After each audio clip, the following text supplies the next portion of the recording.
Hello everyone and welcome to the channel. I'm Emmanuel, I'm an airline pilot, and welcome to our next Fenix A321 livestream. Hello to everyone in the chat, and especially Rockspeed, Michael and G Walker over here. So we are going to do pretty much what I could also have named a day in the life of a Lufthansa pilot over here. 3 sectors, usually what they do, and we are starting out in Düsseldorf where we would have had a layover. And then we're going down to Munich, and then back up to Hamburg, and back to Munich. And that's going to be our plan for the evening. So, as mentioned, pretty much what you would do as a Lufthansa pilot. So how about we start boarding our Airbus A321 and make our way towards Munich. For Munich we're using the brand new scenery from Gaia Simulations, which is part of the World Update. And we are going to have a first look at that. I've recently did a couple flights to the real airport, so we are going to have a look and compare it with my experience from the real airport. So, Einfach Odin's asking, am I using standard weather or am I using something else? I am actually using Active Sky for Microsoft Flight Simulator today. An Astronaut 8774, I'm doing very good, thank you. Much better than my graphics card, I have to admit. The reason we've had a bit of silence over the last couple of days on the channel was actually that my RTX 4090 has died and I had to replace it. Now, luckily, I could order a new one quickly and now I have to send the old one back to maintenance. So be it. Alright, so let's go ahead and get into the aircraft. Now Moritz, do I like the CFM or the IAE more? Now that's a very good question, which I can't even answer directly. Honestly, we gotta do a couple more flights. Ask me again after this day is over and maybe I have a completely different return than I would have had right now. Okay, so we are going to use the airline settings with a couple changes over here. Lufthansa does not use the suction mounts. I'm not exactly sure where that comes from. So this is what we're going to be using. Okay. Also, I don't think they have the LDAF installed over there. Certainly no FLS on this aircraft. The real Romeo Kilo is actually in EIS-1. But unfortunately, there is actually no fitting livery for this configuration in the Fenix Livery Manager, but let's not dwell over that, shall we? And Einfach Odin, can you get my camera views for the Fenix? Yeah, of course, you have them already. This is all custom stuff that I do over here. This is all just custom settings. Now, for the first time in a live stream on this channel, I'm actually going to be using Mini FCU today. So, just in case you guys are wondering, I will point out when I do stuff on the FCU, but if you don't see me reach over with a mouse, if instead you see things going like this, then you now know why that is. Alright, so that's pretty much that part. Now, we are boarding the aircraft in powered up state, which is a realistic scenario for what a real crew would get if you board an aircraft right out of, or if you take it over right from another crew. So the last crew would just have flown it in, now we are taking it over and we are flying it out again. Alright, so with all that good stuff now set aside, let's go ahead and start preparing for our flight. So we start with a preliminary cockpit preparation, and that's engine master levers off, mode selector, norm, weather radar, should be everything on auto, and the gain on calibrated, system of course off. Okay, landing gear lever is down, the wipers are off, the plane has been powered, so we don't need to check the battery down here. Okay, nonetheless, what we do is to check the radio panels, because we do want to make sure that all our warning systems are working correctly. So, fire warning is tested. For the radio panel, let's pre-select Düsseldorf Tower. They're online at the moment, but I'm just not gonna switch it active yet because, well, I do somewhat enjoy having the silence over here for as long as it lasts. Okay then, so IR mode selectors, we gotta turn them on again. Now, even though the last crew just flew the aircraft in, every time you do a crew change, you need to realign the IRS. That's standard operating procedure. Alright then, let's go ahead and import our flight, and from here we are going to check out the flight plan. Now, critic asking, is this World Update 19 airport? No, this one is not. Munich is going to be. This one is Düsseldorf from JustSim. But Munich is part of the World Update. I did try to make things somewhat compatible. You guys voted 70% in favor of the A321, so I figured we'd take that on a realistic route. Probably in the next couple of days we're going to take the 319, flying through a couple of the World Update airports as well. Of course, Munich is one of them though. So, looking into the general weather forecast, we can see generally good weather conditions. Over the course of the night we're getting a couple of patches of fog. That's standard weather conditions for Munich over there. And then looking into our alternates, Stuttgart is our primary alternate. By the way, my compliments to Simbrief that it's actually decided correctly on the alternate. And Stuttgart has good weather conditions as well, and all the other airports, Friedrichshafen, Nuremberg, Memmingen, all have good weather. So it's good weather all around. I really don't see any reasons why we would get any delays. So talking about the fuel, planned takeoff fuel 5,405, 203 kilos taxi, so adding that up is 5,608. So 5,700 is going to be our block fuel then. So let's go into the mass and balance, 190 guests. 1,500 kilos in the hold, and the planned fuel is going to be 5,700. Alright, apply, and we will use GSX to load up our airplane today. And Sierra Bravo 2008, my call sign on this flight is going to be Lufthansa 8 Romeo Papa, which is the real world call sign for this flight.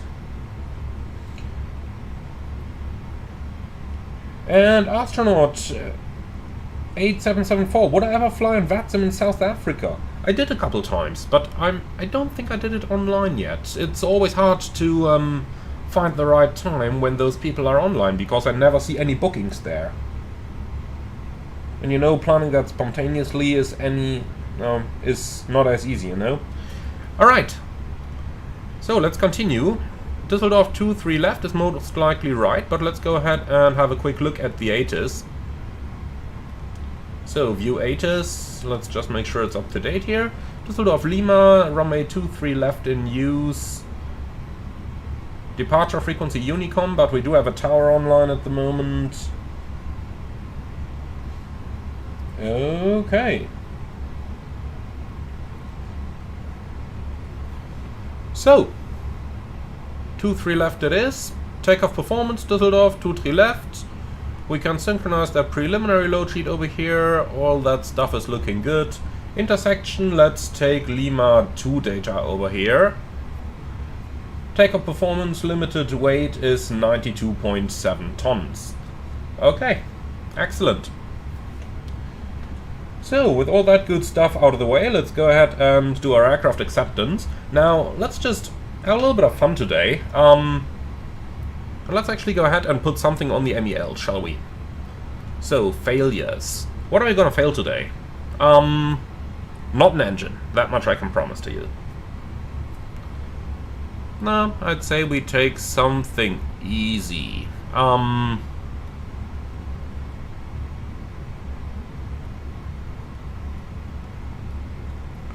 think we'll just go for the air conditioning here. Let me go ahead and grab an MEL and see what we can depart with. Now, if you guys are wondering,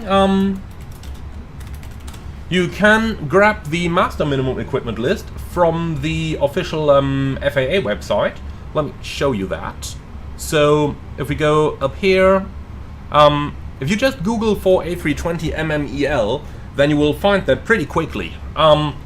This is from the FAA, and this is the master minimum equipment list. Master means this is the absolute minimum the authority allows. Now, an airline will draw up the minimum equipment list based upon the master list, which may be more restrictive, but not less restrictive. So let's go ahead and have a look at some nice stuff that we can break in this aircraft, and we'll just scroll down a little bit. So we said we wanted to break something in the air conditioning system. Alright, we can certainly do that. So, first of all, gotta find that thing. So, here we go.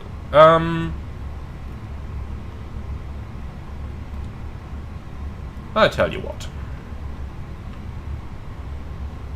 There's so much stuff on here that can be a little bit hard, and I just decided on this spontaneously. Okay, so, ventilation filters, avionic equipment ventilation computer. I don't think we can fail that, can we?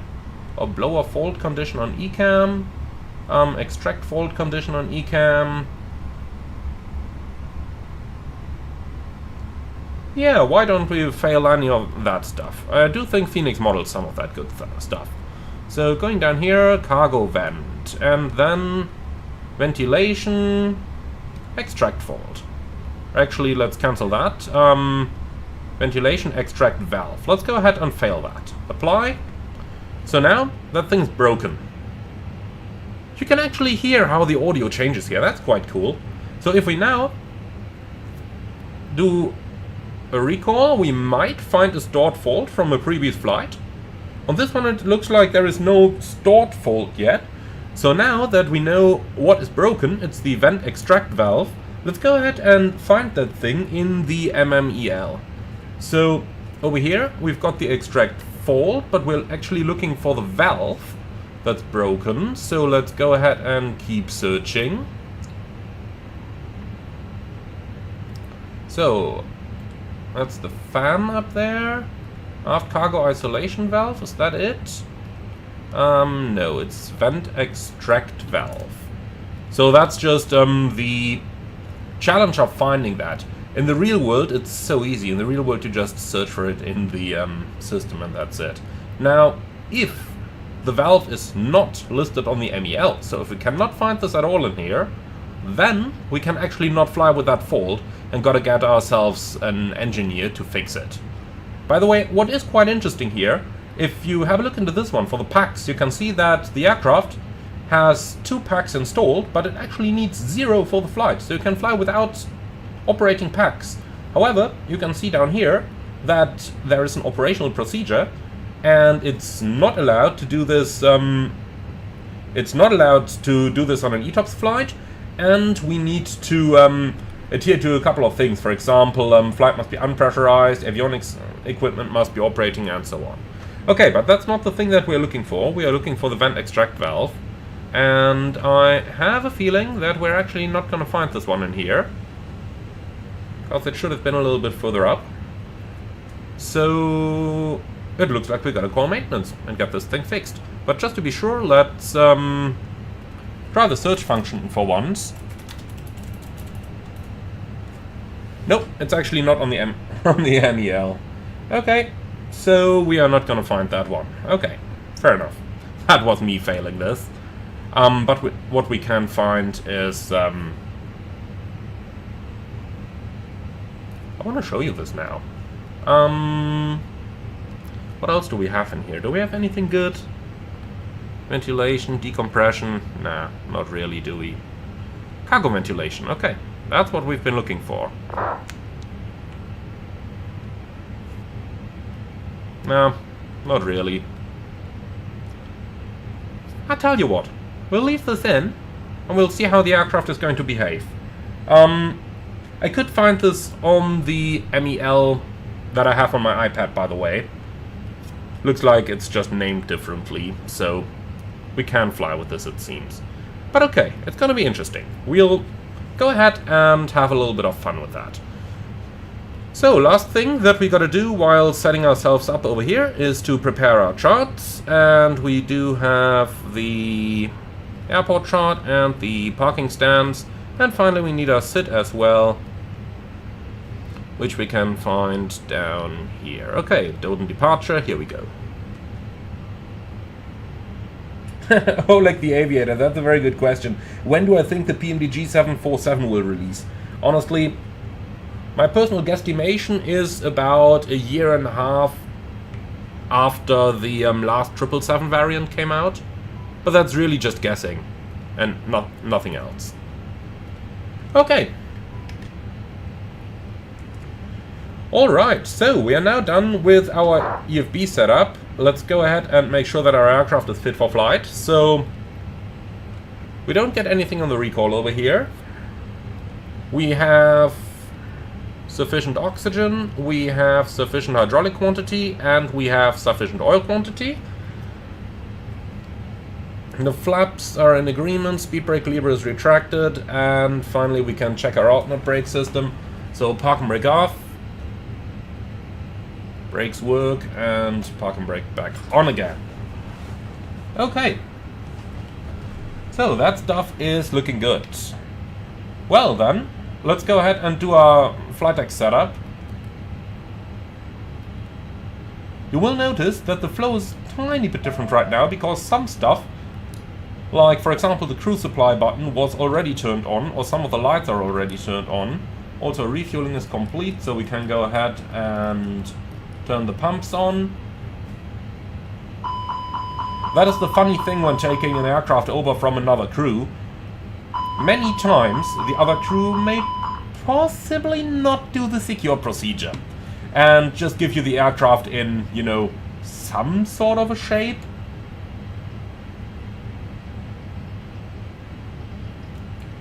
Alright, so latest QNH, let's go ahead and have a quick look over here, is 1009er.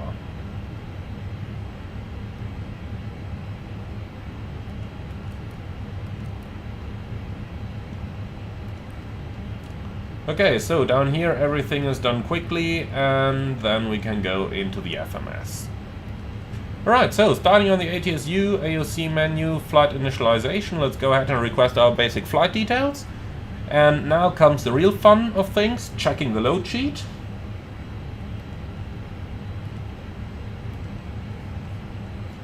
So, Lufthansa 8 Romeo Papa, Düsseldorf Munich, Alpha India Romeo Kilo. Again, the cabin crew over here is not necessarily correct. Now, Lufthansa actually only has 190 seats. That means you can fly with 4 cabin crew. But, as I mentioned in my previous video, if you want to realistically simulate more than 200 passengers, you need 5 cabin crew. But I submitted a support ticket, they have acknowledged it, and they are going to fix that. Okay, so, then we do have a zero fuel weight of almost 66 tons over here, and that is the limiting value. Takeoff fuel is looking good, takeoff weight 71.5 is also looking good. 190 passengers is planned today, so we do have a full house. And 100% portable water, and finally we have 5,700 kilos of fuel. That's looking good, we can go ahead and accept that. Alright then, so A321-200 IAE engines. I have no idea why the database did not update. I did do the update this morning, but it's fine. We're just gonna cross-check it against the charts again, and that's gonna be it. Alright, so init data request. By the way, I really got so used to just being able to put the EFB down next to the FMS in the PMDG 777. I really hope other developers are gonna do the same. So, Lufthansa 8 Romeo Papa is gonna be the call sign. Cost index 30 and crew flight level 330. Not gonna go too high as it is a rather short flight. So, Düsseldorf, 23 left departure, Doden 9er Tango. And for the arrival, it's probably gonna be runway 26 right over in Munich. And we have the Rokiel arrival, so probably Rokiel 26 transition, I suppose. Nah, why can I not go back? That's not how it's supposed to be. Anyway, here it is, Rokiel 26. Alright, insert. Now, for our engine outset, again, that's straight at 16E from Düsseldorf, and then a right-hand turn to Lima. And just in case you guys are wondering, yes, you will actually probably see a Lufthansa pilot doing it in this speed and without constantly looking at all the books, because, you know, there are certain routes that you are so familiar with, and for a Lufthansa guy, doing a route like Düsseldorf-Munich is really standard stuff. They've done that before. Alright, so Düsseldorf 6 and Lima. Here we go. Alright, so we can just tune that on the nav 8s as well. Like that, Düsseldorf and Lima. Alright, so next up we are going to go over our performance initialization, which we have over here. So we did have a preliminary load sheet, then we might as well do our setup based upon that. So, oh, that's the final load sheet already. Well, excellent, then we're going to use that. So we've got 65.9.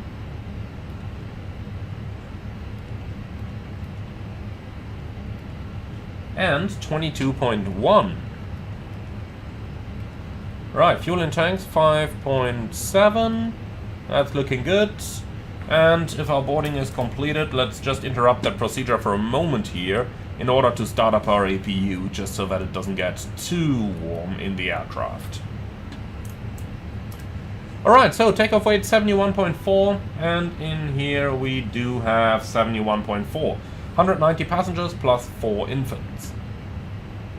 Alright, accept that, and last but not least, we go down to the fuel. Contingency 0.3, alternate 1.4, final reserves 1.3.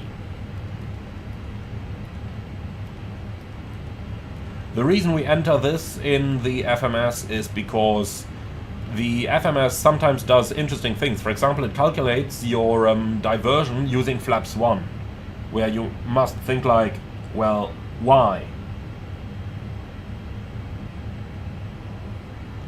But okay, if that's how they do it, then that's how they do it. Right, last but not least, let's go right into our performance. And I tell you what, if we already have the final load sheet, we might as well calculate the final performance up here. So, calculate flaps 2, up trim 1.8 and flex 57. So, 2/up 1.8 and flex 57. And then takeoff speeds 146, 150, 151.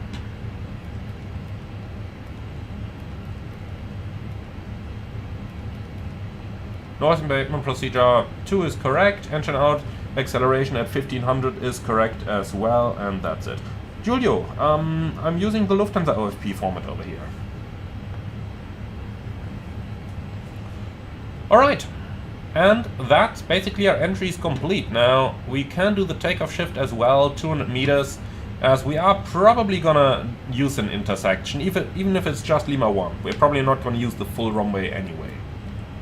Okay, so that's our FMS entries complete. The last thing we gotta do is to check that our standard instrument departure is actually correct. And when all of that good stuff is done, then we can get our clearance and thereafter do the briefing.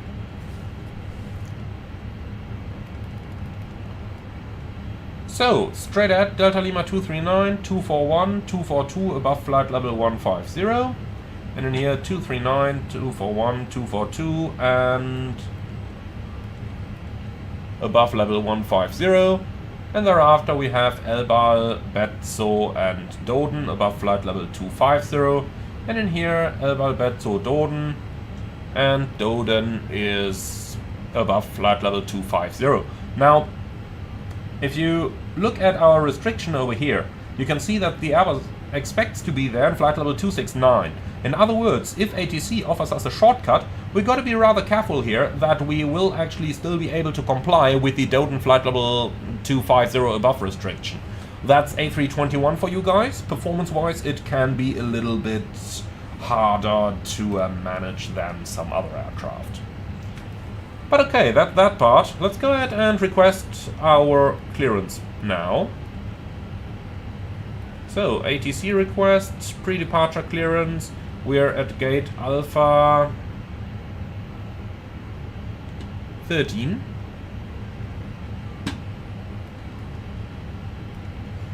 And we have ATIS Lima.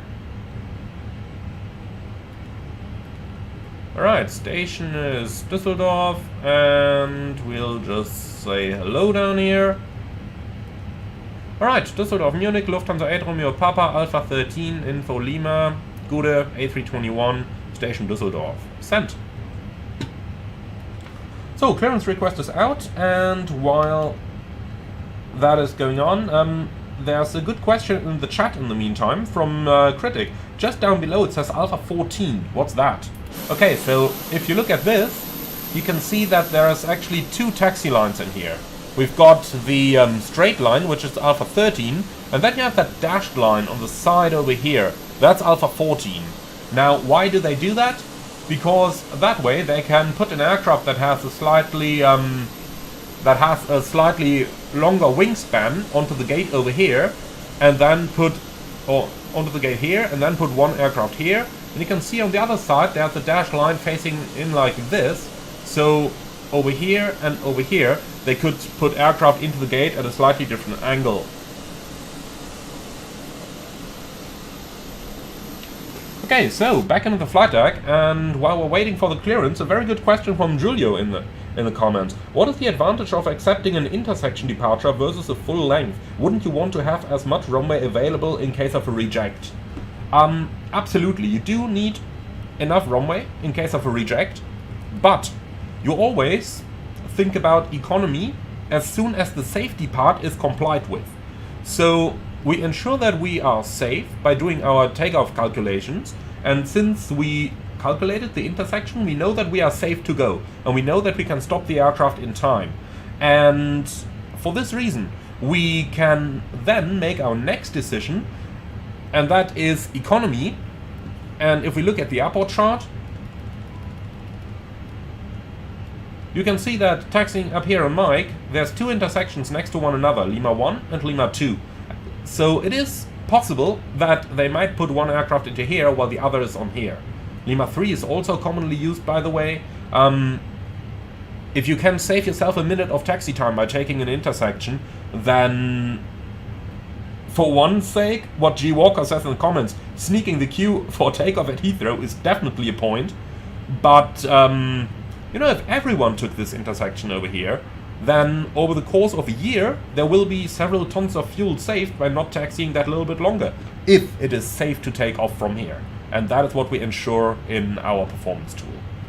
Okay, so PDC request being processed, standby, and here is our PDC. So, Lufthansa 8 Romeo Papa, clear to Munich of runway 23 left via Doden 9 Tango departure. 23 left, Doden 9 Tango checked. Climb 5000. Actually, I did not set that up before. Here we go. 5000 is... Nope, that's 6. Here we go. 5000 is set. And squawk 1000. Alright.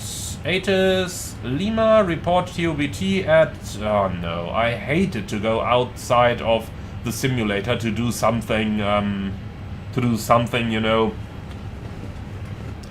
on a third-party window. It's not like they would be busy at the moment, but okay. Looks like we gotta do it, so stand by one moment here.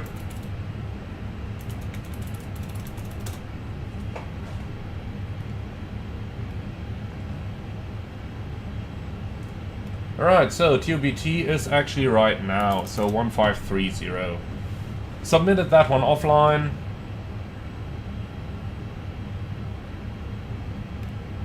Okay, so request startup on 118 Desmo 305, Wilco, send,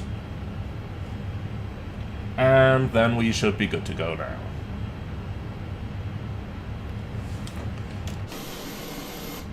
Oops. Okay, so bleed coming on, external power going off. Let's go ahead and make our ground crew prepare the aircraft for pushback. Are you ready for the briefing? So, your turn. Fine, so it's gonna be Düsseldorf 23 left, Lima 2 intersection, Doden 9 Tango departure, climbing 5,000 feet, MSA 2,400 feet, extra fuel is, yeah, round about 0. I do agree, so in terms of hotspots, we don't have anything. Stop margin for rejected takeoff is probably not going to be too much, but unfortunately the tool doesn't calculate it. Engine outsits straight at 60 me Düsseldorf, then a right-hand turn to Lima, which we have both on the circles on the ND and on our secondary flight plan. For an immediate return, Düsseldorf is the best option in the area. Cologne is also there with a longer runway, but I don't think that we are going to need that. We are above the max landing weight though. Or no, actually we're not. We are below the maximum landing weight, so we can do an immediate return without reading any checklist. Now, I don't have anything special or non-standard on this one. You see any threats? No? Excellent. And that's our briefing complete. Let's do the cockpit preparation checklist. So, gear pins and covers removed. Fuel quantity 5,680 kilogram balanced. Seatbelts on. ADIRS. nav. Baro ref. QNH 1009. Cockpit preparation checklist complete. Okay, so all of that stuff sounds good. Let's go ahead and grab our pushback clearance. So there's another message in here. And that's CDA received, clearance confirmed. Alright, thanks.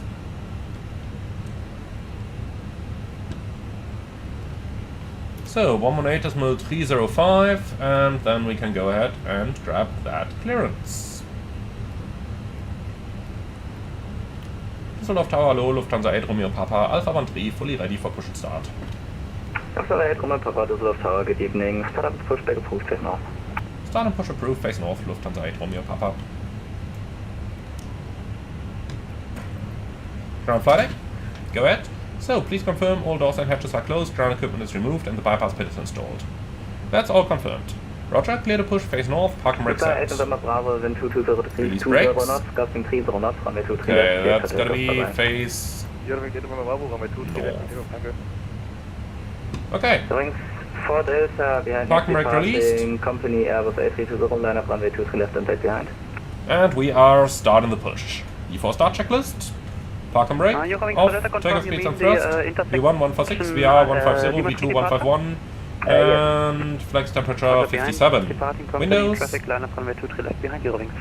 Closed. Beacon on. Before start checklist complete. Okay, excellent. On the way.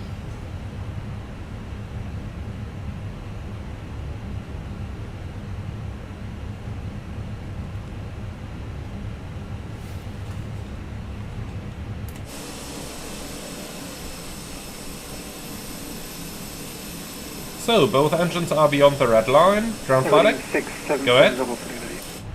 So, we're ready for engine start sequence 2, then 1. Engine 2 start.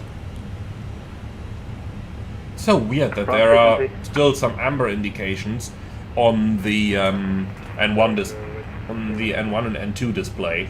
If there's one thing they teach you in the A330 type rating, it's don't start an engine unless everything shows green. Yoke for Delta, wind 220 20 knots, gusting 30 knots, runway 23 left, clear for takeoff, bye-bye. Runway 23 left, clear for takeoff, Julio, very good question. Off-topic question. Is there a feature not in FS 2020 that you would like to see in FS 2024?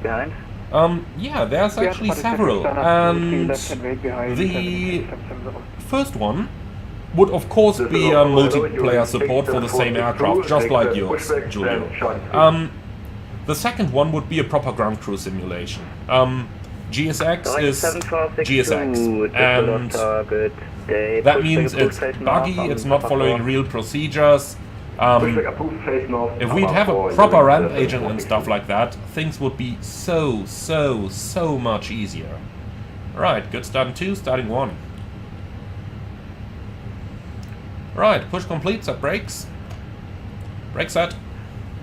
So you know, proper pushback, proper ground crew operations, if they could do something on the weather engine, that would be superb as well.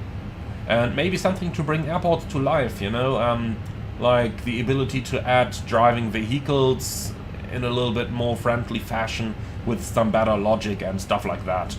I would really appreciate that good stuff. And Matthew, yeah, you are right that this is normal for the IAEs. It's just strange, you know? Like, why would you do that? If, in my opinion, it doesn't go by Airbus philosophy. 23 left, clear takeoff, heavily 6770. Go. And Marcus, yeah, weather radar would be something as well. Now my personal theory is that they are afraid QNH is 1010. Okay, QNH 1010. Now my personal theory here is that they are afraid that people would see how bad the weather system is if they introduce a proper radar. Okay, so engine is avail.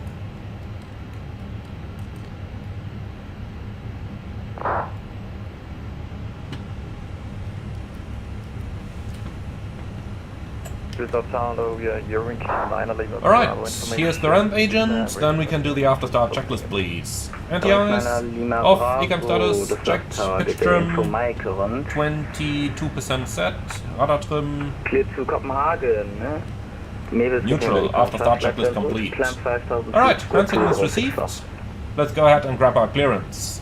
Copenhagen, Maple 3 Tango, score 2064, and information Mike.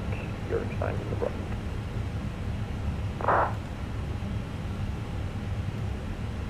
Thanks, 9 Lima, Bravo, confirm score 2013. So we do still have a company message in here. Let's just see what that is. Thanks, 9 Lima, Bravo, repeat correct. Lufthansa 8 Romeo Papa, request taxi. Lufthansa 8 Romeo Papa, taxi to holding point, runway 23 left via Papa 2, Mike Lima 2. Taxi holding point 23 left via Papa 2, Mike Lima 2, Lufthansa 8 Romeo Papa. Okay, lights on, brake off, clear right side, clear left side. The IAE engines have quite a bit of idle thrust. You can see even the 321 starts to roll on idle over here, without the need to add any thrust. Okay, brake check. Pressure 0. Alright, then let's add just a bit of power over here to get the airplane moving.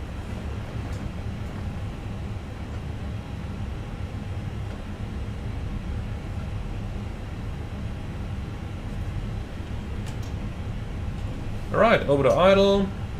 So, Papa 2 is out to the right hand side here. Boeing 7462. You can see that written down here in case you're wondering.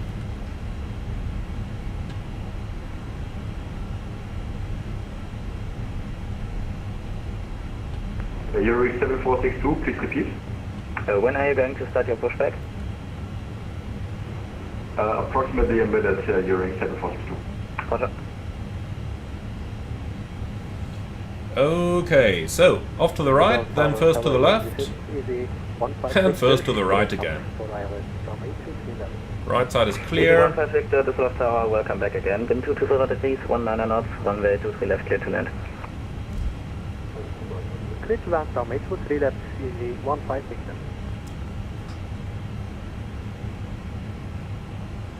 Okay, clear left side.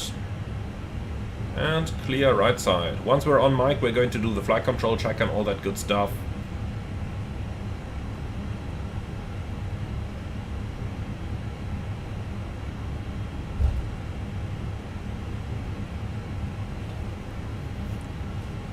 Okay, and here we are.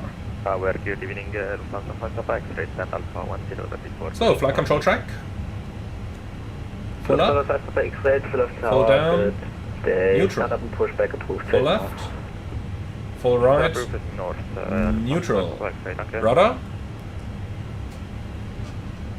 Full left. Full right. Neutral.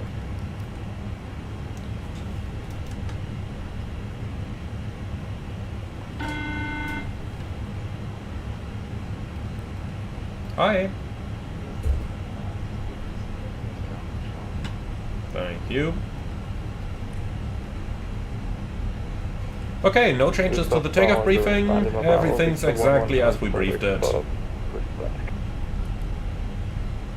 Wings 9 Lima Bravo, Düsseldorf Tower, good day. Info Mike current, cleared to... So, taxi checklists. Correction. Flight controls. Did you request pushback? Checked. Flap setting. Yeah, I confirm, just received the clearance. On 2. Radar and predictive wind shear. Yeah, sorry, I was just On wondering. and auto. Go Engine mode selector. Norm. Ecam memo. Takeoff. No blue. Taxi checklist complete.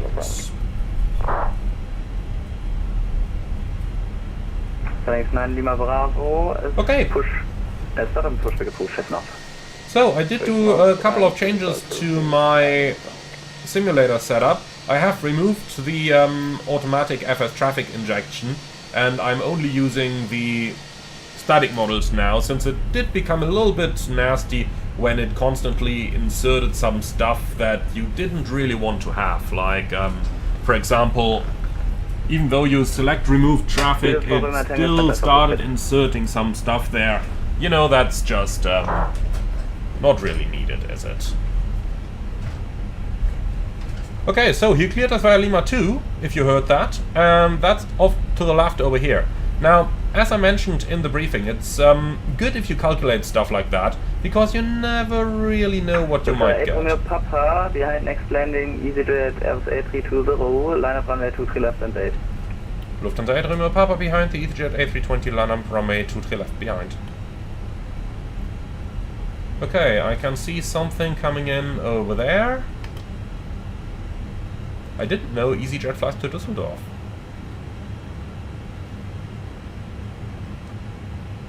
Alright, I'll just keep the airplane over here, not taxi forward to the line, because it's easier to see traffic coming down there. Cutting through, prepare for departure. Going South Hotel Kilo, this is tower, good day, info Mike correct, clear to Innsbruck, do 9 tango departure, flight plan route, Okay, line-up checklist. Squawk 1000. Takeoff runway, 23 left, Lima 2. TCAS, TARA, PAX 1 and 2, off, line-up checklist complete. Going South Hotel Kilo, read correct. Okay, that's the EasyJet coming in over there.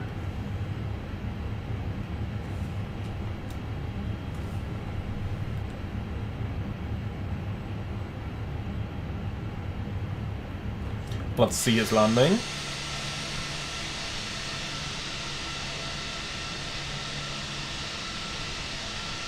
Nice!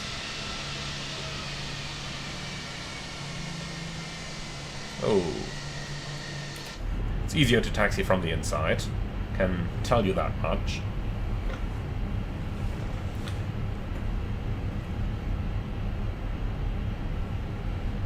Okay, clear on the right, and clear on the left. The guy is rolling out. 462, taxi to hold point runway 23 left via Papa 4, Mike Lima 1. Taxi to hold point runway 23 left via Papa 4, Mike Lima 1, during 7462. Okay, runway 23 left via Lima 5, East 156. Is 15 Victor, taxi to gate, Bravo, standby, never mind. Okay, if we have a second, we might as well use it to prepare our EFB. So, are you ready? Then so am I. Now, Stephen, that's a very good question. How do you brake the aircraft so smoothly? Well, of course I am using pedals over here. I'll be able to. Sorry about that. The easier stopped on the runway. Düsseldorf You can nicely see it over here. He stopped in front of the whole throttle line, not behind it. Common mistake amongst flight simmers that they stop before the line, because you're used to do that all the way from taxi, but when you vacate the runway, you gotta get the entire aircraft behind the line. Wind 220 degrees, 19 off, runway 23 left, clear for takeoff, schön, 3 North, ciao. Lufthansa 8 Romeo Papa, runway 23 left, clear for takeoff. Tschüss, vielen Dank. Okay, takeoff. We'll talk about the braking in flight then. Lufthansa 5 Papa X-ray, ready for taxi. Lufthansa 5 Papa X-ray, taxi via Papa 2, hold short mile. Flex 57, SS runway, auto thrust blue. Thrust set. That's very quick, by the way. It sets the thrust very, very quick. I'm not sure if the real one does it like that. 100 knots. Checked. Yoke 7462, hold short checkpoint 1. Hold short checkpoint 1, during 7462. Easy 15 Victor, taxi to hold. Gate V1. 1 via Mike. Rotate. Speed.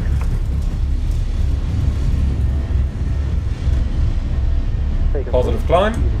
Gear up. Gate Bravo 01 Nav. via Mike and Check. Papa 3. Alright, easy going. We're up in the air.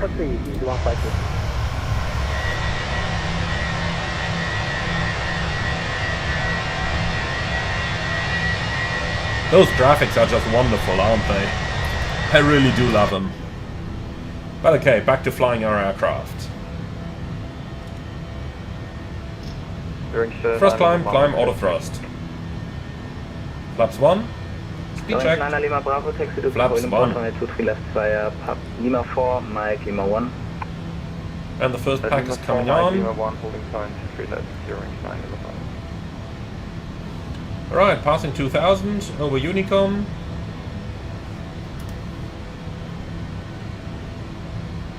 Well, and with that, we are up and in the air. Okay, flaps 0. Speed checked, flaps 0.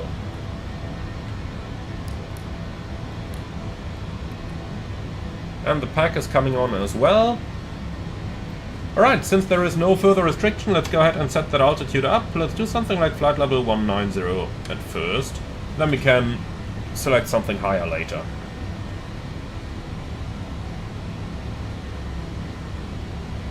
Okay, up and in the air. So, entering some clouds, temperature, well, 27. We don't need to think about anti-ice right now.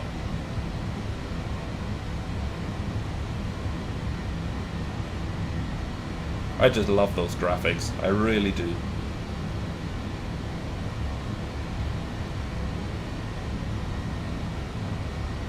Okay, and autopilot 1. So, almost there. Now, Gabor, very good question. Is the CRT mod available for the 319 and 21? I haven't seen one yet, but hopefully. Is that standard? Especially as a German, with Lufthansa having so many CRT A321s and 319s, I really hope that that mod is going to become available. Alright, and we're all but ready popping out of the clouds. I love it. Now, over the past couple of days, I really got to appreciate the graphics of MSFS and what the RTX 4090 can do again. So, just after my last live stream, I actually broke my graphics card and the 4090 just broke down. I was working on the computer and all of a sudden it just turned itself off. Then I turned it on again and it would just turn itself off again. And turned out that the graphics card was at fault, so I had to take the 4090 out of the computer. Luckily I still had my old 3080 Ti, put that one back in, and the entire simulator became a stutterfest.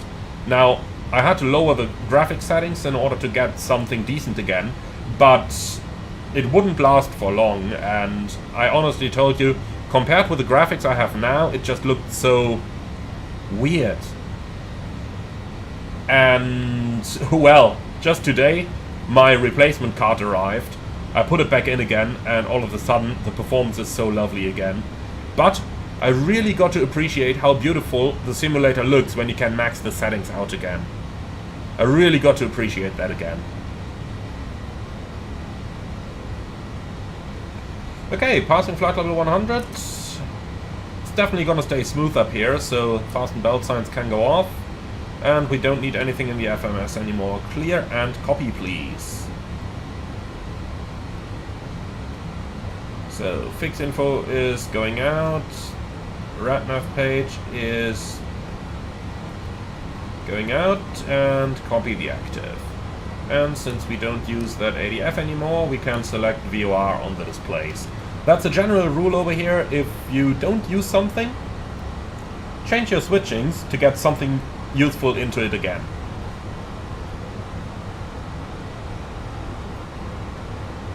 Alright, so, up and in the air, and USS Liberty incident. Indeed, I heard that there have been a couple of problems with the 4000 series as well, but I got myself a replacement card here. We'll be using that for the, I don't know, half a year or whatever it's gonna take until the new cards come out, and then then I'll probably switch as well.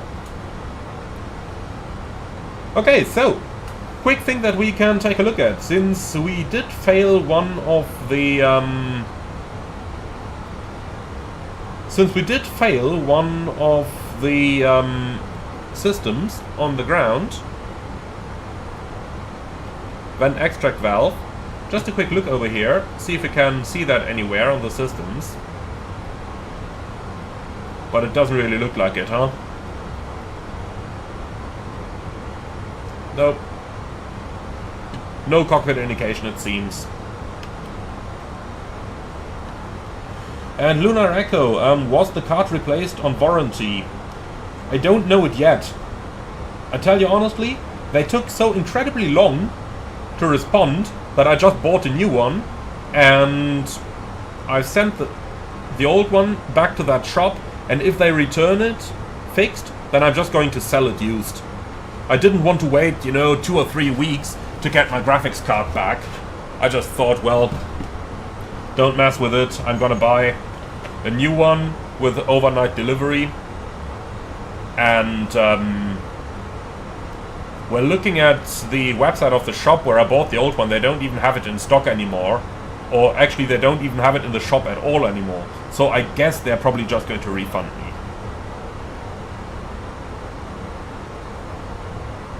Now, John Jacobs, yes, I did update the motherboard BIOS a couple of times. The last time was just a couple days ago. Alright, so Optimum 360, cruising 330. Well, honestly, if they plan us at flight level 330, then that's where we're going to climb to. Let's go ahead and set that up. So, flight level 330 blue. As mentioned earlier, I am using my mini FCU on this flight. So if you don't see me reach out to the FCU and do some stuff, if you see the values change over here, I will always say what I'm doing, but I am doing that stuff on the hardware piece at the moment.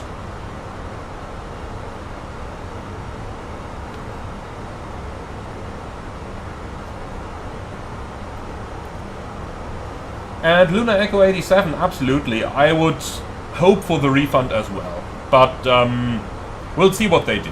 I mean, I bought so much stuff at the shop already. I'm pretty sure they will. I'm pretty sure they will just give me the refund.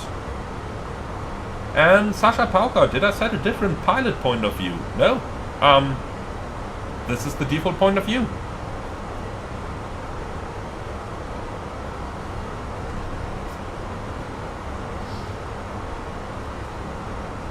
Okay, so, on the ground, I promised you that we would talk about our brakes. And I tell you something, let's just quickly take a shortcut over here. Let's fly direct to Bombi. That's the typical shortcut you would get at this position. Oh, look at that cabin altitude here. Oh, that was strange. Did you just see it flicker? And the cabin altitude actually went amber? Huh. Okay, anyway. Let's go ahead and talk about the brakes and a couple of your questions right now. So first of all, on the ground, someone asked me how I can brake the aircraft so smoothly. Someone else replied by using a sensitivity setting in the joystick. That's actually not correct. And I'm not a huge fan of those sensitivity settings, because all they do is to fake things for you guys. So the only thing that I would recommend you to do with the sensitivity is to align your physical brake pedals, if you have a hardware brake pedal, and the ones in the virtual cockpit. That's what I would use the sensitivity for. But once they are aligned, and once the one in the cockpit moves the same way as your physical one, then I wouldn't use the sensitivity to make the aircraft react nicer. Instead, alter the way how you act on the brakes. So Airbus brakes generally do nothing while you start pressing them. At some point they become really, really strong, and thereafter they do almost nothing again. So you got to get that physical memory of how far can I press the pedals until something starts to happen. You press them till there, and then just a very slight input on top of that. And that is how I brake my aircraft. Well, did I just say that is how I brake my aircraft? You guys know where I'm going with that, do you? So that's how you would handle the aircraft in the real world. And that's also how you can do it in the simulator, and it works pretty well. Personally, I would not work with sensitivities over there, because it just takes away that realistic feeling. Fenix put quite a bit of work into getting that behavior right, and to make the aircraft behave like that, so why reverse it? I would take it that way.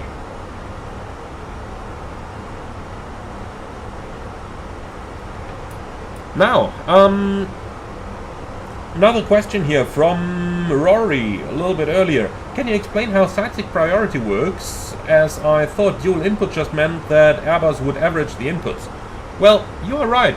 If dual input sounds, then Airbus simply averages the input. But side-stick priority is something different. So side-stick priority means you hold the red button, and if you keep it pressed for a certain time, I believe it's 2 seconds, but don't quote me on the exact time, then the other pilot side stick is disabled. And together with that disabled side stick, you will get the priority light and the acoustic side stick priority call. Let's see if we can actually do that here. I think we can.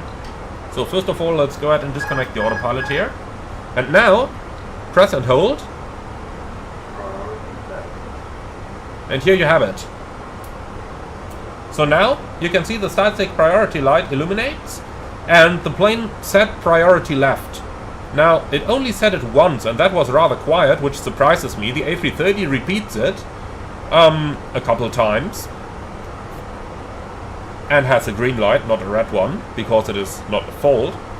But anyway, that's the way it works. Now, if that happens because of an error, then while that button is held, the other pilot can also press and hold his. And here you have the priority right call. And now, the right side stick is the only one controlling the aircraft, and the left side stick is disabled. You can play that game to eternity if you want to. If you hold the button for 40 seconds or longer, then the other pilot's side stick, gets completely disabled until the red button is pressed again. Alright, let's put the autopilot back on over here. So that's how the side stick priority system works. You need to hold it down and keep it pressed. And while you do that, the other pilot's side stick gets disabled.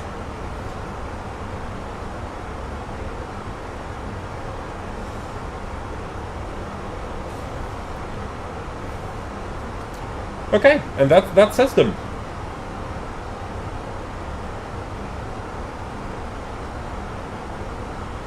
Okay, Manolis Boar in the comments. Should I buy the Fenix A321 and A319 instead of the Fenix A320? No, not at all. You need to have the 320 in order to be able to use the 19 and 21. But the 320 is the base software, and the other one is an expansion to it. But you need to have the 320 to be able to use the other ones. So you got to buy the 320 anyway. And only thereafter you can think about getting the smaller and the longer Airbus.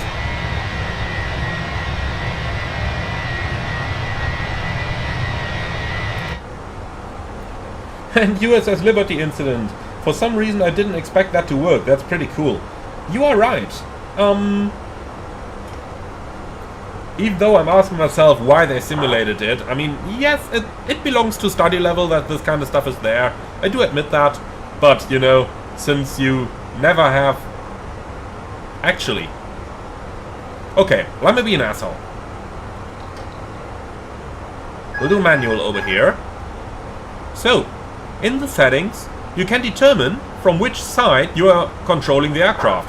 Right now, the control position is left. If I move my side stick, the left stick moves.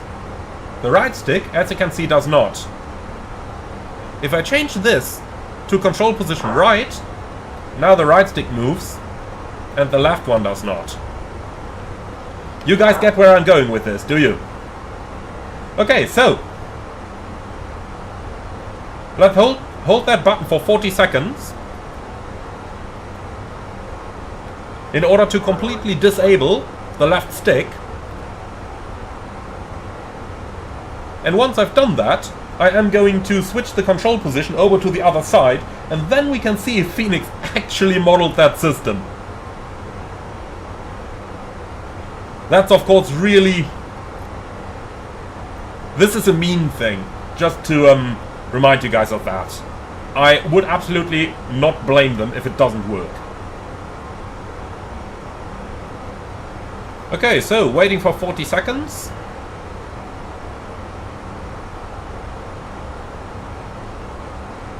Alright, that's 40 seconds on the clock. So if I now let go, you can see the arrow remains. So my side stick on the left is disabled right now. Now let's switch over to control position left.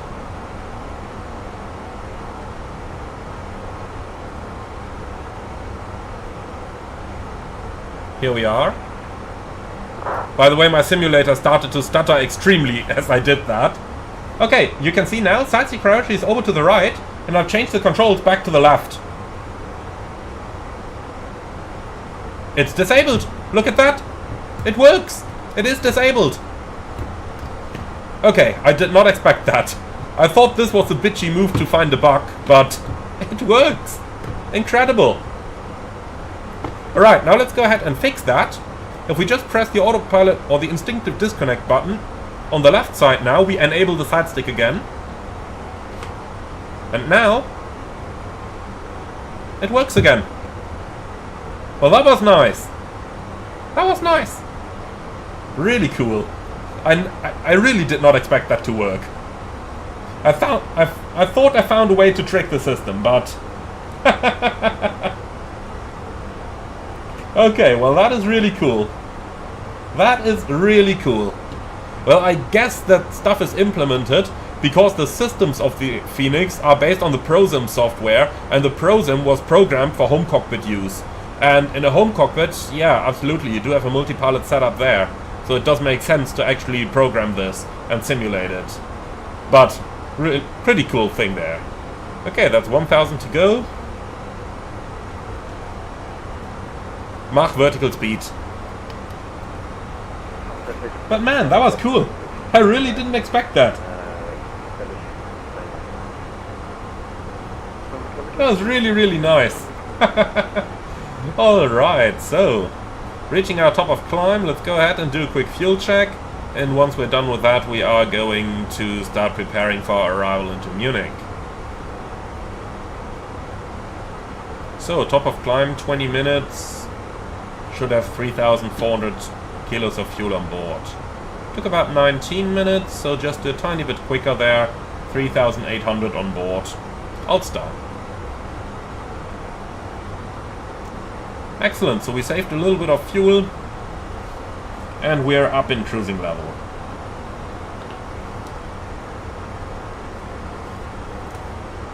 Alright, beautiful. Well then, let's go ahead and check out the arrival ATIS. No ATIS available. Did they really all go offline? They used to be completely staffed pretty much throughout the entire day. So I kind of thought it was a safe bet flying there, but looks like we will have to land offline. Now, a couple of guys talking about the flare behavior of the aircraft. Well, let's take a quick moment to talk about it. So, many say that the A321 would be rather floaty. Now, as a matter of fact, Airbus has tricked you guys with the A321. You see those wings over here? They are rather small for the size and weight of aircraft that we attach to it. This in turn leads to some control problems if you would take the normally correct approach speed for your actual approach. Therefore, in order to circumvent those control problems, Airbus just increased the approach speed that your computer gives you, and the visual indication on the display as well. So the approach speed you fly is actually faster than what would be aerodynamically correct. The result is that the aircraft handles and behaves according to certification standards as was required to certify the aircraft in the first place, but it is actually a little bit too fast. And that's the reason why the airplane feels floaty on landing. I'm going to exaggerate now. I don't know the exact number. I believe it's some 5 or 6 knots or so, but I don't know the exact number. Imagine if you were flying the A320 or the A319 and you just flew 10 knots faster than what the computer would tell you. In that case, you would also get rather floaty, right? Well, and this is the standard situation in the A321. So, yeah, it is floaty. And that's the reason why. And USS Liberty incident, is that something... Does that have something to do with maintaining a common type rating between the models? That's one possible reason, but I do believe that it has also something to do with certification standards, like the approach speed needs to be 1.23 times the stalled speed and blah blah blah blah blah. Don't quote me on those numbers, it's been a little while since that theory. I would have to look them up again to give you an exact answer, but there are certain requirements on margins that airliners have to have, and apparently Airbus did initially not meet them with the A321, and therefore they came up with the idea, hey, so let's just go ahead and increase that approach speed. And yeah, that's the result. And let's be honest over here, the airplane is only floaty if you let it float. If you apply proper technique and fly it right onto the runway, the moment the air-ground system senses that you're in ground mode, the spoilers come out, and with that, your entire tendency of the plane to float or any lift is killed immediately anyway.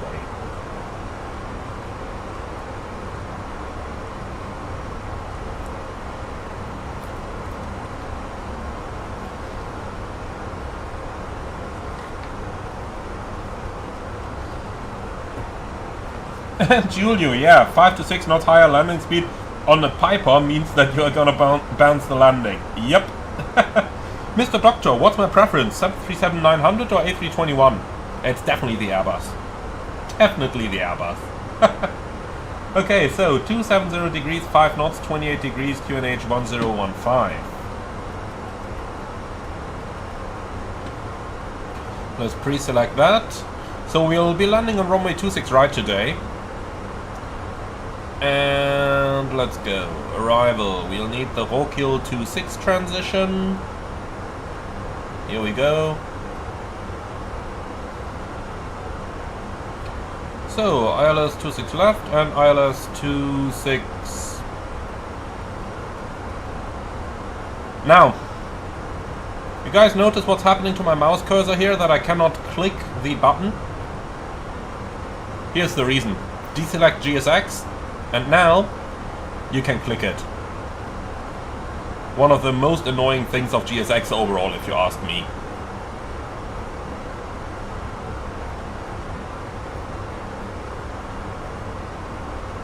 Okay, so let's go ahead and start doing a little bit of preparations over here. So first things first, we gotta insert a couple of altitude restrictions. Normally they want you in flight level 250 by Delta Kilo Bravo, and then they want you at flight level, I believe it's 110 by Rokiel.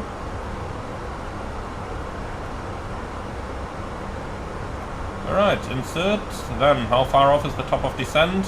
13 miles, so we're almost going down.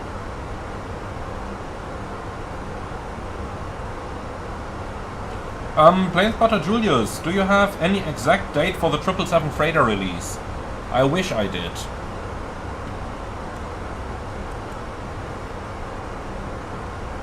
Alright, so from Rokiel, Delta Mike 421, and then basically counting up the numbers onto the downwind. And that's what we have. Okay, joining the final ILS approach, runway 26 right. Starting out at Gudek and 5000 on a 3-degree glide. And we have Gudek in 5000. That's a 3-degree glide slope we have down here. Fox India 4020. And that's what we have.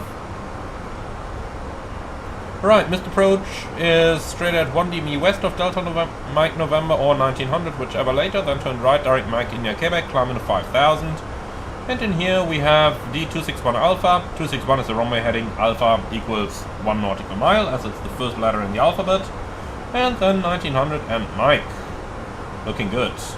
Okay, so we take the DME Munich North into here, and finally Mike India Quebec into here. So our setup is going to be VOR ADF then. Right, in the meantime, top of descent, let's go down. Initially level 250 and press that thing in. Thrust idle descent, alt flat level 250 blue. And down we go. Okay, so let's go ahead with the rest of our setup. So Munich 26 right, going into here. 300 knots on the descent looks good. QNH 1015, 28 degrees, 270 at 5. Okay, minimums 1649. We'll certainly keep the flaps full landing for the A321, and the engine out acceleration in case of missed approach equals the MSA, so 3700. Let's go ahead and insert that over here. Alright, 10 minutes extra fuel, and we'll copy the active, but I am going to insert the ILS 26 left in there, and the only difference for 26 left is the minimum, which is 1690. Alright. Cool. So that's our setup initially complete. Let's go ahead and calculate our landing performance. So Munich 26 right, it's a dry runway. Can apply that. Well, let's go ahead and refresh and apply. Alright, landing weight. What do we have down here? Fuel 3.1, so we're gonna burn 300. Well, 69 tons then. So landing weight 69, low auto brake, flaps full, idle reverse, manual thrust. That looks about like it.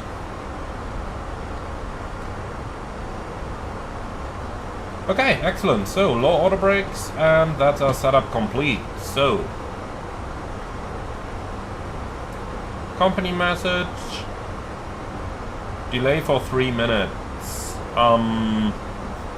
What are we gonna send them? Delay code.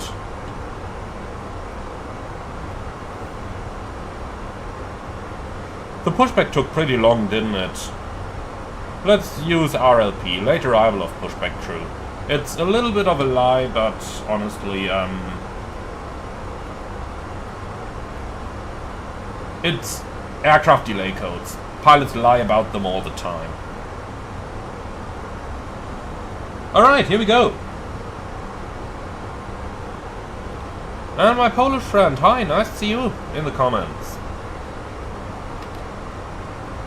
Okay, so with that, our setup is complete down here. Let's go ahead and complete our descent. We're looking for flight level 110 next up. So that's 110 setup here, but we've got flight level 250 in amber. In other words, the aircraft estimates to level off over here, and thereafter continue the descent. But let's go ahead and monitor it. We don't have anything to complain over here. Okay, in the meantime, let's start our briefing, shall we? MSA 3700, Rokel 26 transition for an ILS approach runway 26 right, the minimum 1649, and the go around trajectory is straight at 1 DME west or 1900, and then a right hand turn, direct Mike India Quebec climbing 5000. Extra fuel is 10 minutes. Sounds excellent. It will be a raw data approach for the ILS approach 26 right. Landing flaps full, stop margin is about 1700 meters. Idle reverse, outer brakes low. Planned exit is the second rapid exit taxiway. No hotspots, nothing special, nothing non-standard. Any threats? No? Awesome. Right, that's our briefing complete. Then I will quickly say bye-bye to our passengers. Liebe Gäste aus dem Cockpit hier, Kapitän, wir haben den Sinkflug in Richtung München begonnen. Wir erwarten jetzt noch eine Flugzeit von etwa 20 Minuten. Das Wetter in München aktuell eine Temperatur von 28 Grad mit einem leichten Westwind. Wir bedanken uns herzlich, dass Sie heute Lufthansa geflogen sind, wünschen Ihnen eine gute und sichere Weiterreise und würden uns freuen, Sie auch bald wieder an Bord eines unserer Flugzeuge begrüßen zu dürfen. Vielen Dank für Ihre Aufmerksamkeit. Dear guests, very good evening from the flight deck. This is your captain speaking. We've started our descent towards Munich with a remaining flight time of 20 minutes. The weather in Munich currently 28 degrees centigrade with a light wind from the west. Thank you very much for choosing Lufthansa today. We hope you have enjoyed your flight as much as we did and we look forward to welcoming you again on board of a future scheduled service. In the meantime, we would like to wish you a safe journey home, or if applicable, a nice and safe continuous journey. Thank you very much for your attention.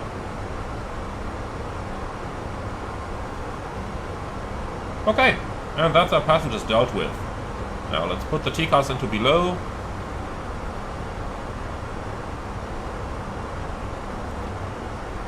Alright. Beautiful. So.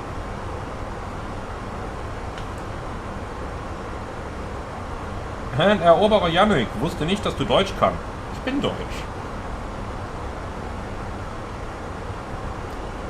Now, Matthias GTR, is the ADC delay message relevant for the timetables at the airport?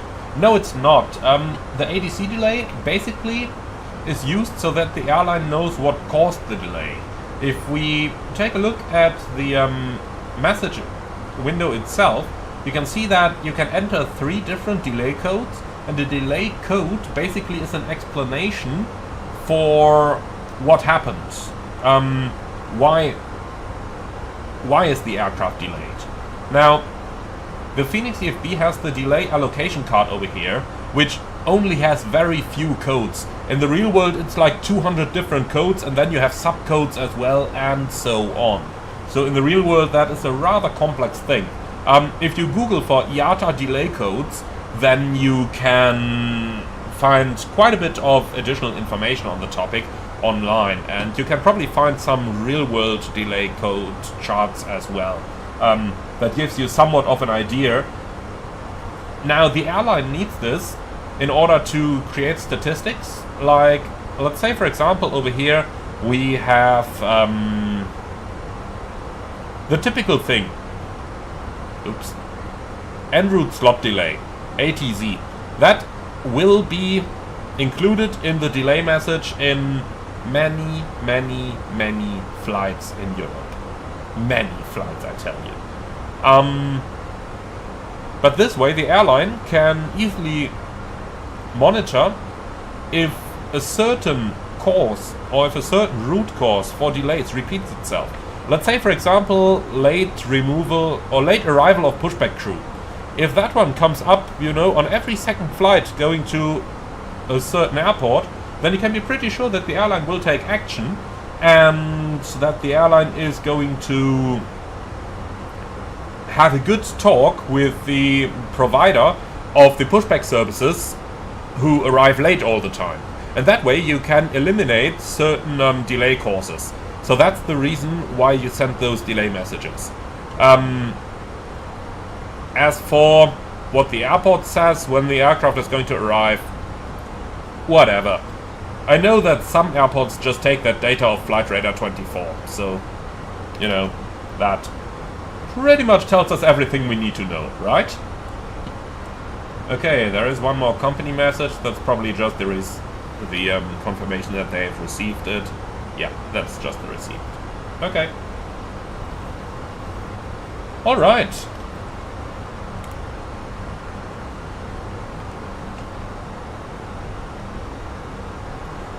Ilari, where in the world are we flying? We're flying from Düsseldorf to Munich. And it is going to be the new Munich from the World Update. So, I can't wait to show you that one. One thing I can say already, just looking at the amount of high quality airports that we're getting from Asobo. Think Munich, Zurich, Cologne, Stuttgart. Now, on the last one, we had Lübeck, we had Kassel, Rotterdam, Nice. The list is so incredibly long. We've gotten so many lovely airports by now. We really can only thank Asobo for doing that. I mean, of course, yeah, it keeps the sim active, it keeps bringing the money, that's out of question. But I really, really like how dedicated they are to the simulator and how much work they're putting into keeping this thing up to date and always providing new stuff. I do really love it.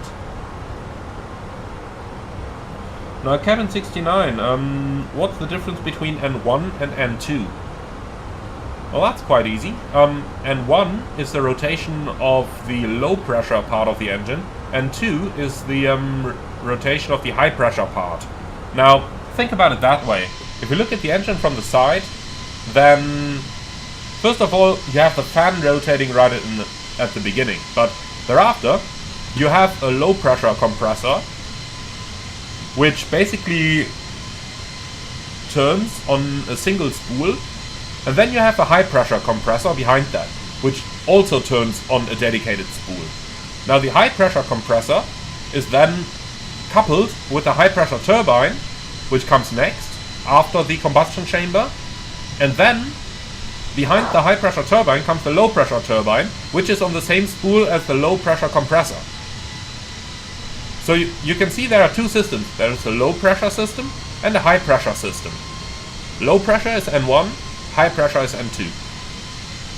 And next there are some engines, for example the Rolls-Royce Trent engines, that have a third spool as well.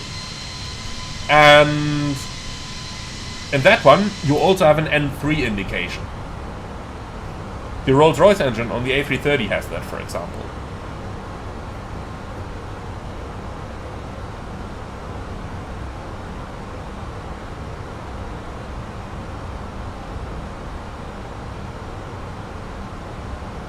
Buildwin,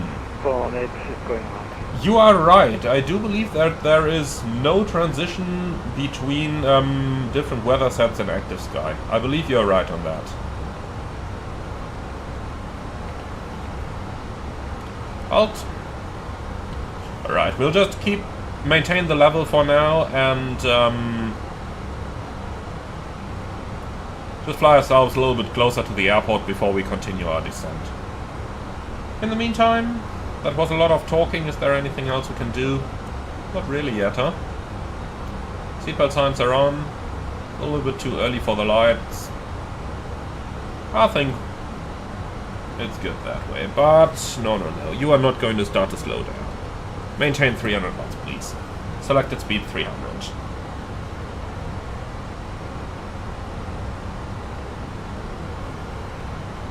Okay. So, turning downwind, and I think once we're approximately abeam the airport, I will reduce towards 250 knots and then continue our descent. Normally, abeam the airport in roughly 8,000 works quite well with the A321. Now, here's a story that I got from a former Air Berlin pilot, whom I've flown with at my old airline on the 737 then. He said that on the A321 you could easily get down on a standard downwind, so coming in the way we are right over here, if you're at approximately flight level 130 abeam the airport. He said that this airplane could achieve rates of descent of up to 7,000 feet a minute if you put the gear down and go full speed brake. And Gaming City Power, yes, absolutely. This is going to be Gaia's Munich. Normally I'm using the SimBrief scenery, but for today's live stream, did I say SimBrief? SimWings, of course. Normally I'm using the SimWings scenery, but for this one I have installed the Gaia version. Back onto Echo 1 Orange.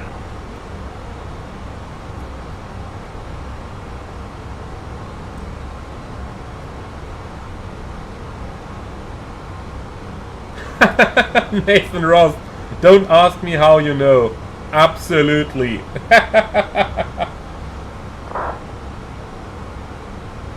Now, Aviation Dude 95, is there a reason why the A321 takes forever to climb to cruise alt? Well, it only has that much thrust. Remember that you've got the same engines, even though technically uprated a little bit, that you have under the A320, but you have a difference in takeoff weight of some 20 tons or so. So when it's really hot, say if you're flying a fully loaded passenger plane over to Egypt, for example, or back from Egypt, it can take some 40 minutes to get to cruising altitude. But that is actually realistic. I just find these things really amazing. Okay, so managed speeds. And once we've slowed down, we're going to start our descent. Looks like there are quite a couple of people on T-cars over here landing on 26 left at the moment. But 26 right seems pretty free.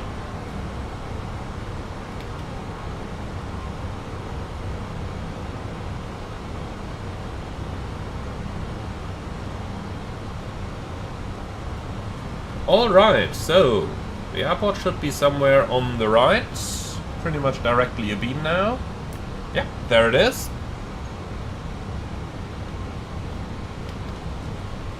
Okay, so we'll beam the field in about 10,000 above ground. Let's go ahead and start our descent.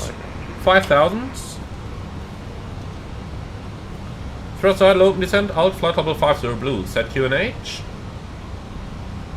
QNH 1015 cross check, passing 10,800 now. Okay, and now I want to verify what my former colleague told me. Let's get that speed brake out and let's see what rate of descent we can achieve over here.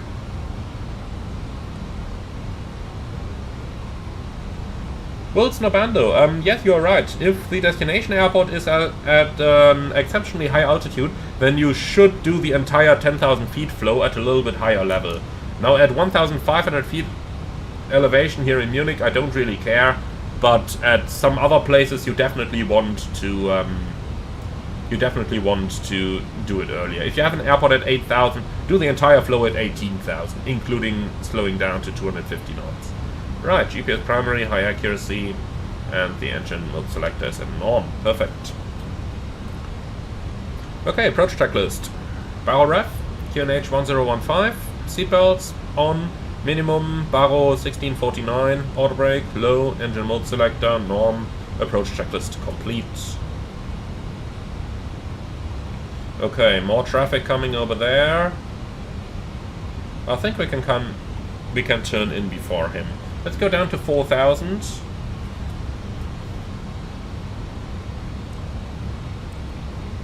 Okay, we just gotta check where that guy is turning.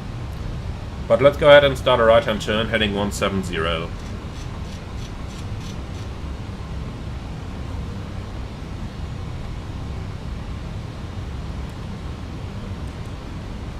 I think that guy is establishing on 26 left. Munich Traffic Express 121 via Echo 1 Orange Sierra 6 and Sierra Bravo 12 via holding port position runway 26 left.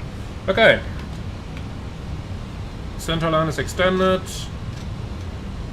Heading 170 again.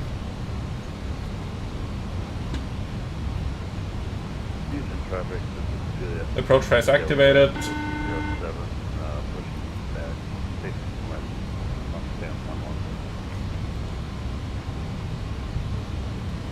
Hi there. Thanks.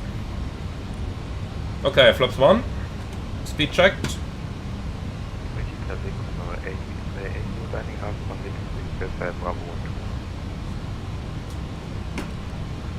So, speed brake is back in.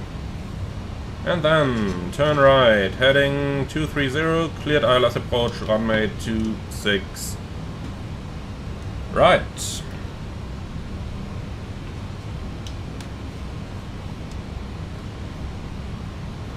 Okay, speed, glide slope star, log star, Cat 3 dual, autopilot 1 and 2.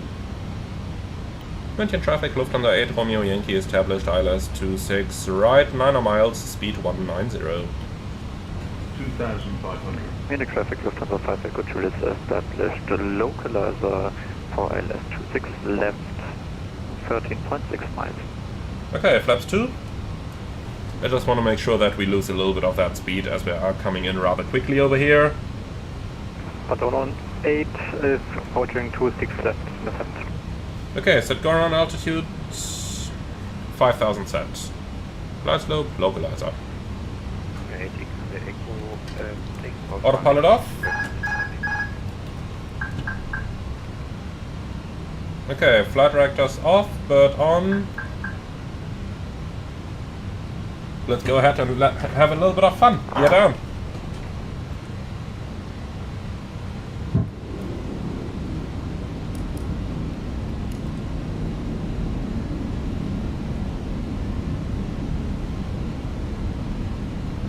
Okay, I think there is one aircraft close to the holding point.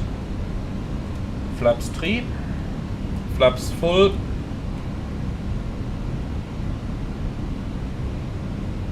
No ballooning at all. No ballooning. That's just the best joke in the Airbus manuals ever.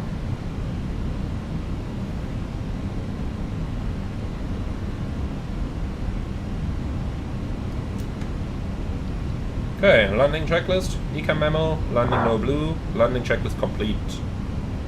Then let's fly ourselves properly back onto the ILS. Okay, I can't see any aircraft close to the holding point now, so...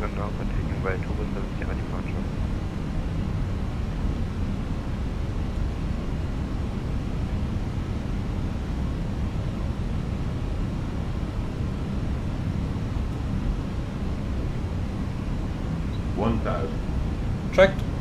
So, since there is nobody at the holding point at the moment, I'm not going to do any further Unicom calls. If I saw any aircraft that was close to the holding point right now, then I would probably do an announcement that I'm like on a 2-mile final now, so that the guy does know that he cannot line up at the moment. But like this, there is so much traffic here in Munich at the moment that I don't want to congest the frequency with any unnecessary calls.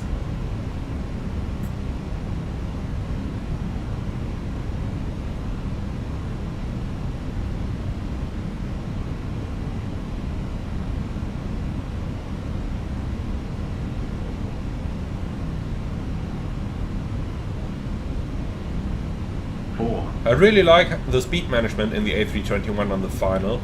That's where it works really a lot better than the 319 at the moment. 300. 100 above.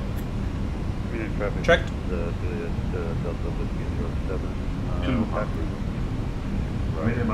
Continue. Alright, let's try and not float too much. Wind traffic, Contour 118, established pilot 26 left, 10 miles out. 20. Retard. That much about not floating, huh?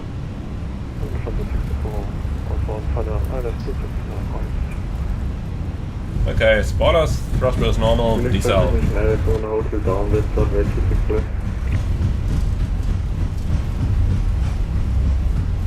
Traffic left line 8 over 1 is star 1226 left and trailing up the next landing. 70 knots. 26 left, mention traffic. Manual brakes.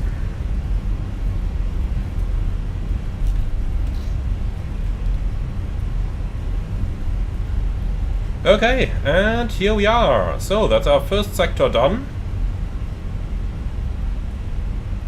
München, Lufthansa 8 Romeo Yankee 26 right vacated. Roger, danke. I saw the last guy on the TCAS, they are 200 feet above us, so I thought I'd rather do the call now than to risk him going around, as people on VATSIM do like to go around rather early. Okay, so welcome to Munich. Let's go on to November, and then we'll see which free stand we can get. Oh, is that a taxi light on the... Why are there lights here at all? Munich doesn't have any taxi lights over here, as far as I remember. Traffic today, so over 1 pushing lining up 26 left and yeah, departing immediately around the aircraft as vacate mention traffic. Okay, so runway vacated. Let's go ahead and quickly clean the airplane up. 28 degrees, so we can retract the flaps. Exactly 50 minutes flight time, very nice.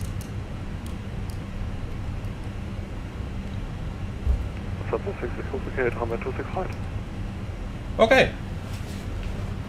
So, a few things here. There should not be any taxi lights at the shoulders. You can somewhat see it nicely on the taxiway itself here. There are no provisions for taxi lights anywhere in the textures, right? 118 on 3.5 miles, 26 left. Oh, lovely A330 over there. Okay, so this gentleman is standing, then we'll enter first.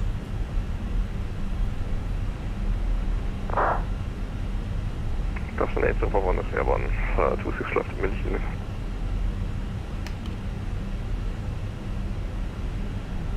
Traffic, Alright, let's see the bridge. I do see a slight elevation issue there. And I feel it as well, as we're going over it. Munich traffic, Express 121, holding short Bravo 12, waiting for landing. Okay, after landing checklist. After landing checklist complete. Well then, left and right, and someone said stand 204, huh? Well, I suppose someone just logged in over there.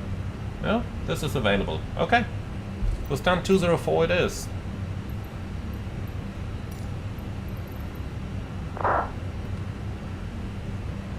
Where is it?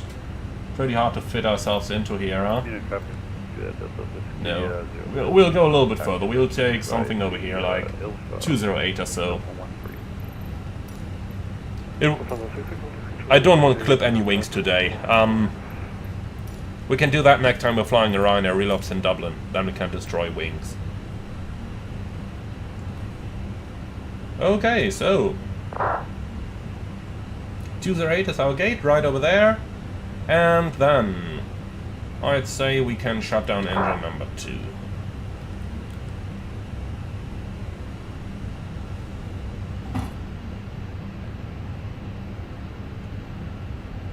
Traffic Express 121, runway 26 left, lining up. Traffic 121, 8 back, runway 26 left. Okay, 208 over here. Lights coming off. Express 121, runway 26 left, taking off. A little bit of power on engine number 1 so that we don't lose all our speed in the turn. If you stop the 321 single engine in a turn, then you're lost. Then you can get yourself a tug. But as you can see, with a little bit of power, it works rather well.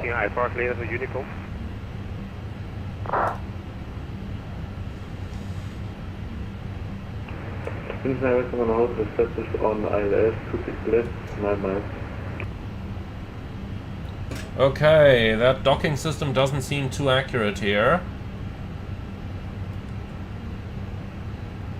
Yeah. That thing is not accurate. Let's just stop it over here. Okay, brake set, APU bleed on, and shut down engine 1. Cabin crew, all doors in park. Right, let's get ourselves a little bit of silence over here. And then, welcome to Munich! So, sector number 1 is done. Let's go ahead and prepare for sector number 2.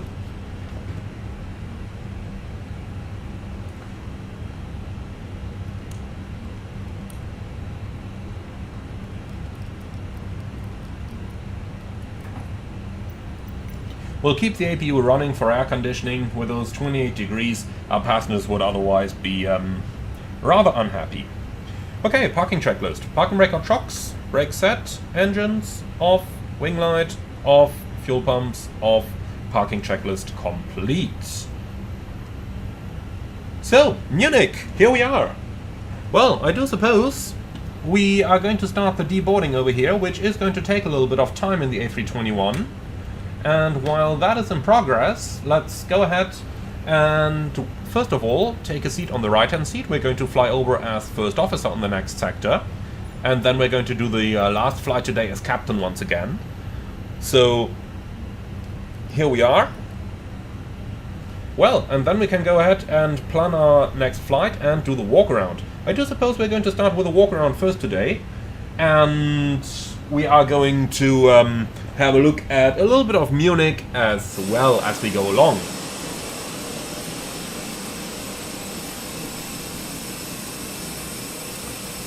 So we'll do the Airbus real quick, and then we'll do the airport, which is going to be the more interesting thing for us today. So I've explained the walk around a couple times. Let's just go ahead and do it quick today. Nah, come on, where is it? Here it is. Everything looking good. And the gauges are looking good. All the sensors, I should say. Everything fine over here. Never run under a belt in the real world. In the simulator, so be it. So a little bit of windmilling over here. Which is surprising. It was just 5 knots of wind, but looks like it does. Well, at 5 knots it shouldn't really windmill, but we'll just leave it at that, shall we?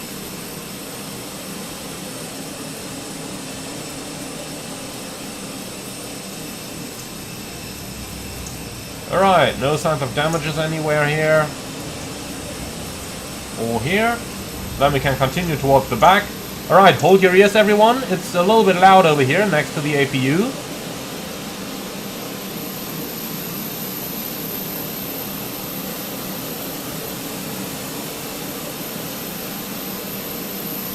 No damages, no nothing. Very good. Okay, so, as we're about to have a look at the airport itself, just a little basic over here from my side. You all can see that this is a good-looking airport. I don't think we need to talk about this.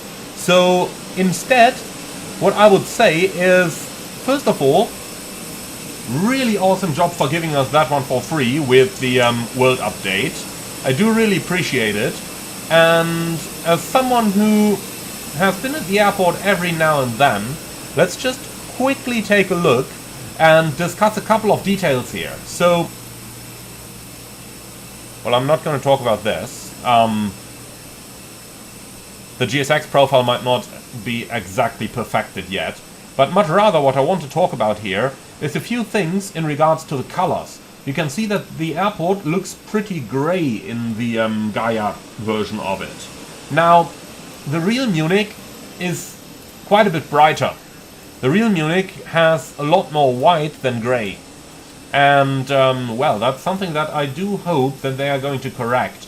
Because that grey color tone is just, yeah, is just off. Now, the next thing over here, if we have a look at the terminal, you can see from the cockpit itself it looked really fine. But if we go really close up, yeah, not that detailed here. No 3D terminal interior, unfortunately. Now, let's go ahead and accelerate that camera a little bit so that we can move a bit quicker. So standard drone speed is 30. Let's go ahead and use that. And like that, we can actually walk across the airport and just have a look at a couple more details. So overall, a lot of the areas here, even landside, are done to a pretty nice standard, considering that this is stuff that you just never see from the flight deck. A few things where I would hope for improvement is over here. This, I don't know what the right word is for it, but this area over here really looks quite a bit different in the real world. A little bit more details, maybe some more texturing, or replacing all those interiors here would be rather appreciated. Now, funnily enough, over here we have some 3D interiors, which we don't have airside, which is rather interesting. But let's go and have a look at terminal number 1, because that is really where a couple things are strange in the scenery. So if we move over here, the first thing we notice is that we've got the construction site over here, which is correct. But in the real world there is a huge terminal building over here already. And that's just completely missing in the scenery.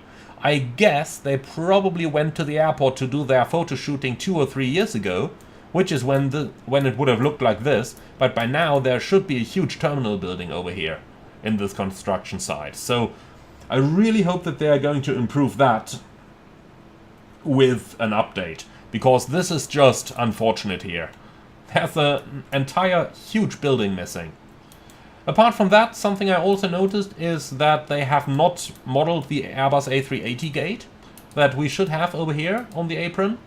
As you can see, all the gates here have one jetway. The A380 gate is just missing.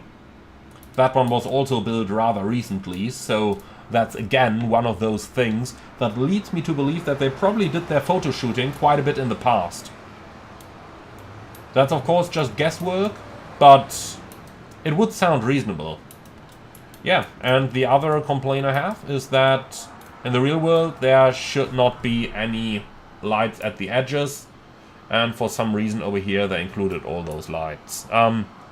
You can see just by looking at the sat image here that there is just nothing below those lights here. So that kind of gives you a hint already that there really shouldn't be anything over here. So that's a couple of inaccuracies there that I really do hope they're going to fix with an update.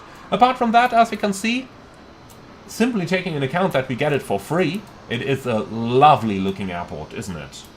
Couple of elevation issues here on the bridges that I do hope they are going to sort out. Over here you can really feel that bump as you're taxiing into it. Same on the other side, of course. So that's something I do hope they are going to fix. But apart from that, I have to say, taking into account that this is coming to our simulator for free, if we rate it against freeware standards, then this is a clear 10 out of 10, despite the issues that I just mentioned. Now, some of those are definitely minor things, some of them are larger things. If we take a look at the satellite terminal over here, you can see that they have done the 3D interior and that this actually looks pretty good. So I'm wondering why they didn't do it in the standard Terminal 2, but only in the satellite. That, I don't know, doesn't make sense to me, but as you can see over here, it's looking really good. We're probably going to park at the satellite this evening, just to take a look here. Also, from here you can see that the apron controller's position is modeled. Now, if you go very close up, you can see that it is not modeled to a very high level of detail, but let's be honest over here, seeing that you're only gonna see it from here, I think this is actually looking pretty good. Just like all the interiors we have over here. Now, comparing this with the Payware SimWings scenery, at the moment I would say that the SimWings is definitely the better scenery at the moment, so the Payware is the better one. But let's be honest over here, for seeing that we get this for free, I think it looks really awesome, doesn't it? I really think so.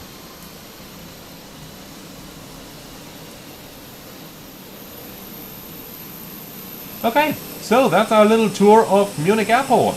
I do hope that you enjoyed that one. Now, let's go ahead and take a seat inside our aircraft once again. And let's go ahead and do a little bit of flight planning for our next sector, shall we? So we're going to fly over to Hamburg now, and well, where are we going to start? I do suppose we're going to start with Flight Radar, so that I can show you once again how I do my flight planning. So let's go into Firefox up here. And we might just as well, yeah. Okay, so first of all, let's find the flight in question. So there's a couple of ways how to do this. I could, of course, just enter the airport codes in here, like Munich, Hamburg, and then it would give me a list of recent scheduled flights. But I do think that there is one easier way to do this. So if we just enter DLH for Lufthansa, then we go onto here, more. Now we go onto routes. Over here you can get a really nice overview of the different routes available. So we want to fly to Hamburg, we said, so let's go ahead and pick that one. And if we now scroll down, we can see I'm on the arrivals tab, and we're looking for arrivals from Munich, and over here we can see all the different flights there are, and we can see their planned arrival times and so on and so on. So that way we can really get a lot of excellent information for our flights. Now let's go ahead and pick one. So for example, we want to take this one down here, Lufthansa 20. Well, let's see, it's 1650 right now, so we're probably landing 1800. So let's take the one here at 1830, Lufthansa 2070. And now if we go onto the detailed page of that flight, you can see yesterday it was flown by an A321, Alpha India Delta Whiskey, call sign Niner Foxtrot Yankee. And the next thing I do then, after I did this, is to check if that call sign is actually available. So in order to check that, I just try to lock on with it. So let's go on the V-Pilot over here.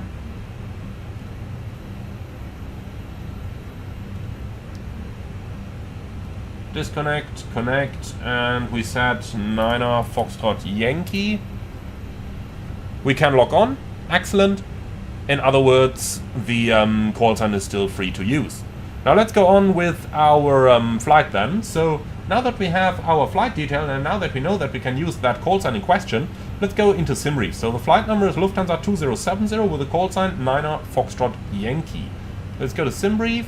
We're going to do a new flight in here. It's going to be DLH 2070 from Munich to Hamburg, and it's an A321. And it is the IAE version. Our registration Delta Alpha India Romeo Kilo, ATC call sign is Lufthansa Niner Foxtrot Yankee. For the cost index we can take 30. OFP layout is already selected to the Lufthansa layout. Next up we need to decide on our off-block time, and I'd say it is 50 right now, so why don't we plan an off-block at 10 minutes past the hour? So, like that. Okay. Last but not least, we need our passengers and our weight, and the scheduled block time. The scheduled block time we can get from the flight radar page. So, you can see up here, it's scheduled to depart 17:15, and scheduled to arrive 18:30, so that's 1 hour and 1 hour and 15. So I'm changing this one. For the departure, obviously runway 26 right makes more sense since it's the northerly runway and we are going to the north. And for the arrival, if we just click on the weather tab down here, we can see VATSIM has an ATIS online. Expect ILS approach runway 23. Awesome. So we can go ahead and keep runway 23 in here. Last but not least, we need our payload. Lufthansa has 192 seats in the aircraft, and I think we're going to take just that, full house. Now, last but not least, I'm going to hit calculate and compare in order to get my payload and my estimated takeoff weight. And based on that and our block fuel, I can calculate my zero fuel weight.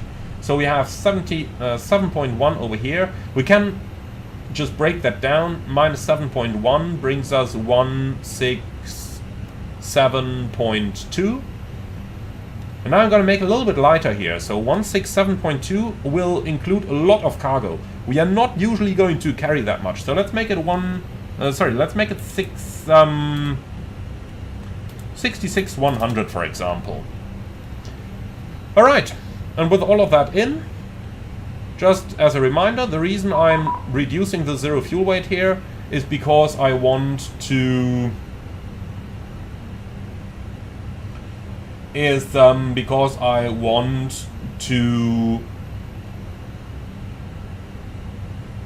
just got a private message here, we'll deal with that in a moment. Now the reason I'm reducing the zero fuel weight is because by default SimRief adds so incredibly much luggage, and as I explained in a couple of videos, it's rather unrealistic how much luggage SimRief actually adds.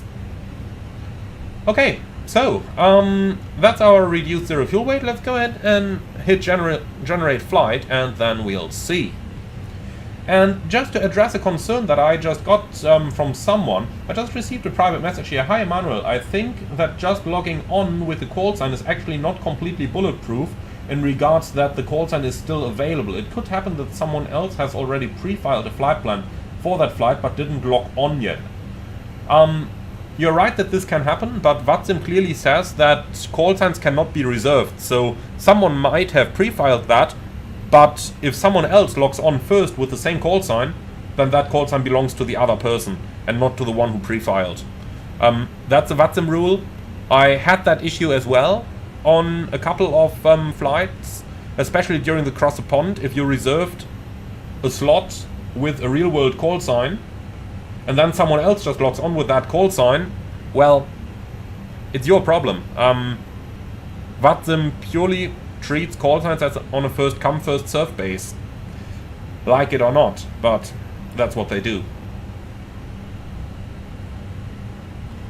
Okay, so with that our flight is planned. You can see now we have a cargo of 5,038 kilos, so that's probably alright. Just one thing I notice up here, Our alternate is Berlin for whatever reason.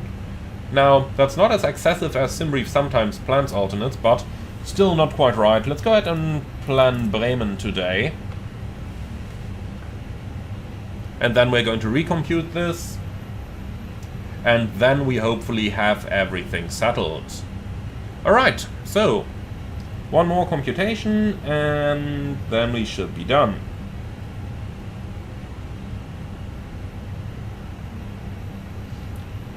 Alright, perfect. So flight level 300 is the planned flight level and flight level 230 is a step descent later on. Now one thing I want to do, I'm just going to go over to flight radar again and just check how high the real one actually went. You can see flight level 360. So the real one actually flew quite a bit higher than what SimReef plans over here. We don't have any dispatch remarks, that means we can probably do some optimization. So let's just hit edit flight one more time, and we'll do a little bit of calculate and compare. So by default, it should calculate flight level 300 right now. Yeah, it does. Now let's go ahead and force it to flight level 360, which is where what the real one took. Let's calculate and compare. So less time and less fuel.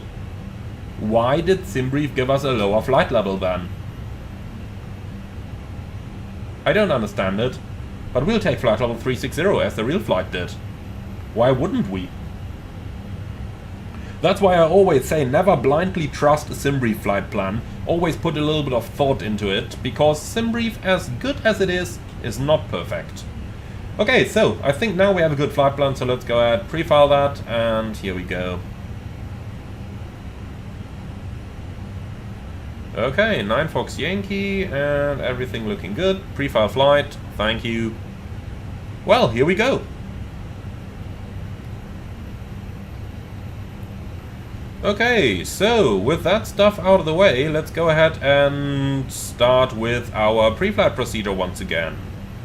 So, arrival message, on block at 39. So if you go off block at 15 or 10, something like that. The real one goes at 15, so might as well just do that. Okay, tap to import. Deboarding. Why is it still deboarding? And once again, just one passenger. I don't understand why it does that. Okay, so what we did previously was the planning part that the dispatcher would do. Now we got to do the pilot's part. And that is, of course, going over the weather.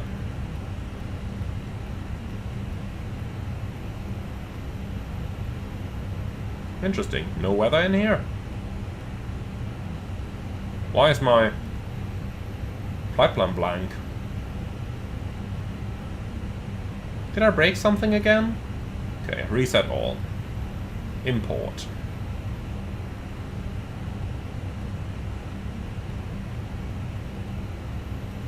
What's going on? I have no idea why the airplane doesn't give me my flight plan. The OFP is just missing. Interesting. Well, I'm just going to recalculate it up in SimReef. Maybe that is going to help.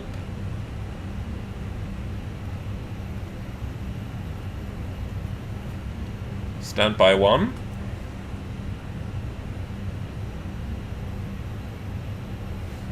Okay, recalculated the flight plan. No, it's missing. Huh, interesting. Okay. Reboot EFB. Yes. Maybe that is going to help.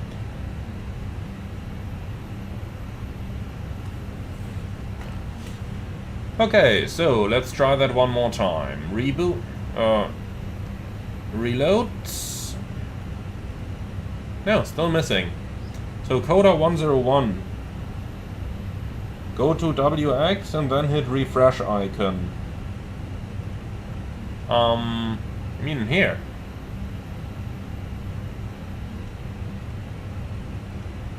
Not 100% sure I know what you are referring to, Coda 101.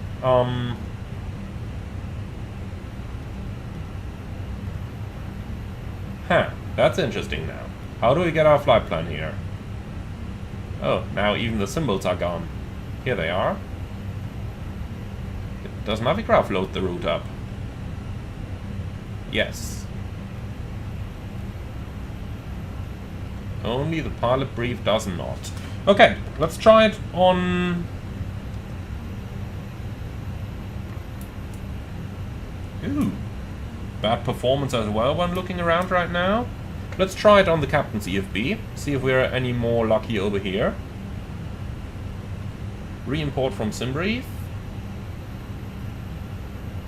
No. We're not.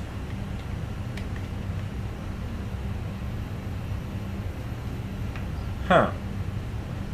Okay.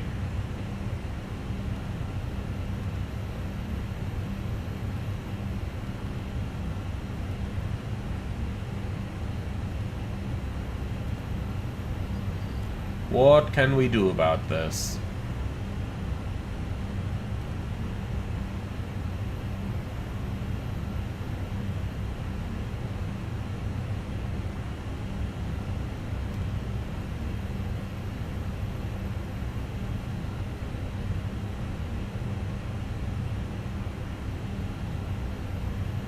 Order 101, where the OFPs, click the second down, bottom right corner should be a refresh icon.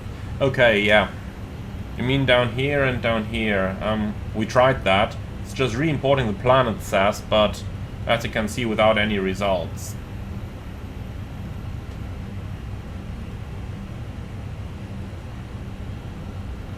Try and scroll it up and down too. It might pop up, did with me today. Okay. That's interesting.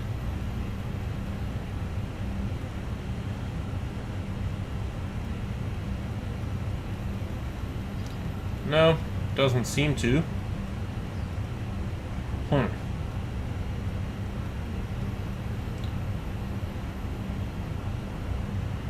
Okay, I tell you what, guys. If it doesn't work like this, I'm just going to use it off my real-world iPad. The charts work, so... Well, we can try... We tried your suggestion, Gideon, but let's try it once again. Re-import from SimBrief, reset all, but we did that already earlier, and it didn't work, so... On the left, let's try one more time, but as you can see, nothing. Okay, I tell you what, we simply do it off the... SimBrief website without bothering too much with it now. So let's go ahead, flight initialization, request flight.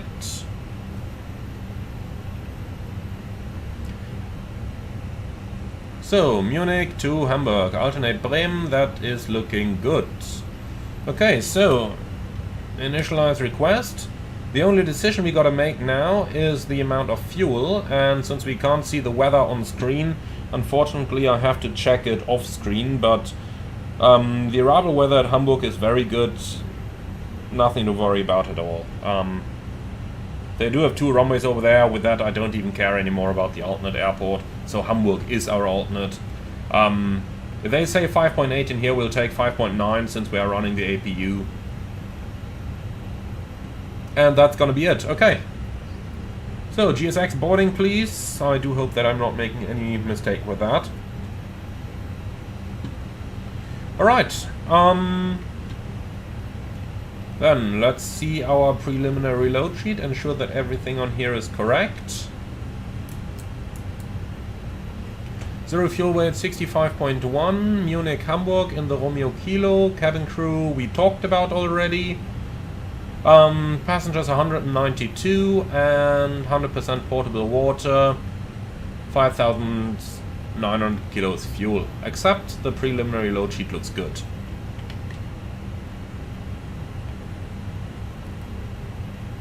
Okay, fueling is still in progress, so I'm gonna leave the pumps off over here.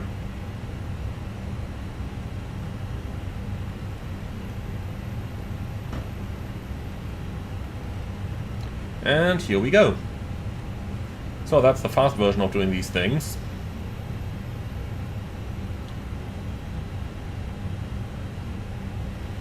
Okay, so we are the Lufthansa 9er Foxtrot Yankee, cost index 30, cruise flight level 360, and departing Munich off 26 right, input to November departure, insert arrival Hamburg ILS runway 23 with a Raro to Papa arrival,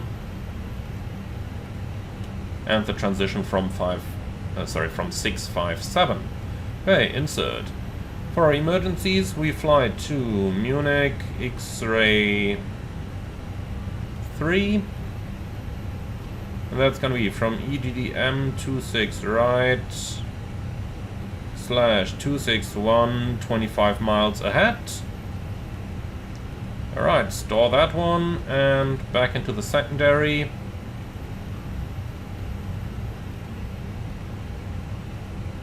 Here we go, holding over there, 261, insert, and finally we're going to return towards Munich.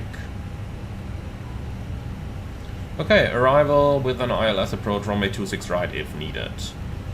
Then I'm going to draw the extended center line on the nav display over here, so that's going to be Munich 26 right on a track of 261 degrees, and we'll fly that towards Muk X3.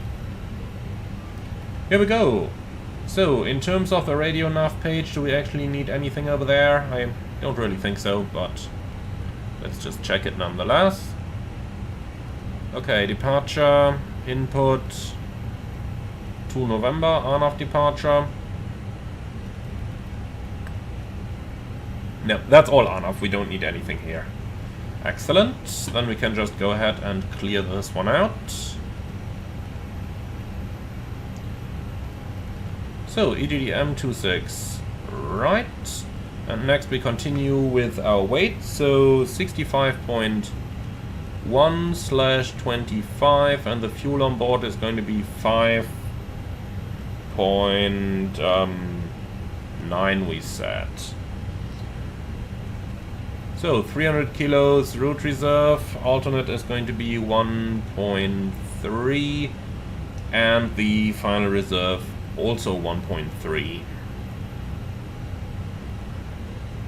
Okay, wind data, uplink, and finally off to the performance page. Let's go ahead and do some calculations. Munich 26 right dry, synchronize the preliminary load sheet, synchronize the weather, and we'll take intersection Alpha 12 just to be on the safe side. So here we go, that's a flaps 2 takeoff with an uptrim of 3.3 at 52 degrees. So, wind data uplink, thank you. Flaps 2, 53. Oh, 52 it should be, and the speed's 454950.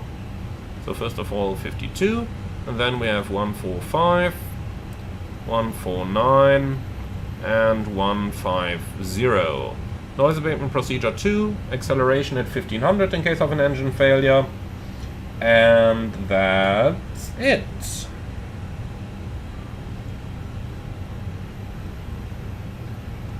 Alright, FMS setup is complete. A little bit laggy here right now, but so be it. Let's not bother with that too much. Alright, so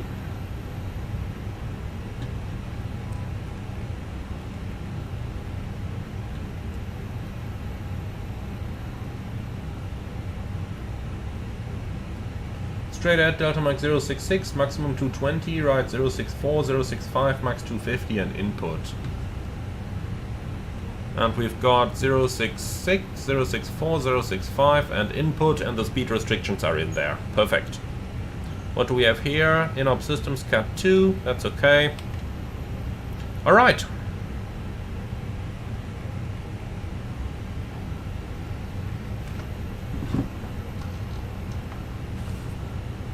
Well, are you ready for the departure briefing?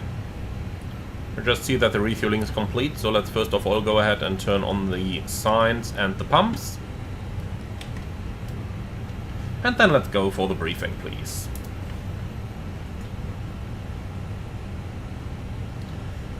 So, Runway 26 right, Alpha 12, input 2 November departure, climbing flight level 70, MSA 3700, extra fuel is pretty much 0.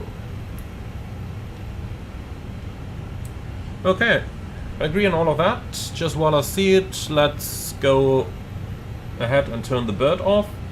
So no hotspots, stop margin should be roughly some 500 meters or so. Engine out, sit straight at Munich X3. Immediate return would be to Munich with a traffic pattern for the ILS approach runway 26 right, or a visual approach if needed. The weather is good enough for both. We're below the maximum landing weight, and I have nothing special except that it is rather busy over here, but we'll have to communicate appropriately in case something happens. Nothing special, nothing non-standard. And just a quick check over here, clean speed 216 with the first speed restriction at 220, so we can retract the flaps entirely. Any threats? No? Wonderful. Okay, cockpit preparation checklist, please. So gear pins and covers removed, fuel quantity 5,900 kilograms, balanced, seat belts on, ADIRS, nav, Baroref, QNH 1015. Cockpit preparation checklist complete.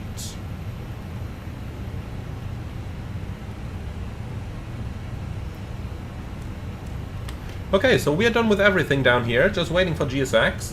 But it's getting that time of the day again where the displays just become incredibly bright in here. So I am going to dim all of those down a little bit so that we don't get blinded here.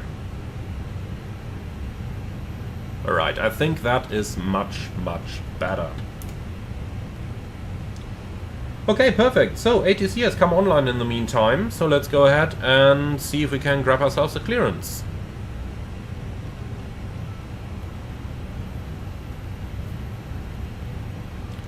So the station is going to be Munich, gate number 208.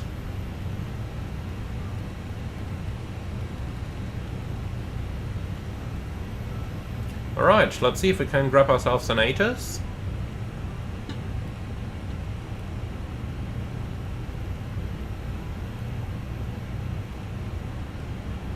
No, we can't. Alright, in that case I'm just going to enter something here.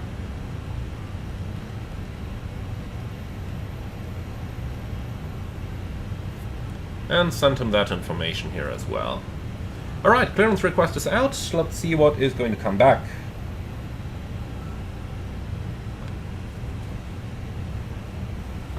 Julian in the comments, congratulations for passing your written IFR exam.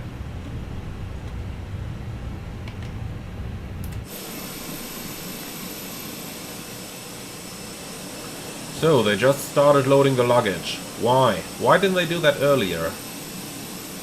Sometimes I just don't get the logic of GSX procedures.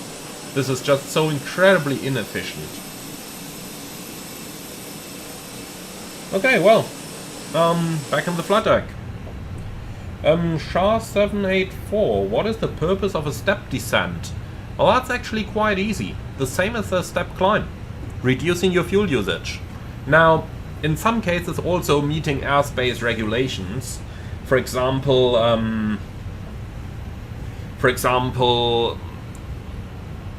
you might not be able to stay in upper airspace until, you know, you might not be able to stay in upper airspace all the way to your destination because of constraints of traffic flows or stuff like that. But if the wind changes and if the wind is better at lower levels, you might as well do a step descent. So you can see that there's really plenty of reasons to do them, and ultimately it just comes down to economy as much as possible. In some cases, obviously, people, you know, have interesting ideas, but well, all right. I have a feeling that he's not using PDC, so let's go ahead and call him in voice. 121780. 545 John. 120505, Lufthansa for Mike Charlie target. Oh, they actually have a delivery now, 12173. Even better.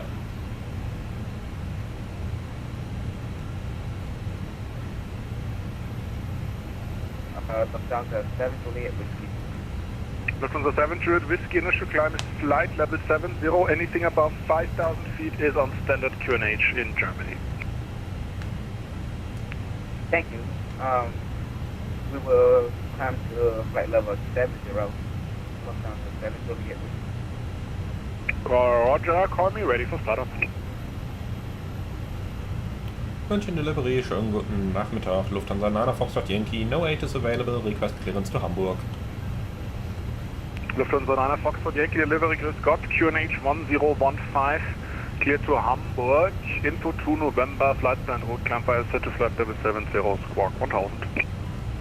Lufthansa 9 Foxtrot Yankee, QNH 1015, clear to Hamburg, input 2 November, flight plan route, climb via set level 70, squawk 1000. Fox Yankee correct, report ready for startup. Wilco, Lufthansa 9 Foxtrot Yankee. Okay, flight level 70, QNH 1015, input 2 November is confirmed, squawk 1000. Lufthansa 9941, and here we go. Flight plan received. Alright, and let's quickly also go into the settings here, controls, and we are flying from the right seat this time. Wow, Kalispera to Greece. Thank you so much for the $23.99 donation. That's really appreciated. No 86 clearance to Warsaw. Lufthansa 2 Mike Lima, hello, data link clearance request. Coda 101, any idea why Watson made the filing of a flight through the browser instead of the vPilot console? The data link, so I thought it just failed, so if you can send it me, not really. It's fine. I have a couple theories, but, please put in a little more expectation of delay into the system. Okay, so what's the status of our loading here? That's the moment to rip open the window and scream out that they shall hurry, we've got a slot to catch. But if you ever see some pilot do that, he's probably gonna retire soon. Don't do it. But they're currently loading the last van, that's good.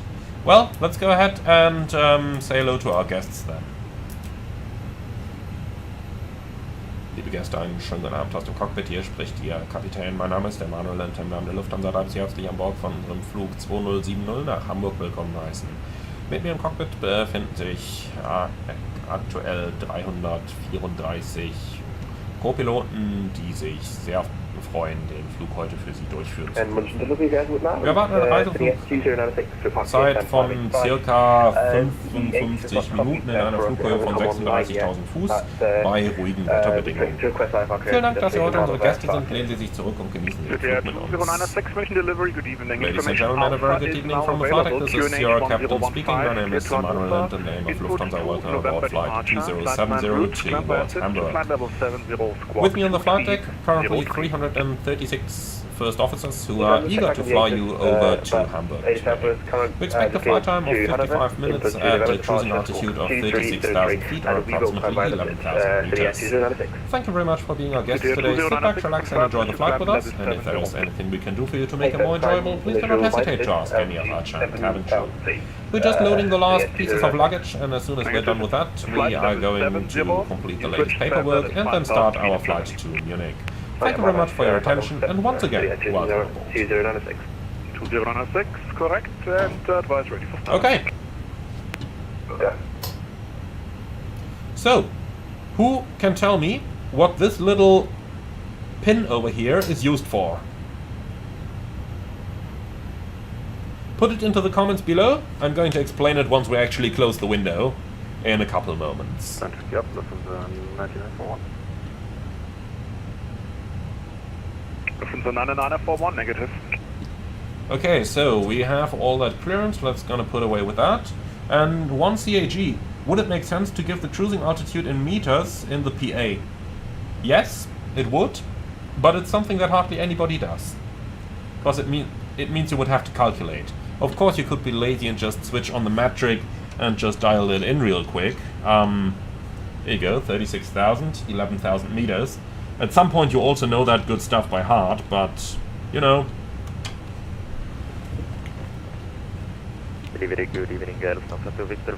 Okay, so, 3018 for load Alpha, sheet is here, November, excellent. to Hamburg. That's revisions to edition number 1, okay. So to Victor delivery, good evening, info Alpha, clear to Hamburg. So, 65.1, which is exactly what we had. 16.3. Clear to Hamburg, the input to November departure initially 70 squawk. Takeoff weight 70.8. To Victor, 70.8, 192 passengers, 6 infants. Takeoff CG 18.7, which is roughly here, so we're looking for one delivery. at roughly 2.5 units of uptrim. 994, Okay, gonna accept that. What departure have you planned for? Slash up 2.5. We set up for Oh. Well, it's not gonna fit into there. Clearance is available, advisory to copy. Okay, here we go. From the 941, check information Alpha, cleared to Frankfurt, give me one. So guys, in regard to the little pin down here, Coda 101 is absolutely right. It's to stop the window closing in case of an evacuation. That's especially important if the nose wheel collapses and the plane has a pitch down. Imagine if there was nothing holding the window in place. It would just slam forward again and it could hinder your evacuation. For that reason you have that pin. Put that to the side, and then you can close the window. 9941, correct. For taxi, apron 121, 930. 121 this is a 941, thank you very much. Negative, term 3 is mine, you want 121, 930. So that 903, this is a 941. Okay. Lufthansa to my Lima, ready for sudden push. Well, pretty much ready to go. Lufthansa. Let's go ahead and tell GSX to start prepare the aircraft for pushback. For pushback, apron 121-710, ciao. Lufthansa to my Lima, start approved for push, apron 121-710, danke, schönes Wochenende. Lufthansa 9 Foxtrot Yankee, request startup. Lufthansa 9 Foxtrot Yankee, startup approved for pushback 1217, bon AD. Startup approved 12171 Lufthansa 9 Fox Yankee, AD.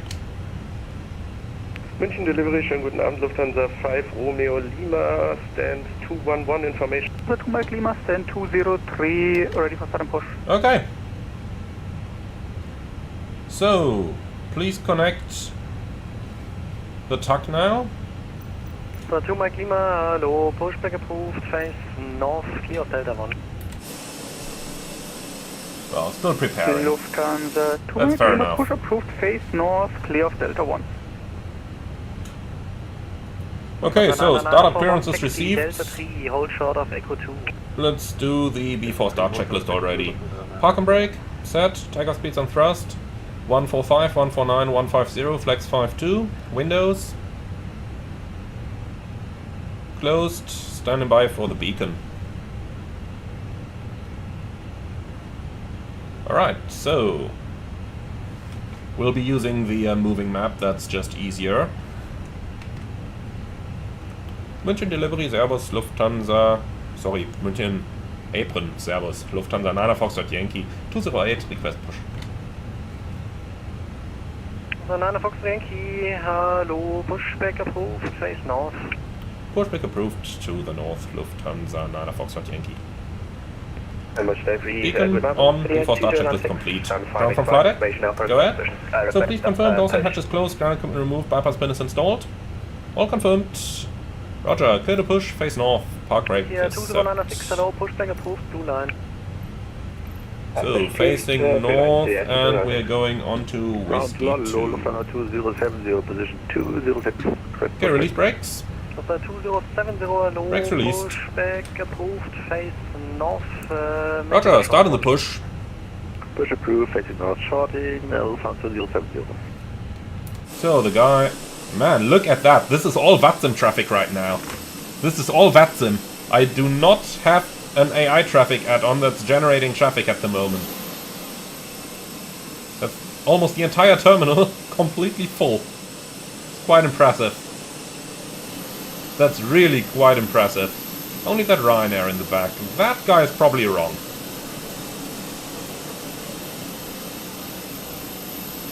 And Daft Duck, should ATC tell you what line to push to? Not if there is a standard procedure. Normally you always push to the nearest taxiway, and only if they want you somewhere non-standard, then they are going to say it. But then again, regional differences. Some airport does it that way, another does it that way. Okay, ground, we'll start engines 2 and 1 in sequence. Engine 2 start.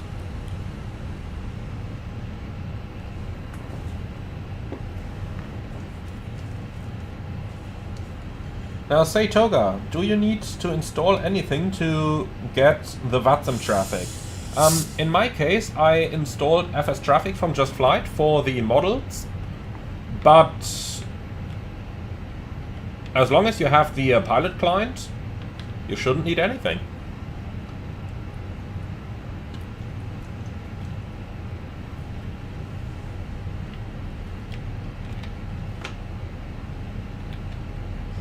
Jonathan Beaumont, the 777 made me flinch.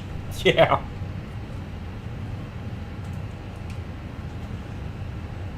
And Nathan, you're absolutely right. The advantage of flying single pilot is that you always get to be the pilot flying.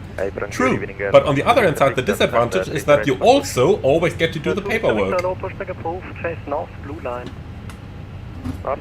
Okay, that's a good start on 2, starting 1. Engine 1 start.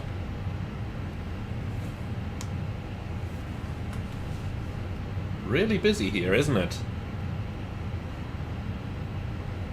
You can really see that a new scenery's been released. Okay, push complete, set your brakes. Brake set. And there is a company message over there. Let's quickly check that out. Lufthansa Ops. Complaining about delay. Oh, come on. That's another bug in the Fenix, that whenever you do a turnaround on the second flight and on any consecutive one, it always complains about delay.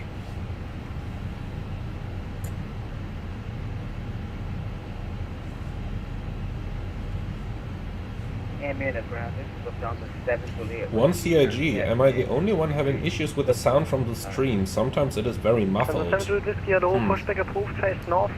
Well, I'm not doing anything strange here. I can maybe turn the microphone a little bit, if that helps, but And confirm staying clear of Delta 4. Apart from that, I don't really know what I could do to change it. Okay, 2 good starts. Stay clear of the taxiway Delta 4.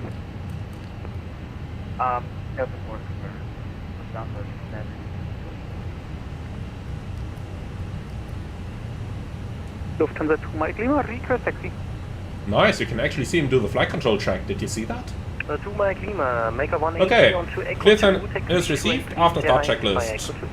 Anti-ice, off, ECAM status, checked, pitch Lufthansa 2 trim, Mike Lima, 182, 16.7%, radar Echo 2 trim, to CRA. neutral, after start checklist complete. Lufthansa 9er Foxtrot Yankee, request taxi. Lufthansa 9 Foxtrot Yankee, swing over Center 2, taxi to entry November 4 via Center 2, give way to an A321 left to right.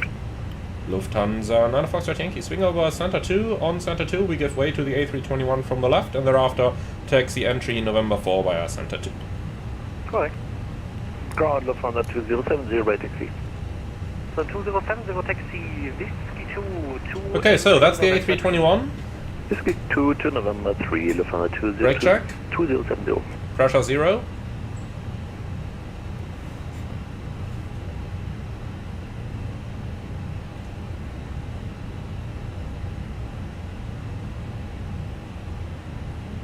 Okay, Center 2 is the one in the middle. We give way to the A321, which we did. And then off we go.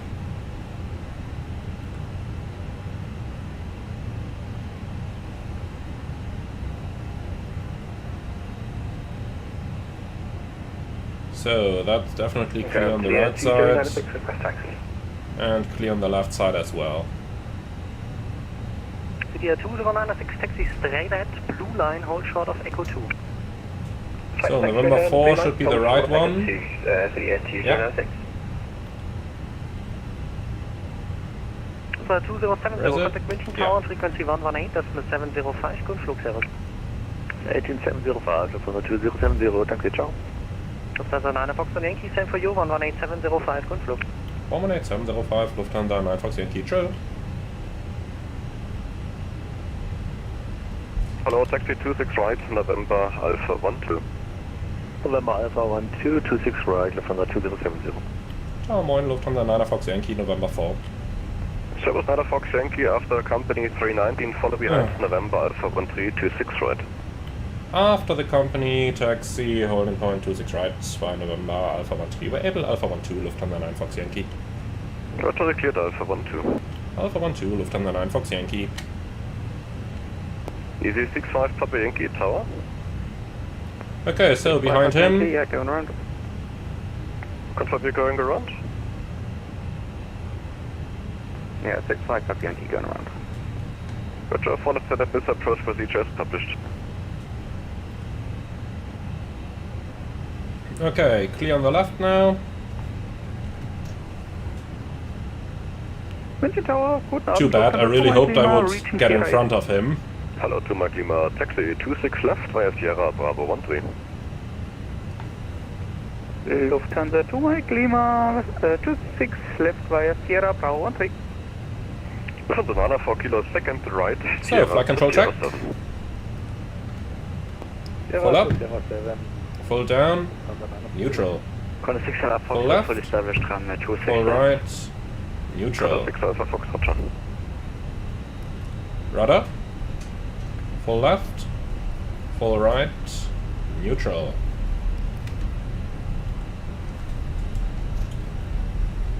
Easy 65 Papa Yankee, contact arrival 128 decimal 03. 15 decimal. Oh boy, he's going slow. Okay. Confirm 03.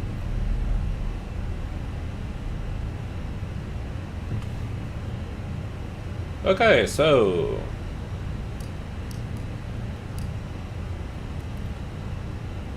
cabin ready signal is received already. My plane has a little tendency to go to the right. Okay, taxi checklist. Flight controls checked. Flap Easy setting, 61 conf 2, hello, radar and expect predictive wind 45, shear, wind check on 260, and 6 auto, engine mode selector, norm, ECA memo, takeoff no blue, taxi checklist complete. Contact 6 Alpha Foxtrot, swing 2606 knots, 26 left, clear to land. 26 left, clear to land, contact 6 Alpha Foxtrot. Lufthansa 2 Mike Lima, after the next landing, Condor Airbus 320, forward funnel, line up 26 left, wait behind. Lufthansa 2 Mike Lima, after the next landing, Condor A320, line up 26 left and wait behind.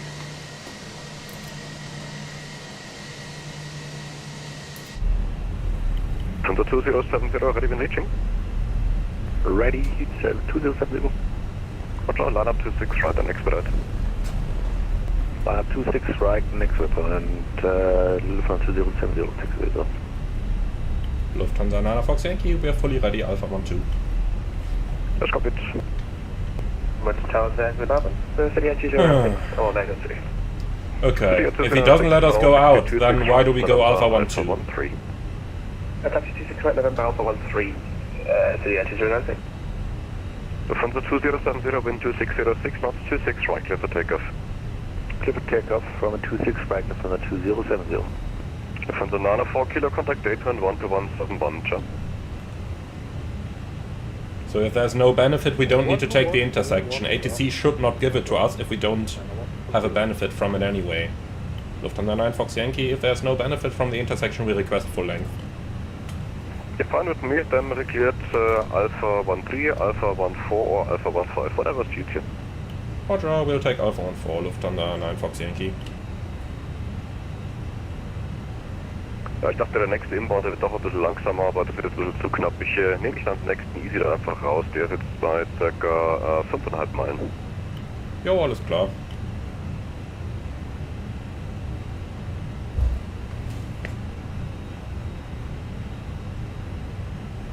I wonder why they put us in front, behind the A319 anyway. We had to stop like 3 times for him. Normally it would have made much more sense to put us in front since we requested taxi first. So we were moving already, then the 319 requested taxi. And, well, typical VATSIM. VATSIM basically works on a first come first serve, not on what makes more sense.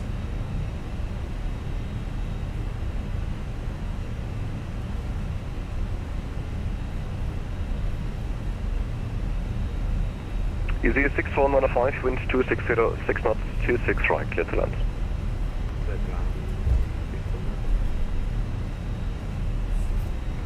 Lufthansa 2070, contact arrival 12803, ciao. 12803, Lufthansa 2070, ciao.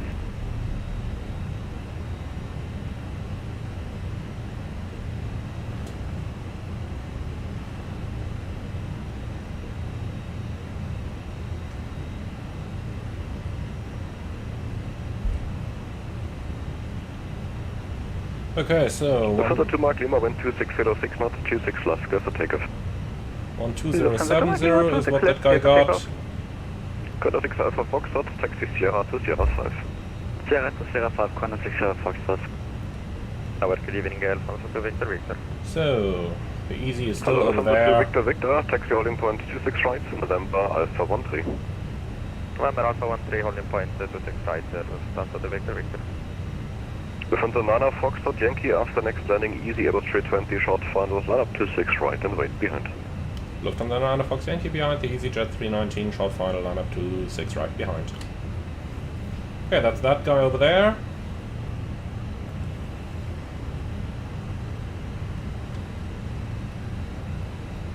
Cabin crew, prepare for departure.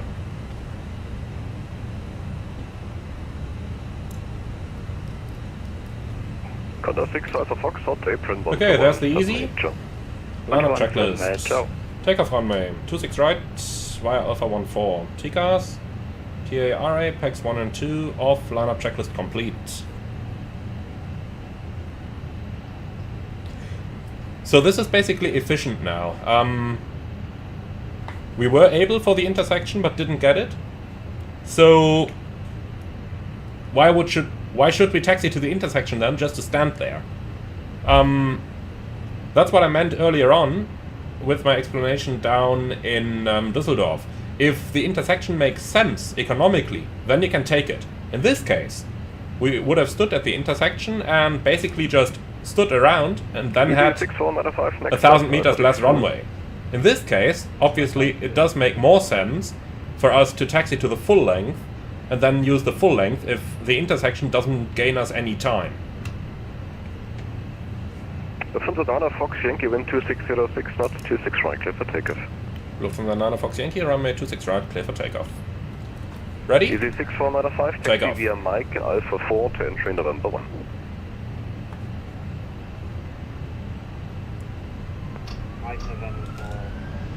Manflex 52, SAS runway, auto thrust blue. Mike, Alpha 4 to entry Thrust set. November 1.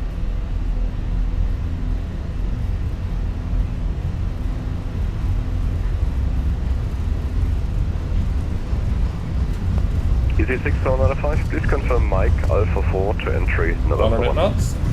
Checked.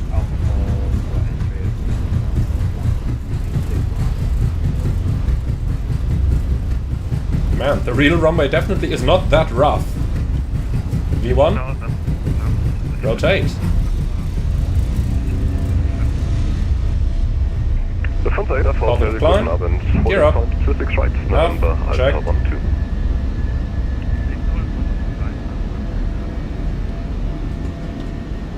Easy 6495, that is the wrong direction, hold your position. Autopilot 2.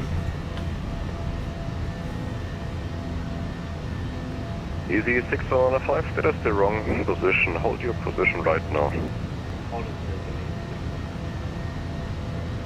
City at 2096, wind 2606 knots, 26 First time climb, auto thrust. 26 right, please take off. City at 2096. Flux 1. Lufthansa Nana Foxtrot Yankee, contact arrival 12803. 12803, Lufthansa 9 Fox Yankee, check. Easy 6495, taxi next right via Alpha 9 and right again to November facing west. Easy 53 November Kilo, speed 220 knots. 0 knots, 53 to wind left. Scandinavian 62, correction, Scandinavian 2657, speed 240 knots or greater.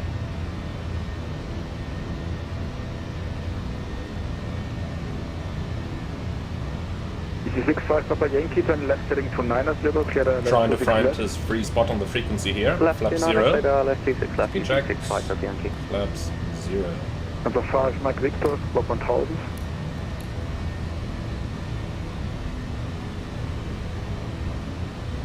München, schönen guten Abend, Lufthansa 9 Foxtrot Yankee 4200, climbing level 70.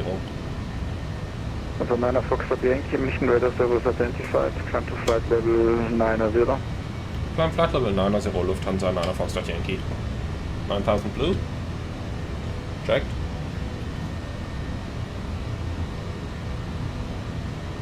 And Madcat 1381, could you recalculate the flax temperature in a case like this to save some engine wear and fuel?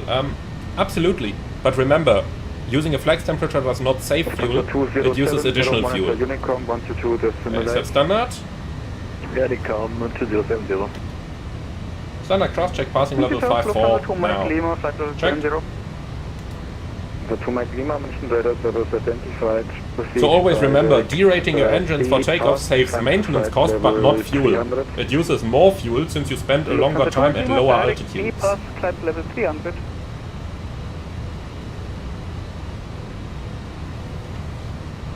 Scandinavian 2657, descent to altitude 4000 feet.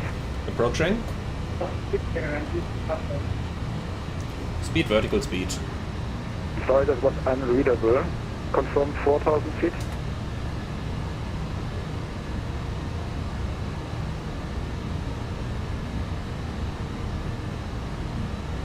EC65 Papa Yankee, contact tower 118.705, bye-bye. Tower 118.705, EC65 Papa Yankee, thank you. Lufthansa 5, Mike Victor, München. Okay, vertical speed 1000. Lufthansa 5, Mike Victor, go ahead. Lufthansa 5, Mike Victor, I tried calling you multiple times. Please listen. Lufthansa 5, Mike Victor, turn left. Hi Madeline, nice to see you in the chat. Indeed, it is the new GPU. And we've got 1000 to go. Lufthansa 5, Mike Victor. Canadian 2657, you're slowing down. I gave you a speed. Canadian 2657, speed 200 knots per breaking. Madeline, it looks much better, let's just act like it does. Yeah, why not? Why not? India 2096, Mission radar identified. Climb to flight level 190. Climb flight level 190, actually 096. Also 9 Foxtrot Yankee, climb to flight level 190. Lufthansa 9 Foxtrot Yankee, climb flight level 190. Scandinavian Okay, thrust climb flight level 190 blue. 30, clear left, 26 right. So the reason they keep you initially at flight level 90 over here is because of the arriving traffic. Basically, the arrival route that we just flew as we come in came down here and then entered the downwind over here. For this reason, they clear aircraft initially to climb to flight level 90, and once you've basically passed along the transition, they clear you to a higher flight level. With that aircraft coming in over there, I suppose that clearance made sense, seeing that the controller was rather distracted with a couple other aircraft. Level 9 and 0. EC5 P November Kilo, turn right, heading 230, clear left 26 right. Alright, no turbulence expected. Lufthansa 9 Foxtrot Yankee, contact München radar 134.150. 134.150, Lufthansa 9 Foxtrot Yankee, tschüss.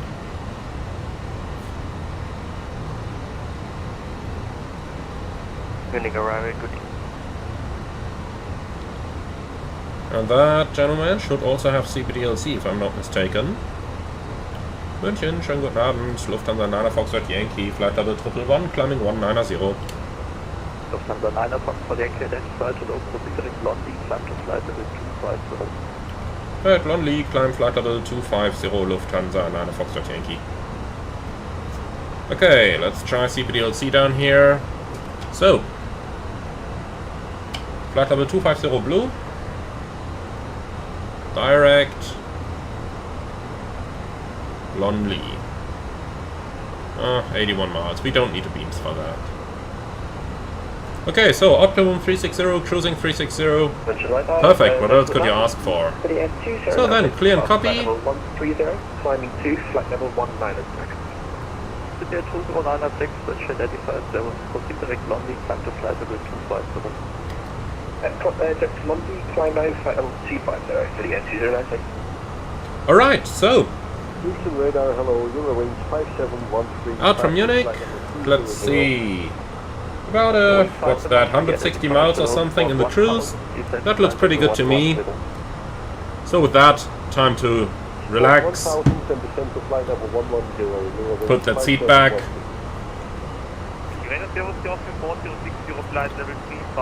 and most importantly, do the Airbus move. Well, here we are.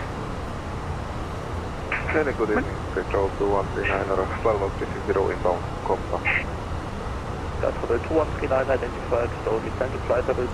And Patrick Thieme, is the Lufthansa livery in the Phoenix livery installer, or did you get it from somewhere else? It actually comes with the Phoenix installer, but if you're interested in a variety of liveries, I can recommend you the upload from Artarium on FlightsMTO, where this livery is included, and a lot of others as well. Artarium actually made several different packs on FlightsMTO, which I can very much recommend you to check out. And Hasby, hi, we are flying to Hamburg.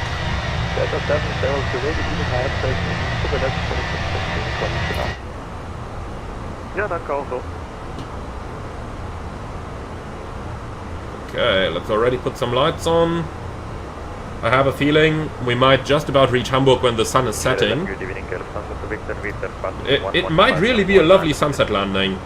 The runway is a 2-3 down there, so that's gonna face, yeah, well, we're gonna have the sun on our right hand side there on the landing, but I have a feeling we're gonna have some very nice light over here.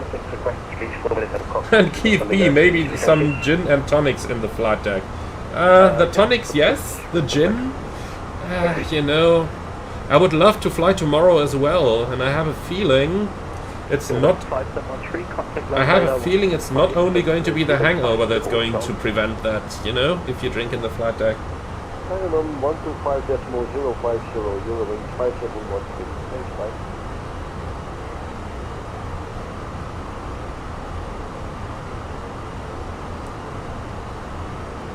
Lufthansa 2 Victor Victor, contact 129, that's the one, Charles.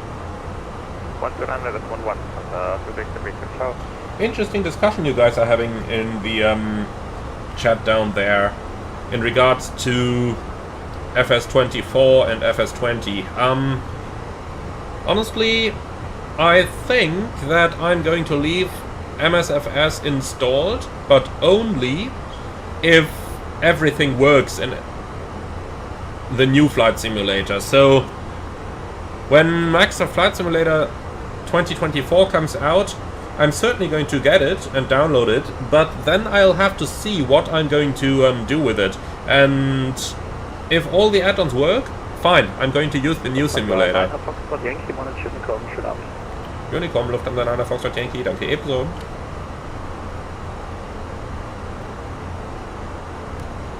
Oops, I didn't mean to turn the entire unit off. Alright, 1, 2, 2. 8. Here we go. Okay, so this is the moment to put the feet up on the panel and just relax a little bit. So yeah, when the new simulator comes out, I think I'm most likely going to have both simulators next to one another for a while, until I'm sure that all my add-ons work in the new one. I think most stuff from the marketplace is going to work straight away. ATC message unable. Yeah, that's fine. So I think that most stuff that is on marketplace is going to work fine straight away. But some of the stuff that is not sold on marketplace might have some initial issues. I'm thinking about aircraft like the Fenix over here, because Fenix obviously does not sell on marketplace because the aircraft depends on the external application. Now the external application, therefore, most likely is going to inject some code into the sim, and I could imagine that that could cause issues with the new sim, or that at least an update will be needed and it will not work straight out of the box. Now, how long it takes to get such an update, who knows? It might be a few days, it might be a few weeks. If you're wondering why I'm a bit skeptical here, that's mostly because of my experience with the Flight Sim Labs Airbus series, which basically worked on a pretty similar basis, that it also basically hacked itself into the simulator using external applications. It's just that you did not see that external application in the FS Labs. In the Fenix you see it. Now, FS Labs sometimes took really long to be compatible with new updates and new simulators. For that reason I'm a little afraid here. But who knows? Who knows? Maybe it's just, you know, changing a couple lines of code for the folder structures and that's it. I surely hope so. But can't really say for sure. Alright then, we're going to climb to flight level 360.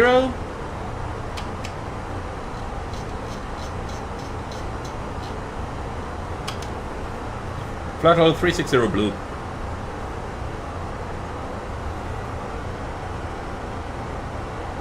And 1 CAG, sunset in Hamburg is at 18:30 UTC. Well, that's gonna fit pretty well. That's gonna fit pretty well. Landing at 18:45, but that includes the full transition. So we'll be on the ground at maybe 40. And of course remember that there is a lot of light still left after sunset, so I think we are going to be landing at a pretty good time here. I really think we're landing at a pretty good time.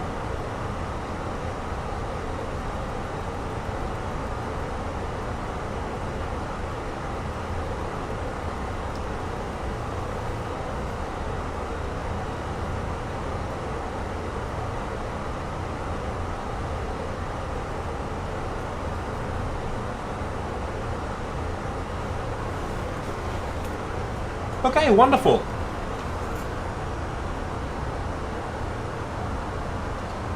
Now, Lufthansa, one question regarding the Airbus. Can you differentiate between a soft landing and a hard landing?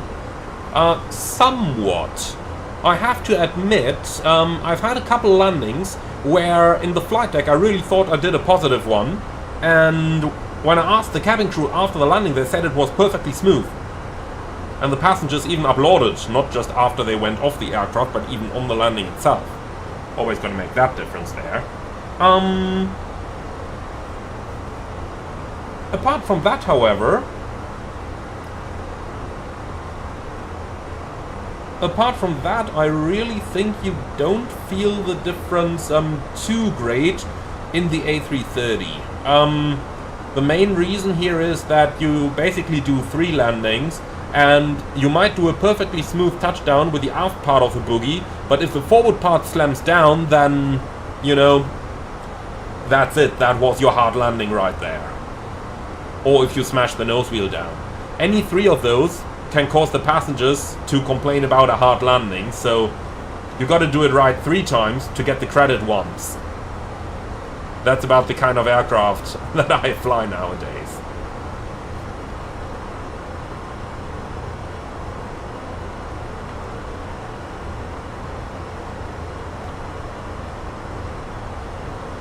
And Lufthansa, same question based on the operations manual. Now, that's a good question. Now, yes, if the commander decides, or if the commander judges that we've had a hard landing, then we are going to contact maintenance control, and they are going to read out the data and evaluate it based on the data.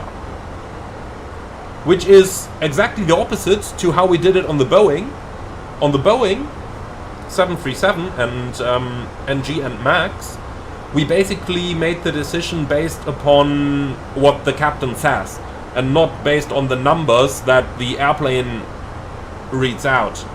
So, in the Boeing, if the computer said you've made a hard landing, but the captain said no, then it is no. On the Airbus, it's the other way around. On the Airbus, the pilot's got to make that call, and the pilot can always order the inspection if they deem it necessary, but, you know, it might as well just be the engineering, respectively the aircraft computer, that's going to make that decision.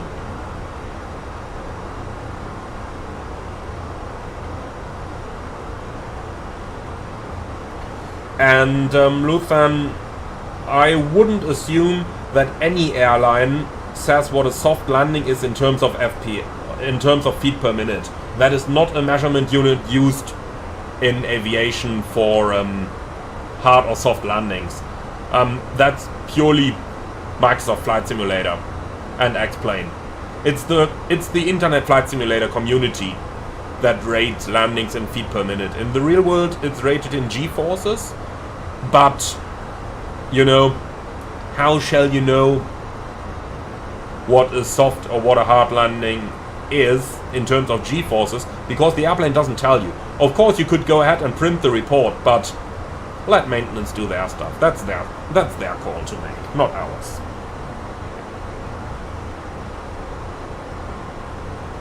And one CAG, yes, you are correct that turning the packs off is standard for takeoff in most Airbus operators.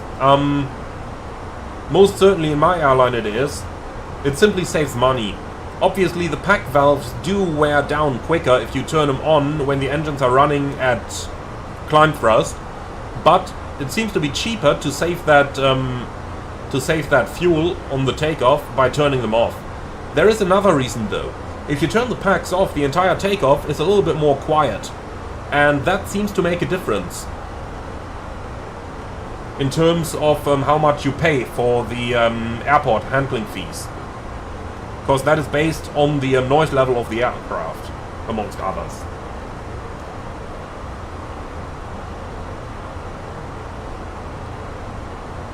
And Konali, you name it. In real life, you feel it in your back if the landing is hard. Oh yes.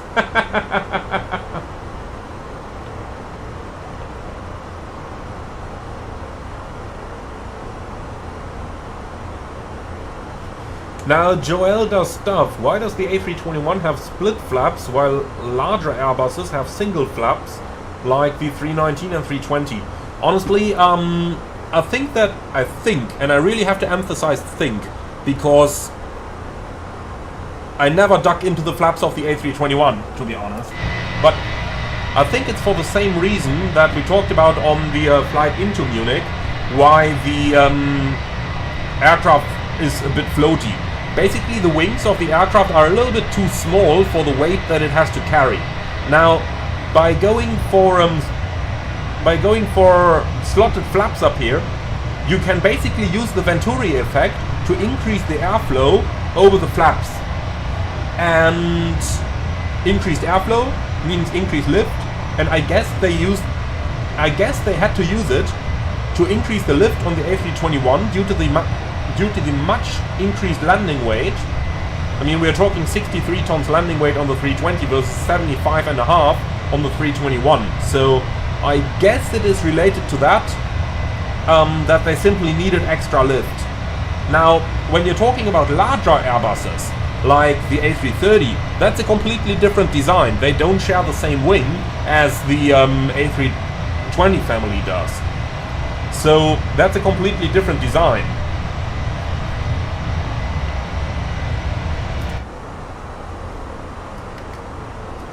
Okay, 1000 to go. Mach vertical speed.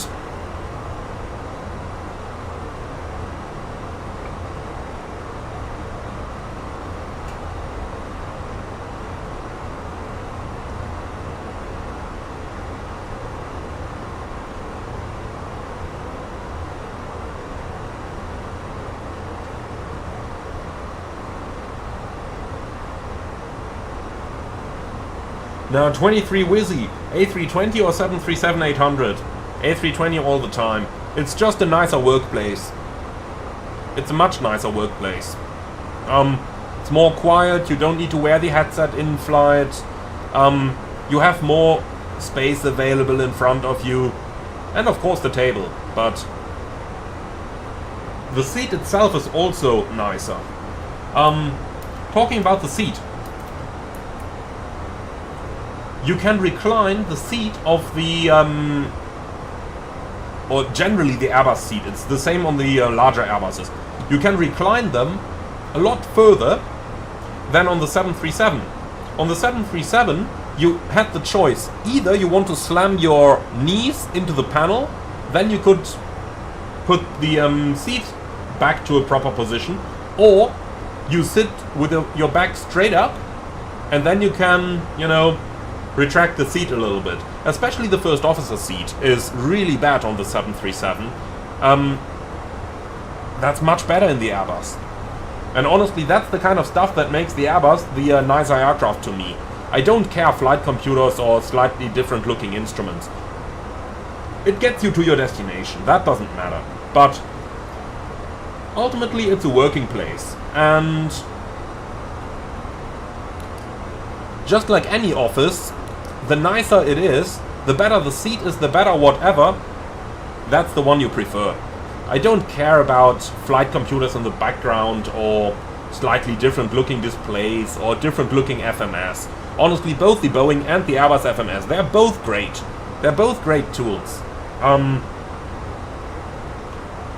It's the working environment that matters.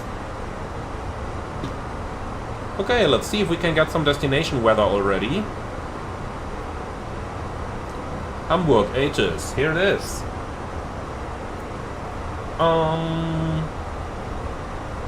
280 at 11, slightly variable, 20 degrees, 1007.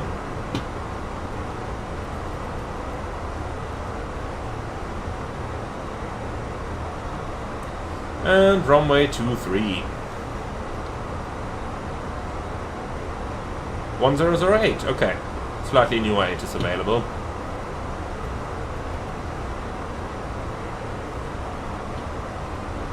So, runway 23 is what we've got in here.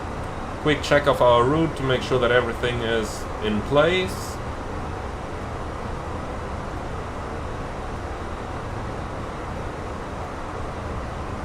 So, Varo to Papa. For an ILS approach, runway 23. Or shall we do a different approach? Shall we do an RMP approach? Or shall we do an ILS approach? Up for you guys to decide. I don't really care that much. We can do both. You let me know what we do.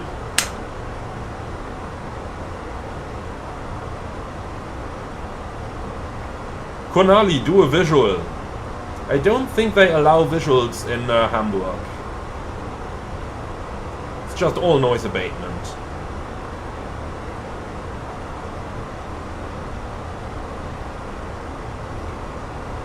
Now, while you guys decide on which type of approach we're going to fly, Anti-Cooperative asking, I'm wondering, what are all those little holes over the FMS screen for?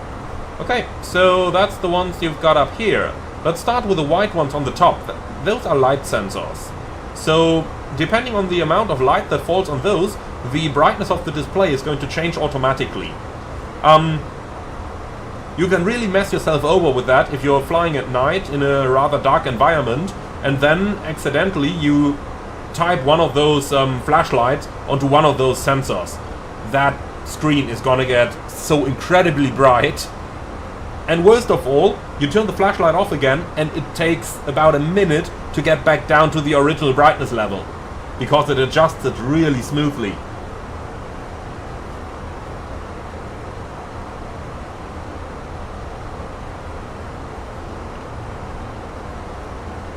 Okay, I think the majority of you actually said RMP approach. Okay, RMP it is. So, on off 2-3. And here we go. Excellent, so that thing is in.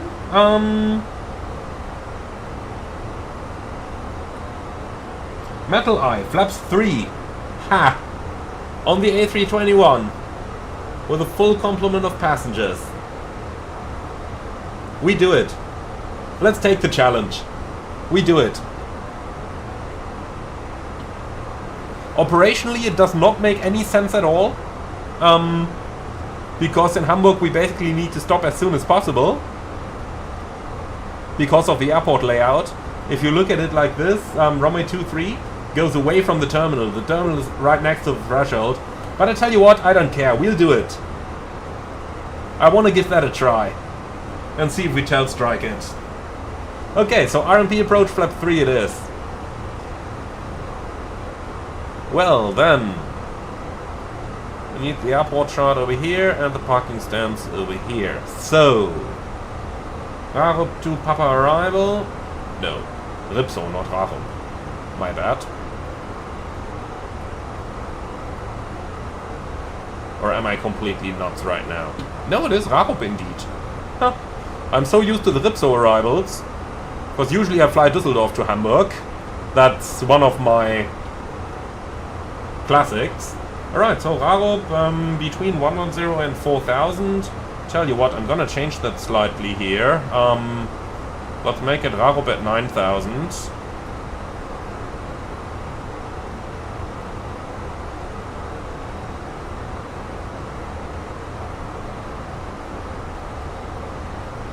Yeah, and this looks pretty much exactly like the chart. I'm not gonna go over every single one of those waypoints. This looks like the chart. Okay, RMP approach runway 23, starting out of 657. So that is 657 and 4000, 658 and 3000, and then we have Pisas in 3000. Which we have, 170 knots. And that is minimum 170. But Airbus does not want us to alter the final approach segment. Now, you could change the speed, but I tell you what, why bother with it? Okay, 3-degree glide. Which agrees with the chart. We are using Cap Delta minimums down here. Lufthansa is probably certified to fly LPV approaches. I'm not sure if they are. Probably. So let's take 272 as our minimums. Okay, in case of missed approach, straight at Delta Hotel 111, which is an overfly waypoint, as you can see by that circle around the waypoint symbol. And then a left turn to Hamburg VOR climbing 4000. So 111 overfly waypoint and then Hamburg 4000. Okay, Hotel Alpha Mike and Hotel Alpha Mike.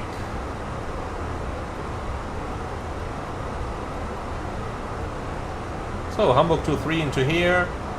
Descent speed at 300 looks good. Alright, QNH 1008.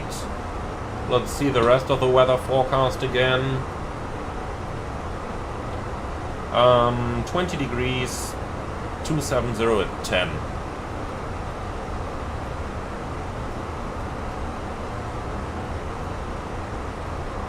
Okay, you guys said flaps 3, you get flap 3.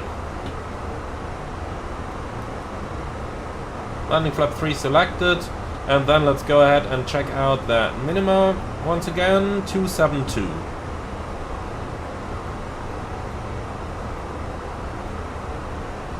Engine out acceleration, 2100.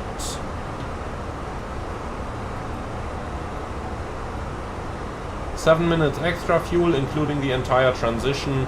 Copy active, and here we go. So, we are going to be rather fast. I will not do anything more than auto brakes 2 unless we really have to, which we don't on a runway as long as this one. Okay, that's a contact me from Bremen, 128.76. Let's say hello.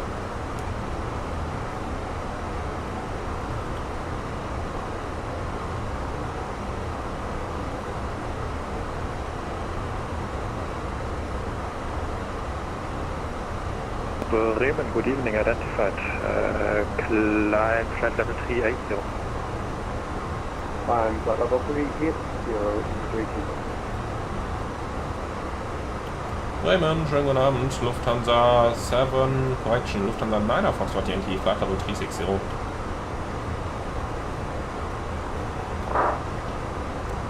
Lufthansa 9er Foxtrot Yankee, Bremen, good Abend, identified. Descent level 320. Descent flight level 320, Lufthansa 9er Foxtrot Yankee. Bremen, Radar, guten Abend, Lufthansa Fastmax, Tangle Flight. Descent flight level 320, blue. 100, Provis 3 Foxtrot. The Fastmax Tango Bremen, hello, identified. Blue selected. Ah. That might be a little close.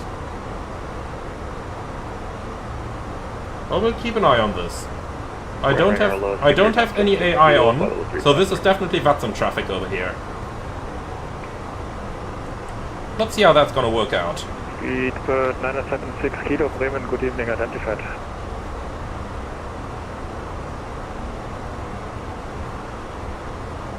EV78 Lima Hotel, contact Bremen radar 124.175, goodbye.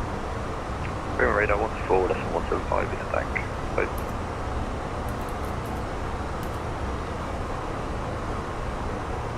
But that does not look very good. I have a feeling we might end up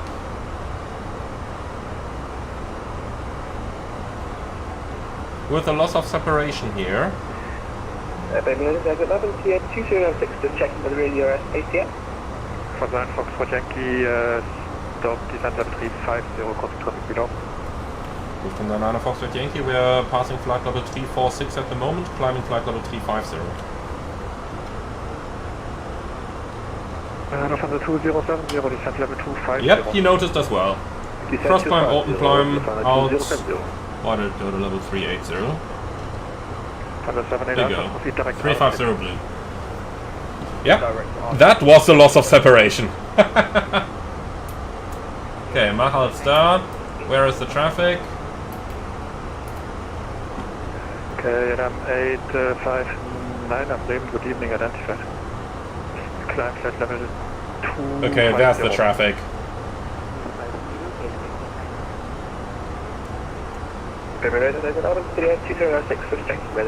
Yep, that was definitely... Would have sent you contact me if you were.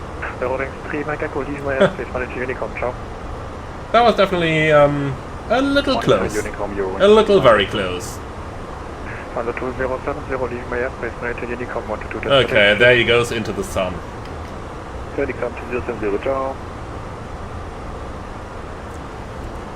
Okay, well, let's get back to business here.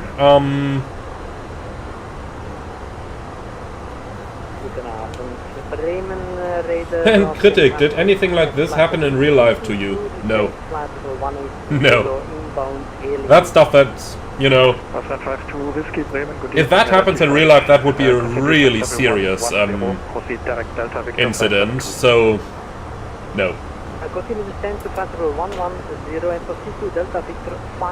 Of course, in real life I would have stopped the descent in level 350 myself. In real life I would not have bothered to wait and see what if the controller notices it.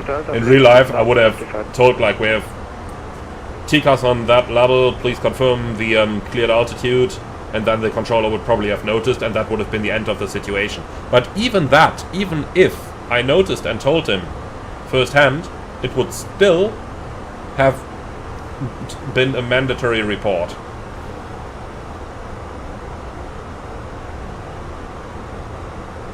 Lufthansa 5 Mach Tango, climb flight level 310. Lufthansa 5 Mach Tango, climb level 310. Okay, so for the descent. And just information Tango copy, and with flight 27 left into Hanover.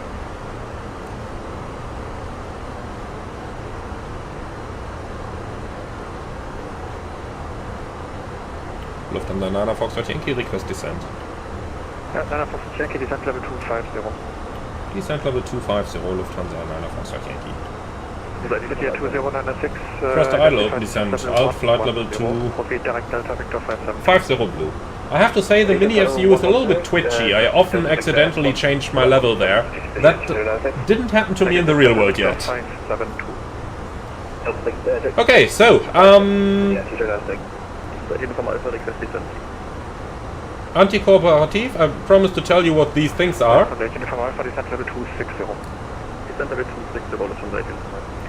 Basically, they are warning indicators, as you can see. So, up here, the FM1 and FM2 light illuminate if some flight management computer fails, and you can see, apart from that, you have a ready light, that's maintenance stuff, the IND basically is as well, but that's what they are for. And that one in here doesn't seem to be used in the Phoenix.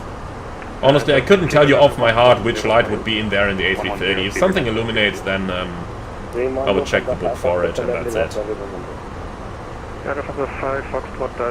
Okay, then let's go ahead. Ha, Metal Eye.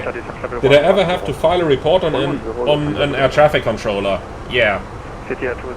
Several losses of separation in Spain, several reports on insufficient English capabilities in Spain, that kind of stuff.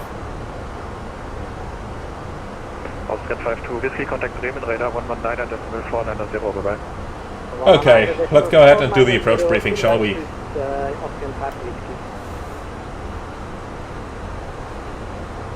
So, MSA 2400, Raro to Papa arrival for an ANAF approach runway 23.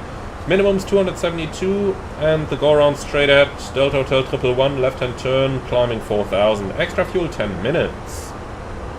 5 Foxtrot, Delta approved. Okay, we'll have final approach guidance from the flight director. Landing config 3, stop margin is uniform gonna be plenty, but let's actually see how much it is.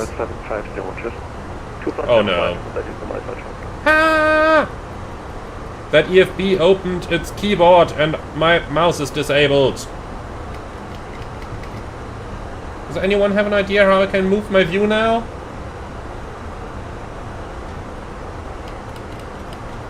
My everything is stuck right now. I can't move around or anything. Lufthansa 9 Foxtrot Yankee, contact Bremen Radar 119.510 für dich. 119er 510 Lufthansa 9 Fox Yankee.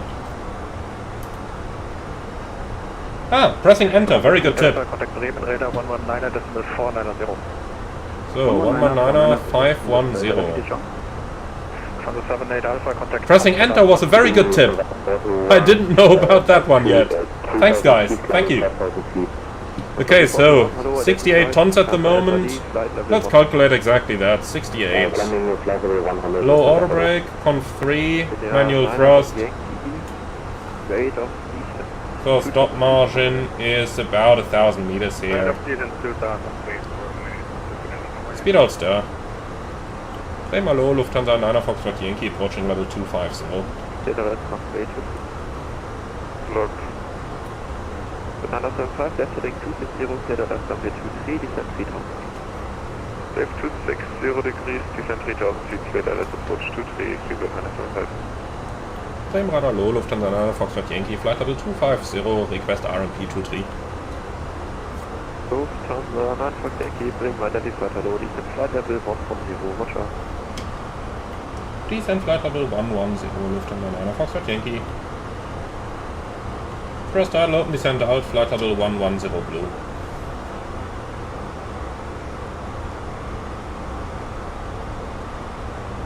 Okay, so down we go.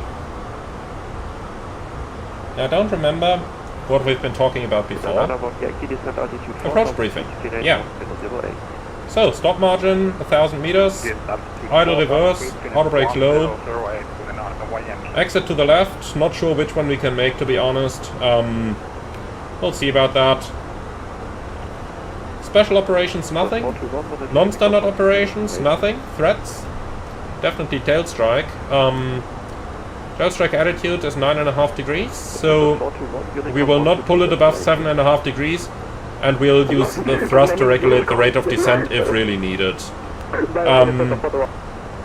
So we set ourselves the pitch limit of 7.5, no more than that. Okay. Anything else? No? Wonderful. Briefing complete. 170 knots, 5 mit final speed 975. So, 2,500 above the profile. That shall not be a problem. As you can see, we reached level 110 prior to Raro. Remember that we had manually adjusted the altitude for Raro, so reaching it anywhere here is completely fine for us. Okay then, company message. They are probably looking for a delay code. They can get one. Well, let's first of all look at how many minutes they want. 9 minutes. Yeah, I don't care. Put it on aircraft tour. Or airport tour.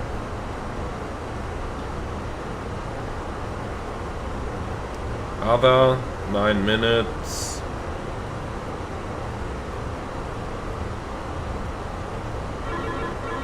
Airport tour. Yeah, CPDLC unable. That came earlier. Alright. Don't ever do that in the real world, otherwise you will be pretty sure that you'll be meeting your chief pilot without tea and biscuits. Okay. So. I really thought I wanted to do something on here, but... Greetings and an A330 driver. I'm good. Okay. Well, let's quickly say bye-bye to the passengers. 170 knots. Liebe Gäste aus dem Cockpit, Ihr Co-Pilot mit einem kleinen Update. Wir haben den Sinkflug Richtung Hamburg gestartet. Flugzeit jetzt noch etwa eine Viertelstunde. Wetter aktuell 20 Grad bei einer leichten Bewölkung.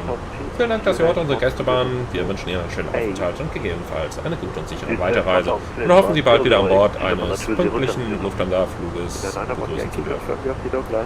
Ladies and gentlemen, from the flight deck, this is your first officer speaking. We've started our descent towards Hamburg, remaining flight time now about 15 minutes. The weather currently 20 degrees and a light wind from the southwest. We hope to see you all again on board of a future punctual Lufthansa flight and wish you a nice and safe continuous journey. So, I'm back. So what do you guys think? Straight in, or are we going to fly parts of the transition here? I have a feeling we're gonna fly it straight in, so...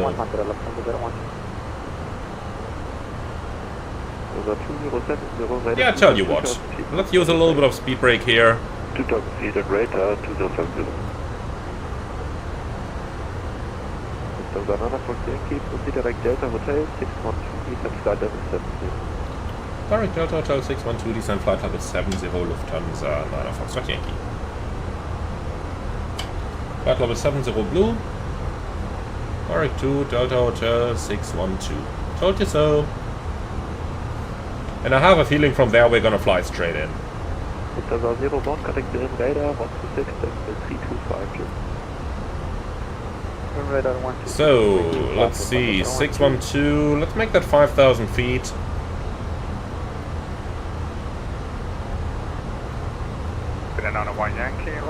That should give us a little bit better profile.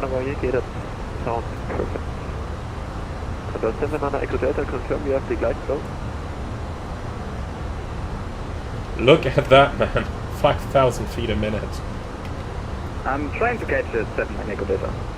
It seems like you're way too high for this position. Or if you can still make it, or I give you a new approach. I can still make it 7 Echo Delta.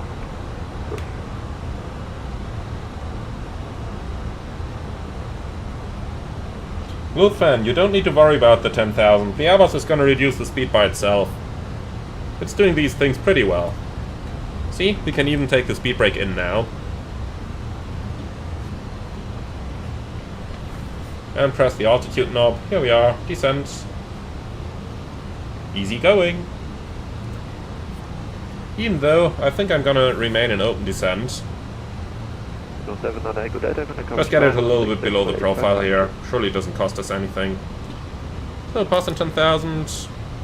Lights on, signs on. We don't need the LS button for the RMP approach.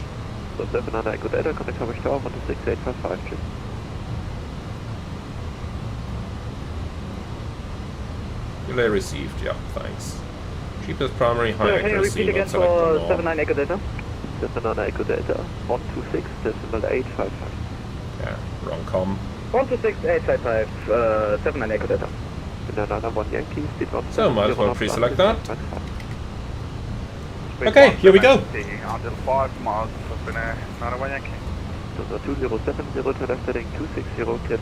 So, let's do a little bit of manual flight, shall we? Left 260, clear Dallas approach, runway 23, lift on 12070. We need to keep the flight director on for the RMP approach, but that's fair enough, is it?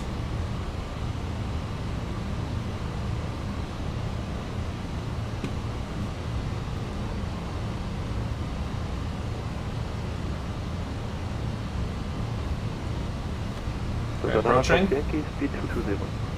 Speed 220, Lufthansa Nana Fox Yankee. Nana Fox Yankee, descent 4000, QNH 1008. Descent 4000, QNH 1008, Lufthansa Nana Fox Yankee. So, speed 220, set QNH. Tower 126, 855, Tower 126.855, QNH 1008, cross-checked, passing 7,700 now.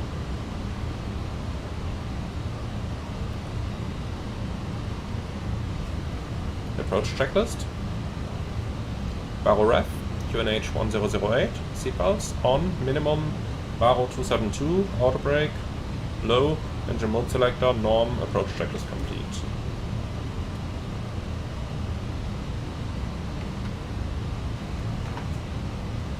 Okay, let's go flaps 1. Speed checked. Because that way I can now use the speed brake without the VLS band coming significantly higher. Or significantly close to the 220 knots.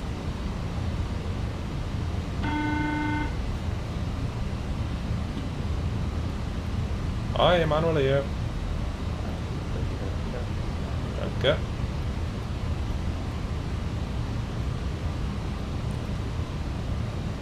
Nana Fox Yankee to Reiterding 350. Lufthansa Nana Fox Yankee, Reiterding 350. Okay, speed brake goes back in again. So 33 Hotel Echo on frequency. Heading.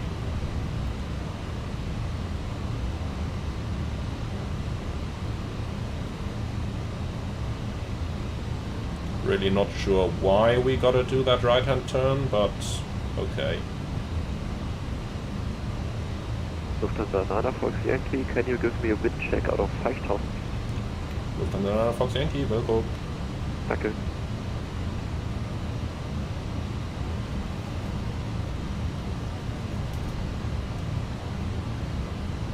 Okay.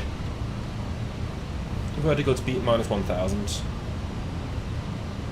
So 2070, speed 170 knots or greater until 5 miles. Warte mal, wir machen 170, 5 mal 2, Lufthansa 2070. Lufthansa Nana Foxtrot Yankee, the wind 246, diagonal 45. Fox Yankee, that was blue up second. Lufthansa 9 Fox Yankee, wind 247, diagonal 41. Super, danke. Okay, extend center line.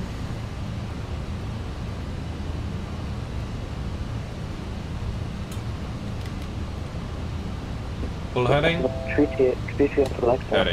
So 33 Hotel Echo, the radar identified. Number FID, flight level 100. Airline 100. So Banana Fox Yankee, left heading 260, cleared RP, approach runway 23. Lufthansa Nana Fox Yankee, left heading 260, cleared RMP, runway 23.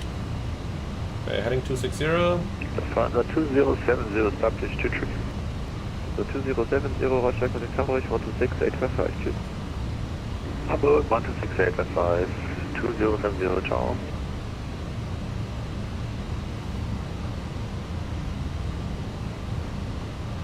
Rohit, no, we can't do a visual approach on this one, sorry.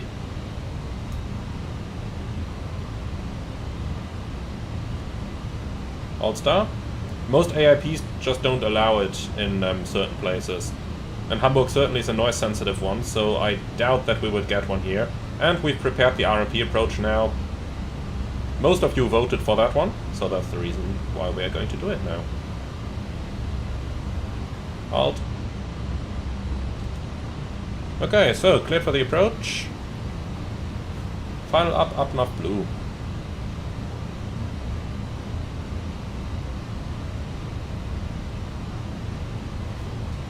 So let's see, the approach phase is active.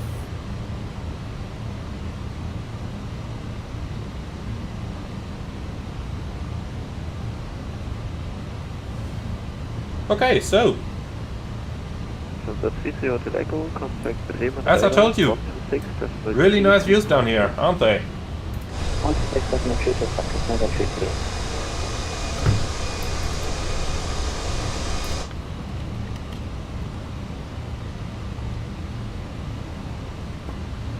So, approach nav should capture any moment. Here we go. App nav.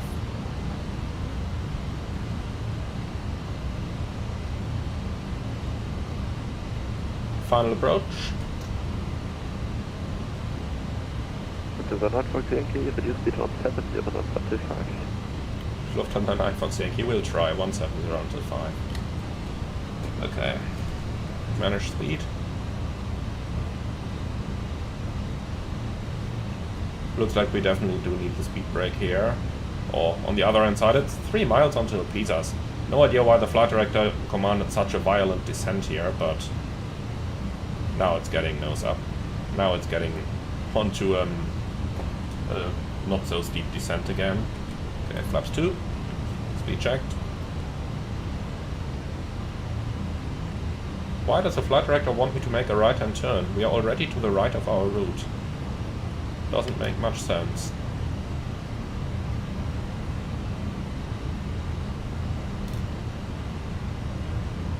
Lufthansa 9 Fox Yankee, you are 10 miles out of center line, contact Hamburg Tower 12685, please. 12685, Lufthansa 9 Fox Yankee, Joe.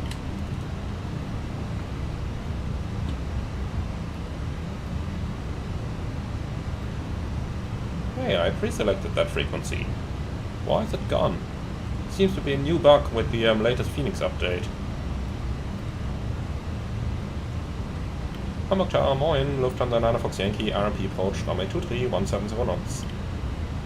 9 Fox Yankee, Hamburg, apron, correction, Hamburg Tower, hello. That was a really strange intercept behavior from the flight director. Really no idea why it did this. Clear to land. Clear to land, altitude 3, Lufthansa 2070. Okay, so... 991 Yankee, fire Bravo 8 6, miles out, runway 2,650 clear of the runway, feet. contact apron 121, decimal 705 dabei.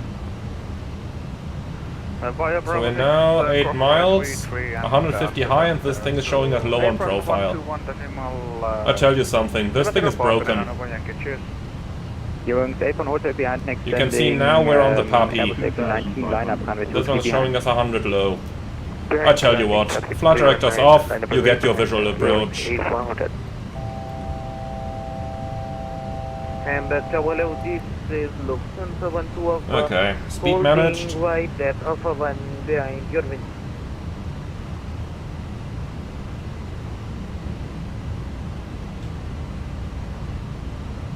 So 1 to Alpha, Hamburg Tower. Okay, gear down.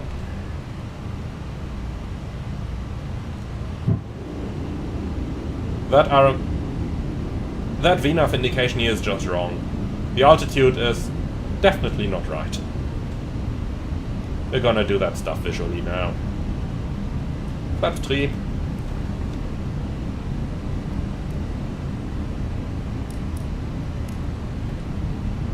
Austrian 6 Yankee X-ray, hold short, Alpha 4, ready for departure. Landing checklist. ECAM memo. Landing no blue. Landing checklist complete. 2070, taxi left air Delta 1, hold short of runway 33. Delta 1, hold short 33, Lufthansa 2070. Hearings 81, hotel, wind 290 degrees 12 knots, runway 23, clear for takeoff, bye bye. Clear for takeoff, runway 23, hearings 81, hotel, thank you. A very interesting pitch that we have here. 0 degrees with a flap 3 configuration. Doesn't make much sense. It should be more like 5 degrees pitch. Lufthansa 2070 via Delta 1 and Bravo 6, cross runway 33, when clear of the runway, contact apron 121, decimal 705, bye-bye. Cross 123 after crossing 121 705, Lufthansa 2070.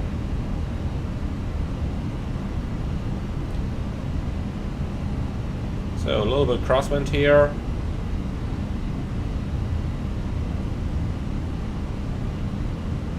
The pitch is strange. With flaps 3 we should have something like about 5 degrees. Airbus A321 lineup, runway 23 behind. I really have no idea why we're sitting here with 2 degrees pitch. Behind next landing Lufthansa, line up and wait, Austrian 6 Yankee X-ray. Lufthansa 9 Foxtrot Yankee, just confirm wind 290 degrees, 1 knots, runway 23, clear to land. Runway 23, clear to land, Lufthansa 9 Foxtrot Yankee.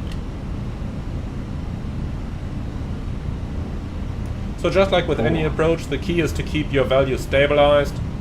Few changes in the pitch, few changes on the thrust, if at all necessary. And if you do changes, make sure that they are small. Especially on the thrust, only a couple percent. Minimum. Continue. Wow, quite busy here at the holding point. 100. 50. 40. 30. 20. Retard.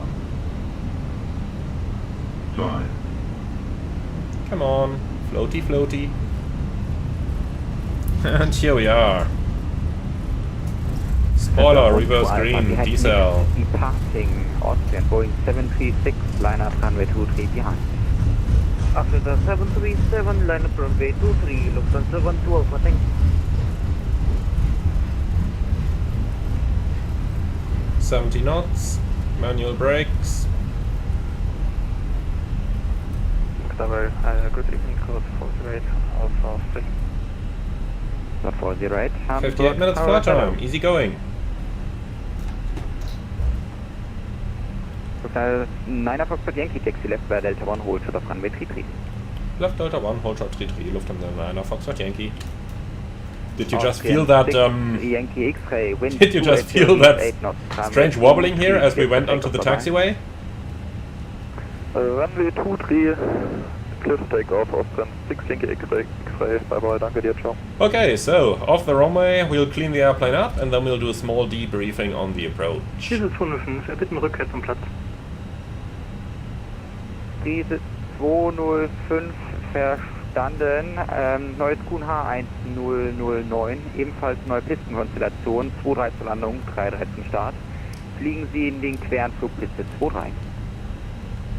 Jetzt 205 QNH 1009, jetzt 23 zur Landung, 33 zum Start, fliegen in den Queranflug Piste 23.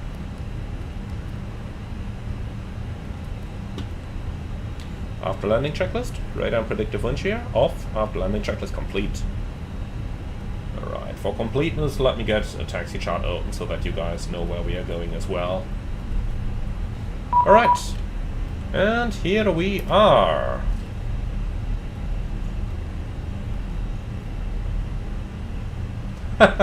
Just received a private message here from Speedbird. From the outside, the landing looked absolutely like butter.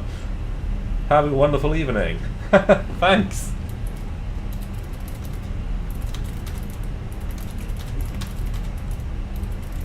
Lufthansa 12 Alpha, wind 280 degrees, 8 knots, runway 23, clear for takeoff, bye-bye.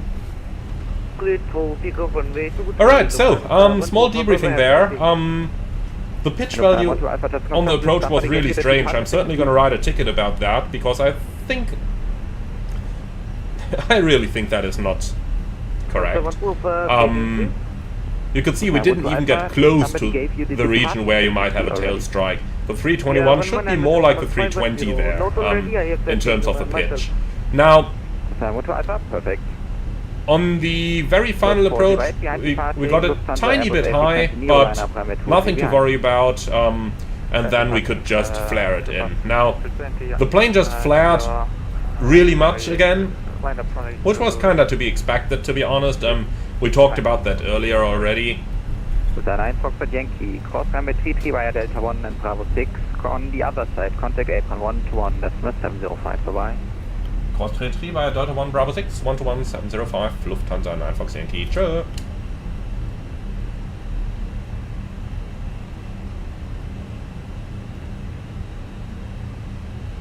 Okay, 121 705.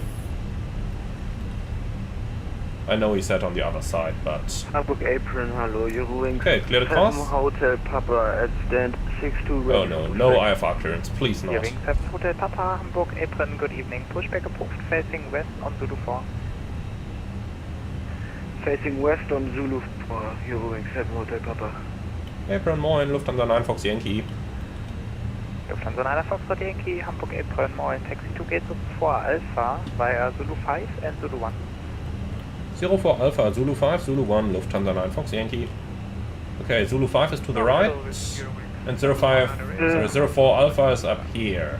So we go to the right, all around the apron, and then towards the gates. KLM 1758 for pushback gate 903 Bravo. First, confirm your wings. So, if you avail, 908 was calling. I wanna see how the single engine taxi works here. Let's give it a try. Pushback approved, facing north on Zulu 5. Shutdown 2. North on Zulu 5, pushback approved, your wings 719. We are pretty heavy. I'm not sure if it is going to work. In the worst case, we have to restart the engine, but I just want to see how that's going to work. 903 Bravo for pushback. KLM 1758 Hamburg apron, good evening. Pushback approved, facing south on Yankee 3. Oh, so that's the reason why we couldn't get the shortcut across the apron. That's actually someone standing there. At first I was a little bit like, why do we have to go all the way around? But yeah, this is blocked with the holding points, this is blocked with the other aircraft that pushed. Quite a busy evening. I do like it.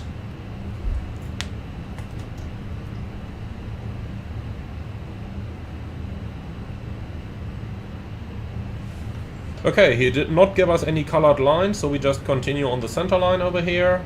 On the ground, 5 Golf India ready for taxi. Lufthansa 5, Golf India taxi tolling. So a little bit of power as we go over the edge over here. So GSX, we're looking for Zulu 1 blue line and Zulu 5, 5 Golf India. Lufthansa 9 Foxtrot Yankee, swing over Zulu 1 orange line. Lufthansa 9 Fox Yankee onto the orange line. Danke. Yeah, God, now I clicked something on GSX. 5 Golf India, confirm intersection Bravo 5 for runway 33. Confirmed. So gate 4 Alpha. Runway 33, 5 Golf India. Go follow me. There is someone on that gate, huh?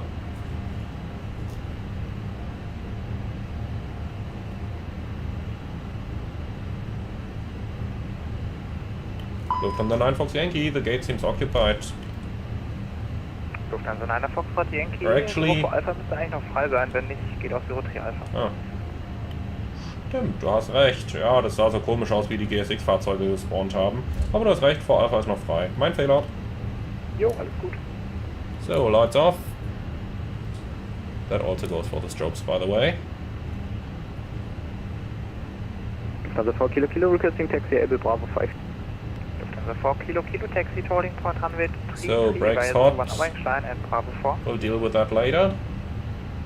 Taxi to holding point runway 33 was Zulu 1 orange and Bravo 4, Lufthansa 4 Kilo Kilo. KLM 1758 ready for taxi. KLM 1758 Okay. holding point runway 33 via Yankee 3 and Golf. That guidance system is inoperative, it Yankee 3 seems. go to holding point runway 33, KLM At least in terms 1758. of the left or right deflection. Yeah, you are not too far. Well, why is the jetway moving? Lufthansa 5 My engines are still on. contact Hamburg Hello? 126.855. Sometimes I don't understand GSX. 126.855. Cabin crew, all doors in park.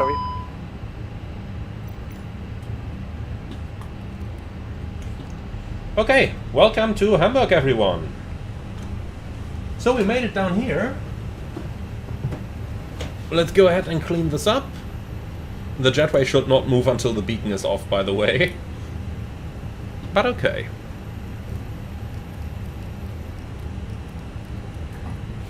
Parking checklist.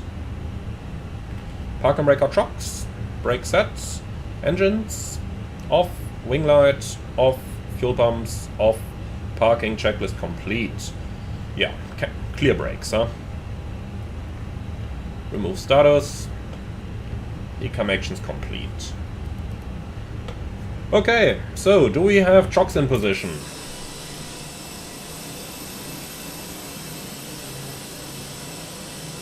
Yeah, there's some chocks over there, I can see them. Okay, brakes off. So, what is the temperature here? 275. Interesting that that even gives us an alert. On the A330 it would be 300 degrees. I thought it would be the same on the A320 series, since 300 is the limit for taking off. In case you did not use the brake fan. So interesting that we do get it at 275. C. Lee, we are at Hamburg. Echo Delta Delta Hotel, that is.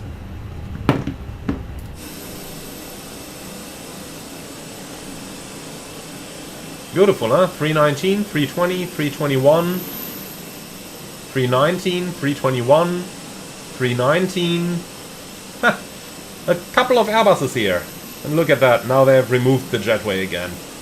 I don't understand GSX. But look, huh. Deboarding passengers now. Interesting. I guess I don't have to understand that. Yes, commence deboarding, please. And you be so kind and toggle that jetway again. Thank you. Alright, welcome to Hamburg. So, while the first officer can go out and conduct the walk around, we are going to get back onto the captain's seat, from where we're going to fly ourselves back to Munich today. So that was flight number 2 out of 3 for the day.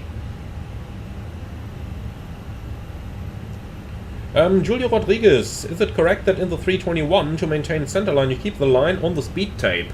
Not really. You have that little screw here in the middle. That's where you got to keep the line, and you have that on both sides of the aircraft. So as long as your seating position is correct, you can use that little screw over here. And that goes for the 19, 20, and 21. That goes for all 3 of them. Okay, wonderful. So, here we are. Let's go ahead and make our way back then. We have one more flight to go. And that's gonna be Hamburg to Munich. Lufthansa, what's that? 2071 with a call sign for Echo. Let's see if that one's still free. Nope, call sign in use. Okay. Well, then we gotta pick one. How about one Echo? Yep, that one's available. So one Echo is the flight in the morning. Doesn't really make a difference to me, huh? But funny that Lufthansa uses the such similar call signs for the same route. But okay, I mean, one is in the evening, the other in the morning. I guess it doesn't matter. But nonetheless, on VATSIM it's always going to be fun. 4 Echo versus 1 Echo. I see controllers confusing that all over already. Okay, arrival at 44. That's fine. Alright then, I suppose we're going to start with our flight planning then. So, first things first. This is how I just got the call sign. You can see up here, this was our flight on the way over. And this would have been the real flight back, which would have been Lufthansa 4 Echo. Now, the airplane just went to Hamburg again the very next morning. And I just went for that flight up here, where the call sign is Lufthansa 1 Echo. Okay, so with that data, let's go right into SimBrief, and we're going to plan the next flight. So this is going to be Lufthansa 2050 then, from Hamburg to Munich, and it's flown on the A321. It's going to be the Fenix IAE. We are sitting in the Delta Alpha India Romeo Kilo, Lufthansa 1 Echo, and the cost index 30. Okay, alternate Stuttgart is looking good. Planned off-block time. Make that 10 past, I think we should be more than good to go. Alright, in terms of passengers, let's make it rather full, 185, and zero fuel weight of 66,123. Gives us a little bit of extra cargo then. Runway 33 is what they have on the Atus at the moment, and then we need the scheduled block time, which we can get over here, 6:45 till 0800 is an hour and 15 minutes. Landing runway, I hope for 26 right. And that's it. Okay, perfect. So, I think that's all we have to do for the flight planning up here. Let's just hit calculate and compare, see what it gives us. Flight level 350, an hour and 2 minutes. But I think, looking at this, yeah, okay, flying to Mike, then back around. Yeah, tell you what, fuel planning, ATC fuel, 5 minutes. I have a feeling it's going to be rather busy in Munich, so I will just include that in the flight plan itself already. Alright, generate.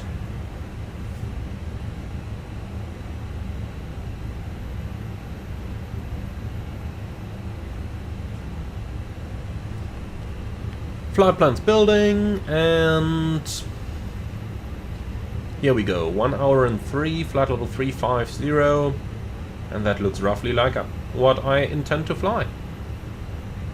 Yeah, 2 tons of cargo, that's fine. Alright, pre-file. Onto VATSIM.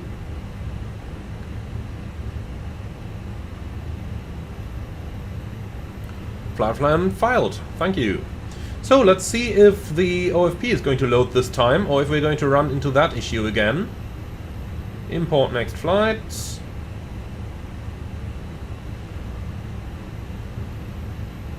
Ha, still bugged, huh? Well, okay, it looks like that bug is still present, so not a lot we can do about it. So we are going to just do our flight plan right off my iPad again. Okay, preliminary performance, Hamburg 3.3. That stuff looks all good. I haven't decided on a fuel quantity yet, but the weather in Munich is good, so I don't really see a reason to take much extra over here.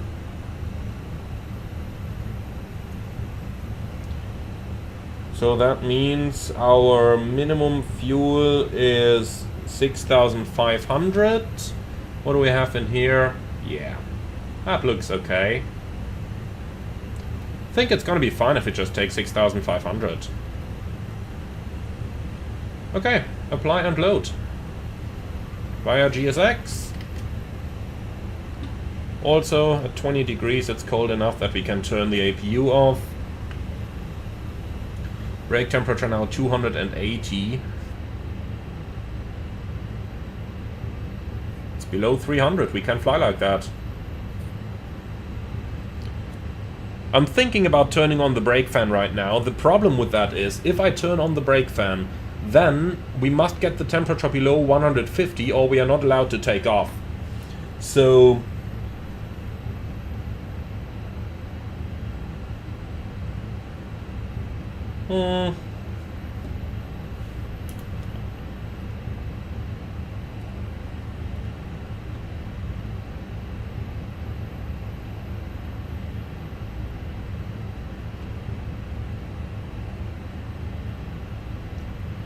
well, do we...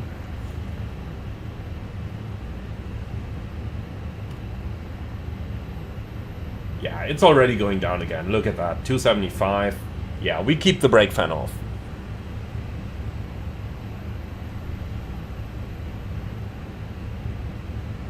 Okay, so that's that stuff. Now we have ordered the boarding. I'm not sure why that one passenger always remains on board. Does any one of you know that? Because this seems to delay the entire rest of the GSX operation. Even though over here it says deboarding completed, so... Why is it moving my jetway away? GSX. This program. Please, bring the jetway back.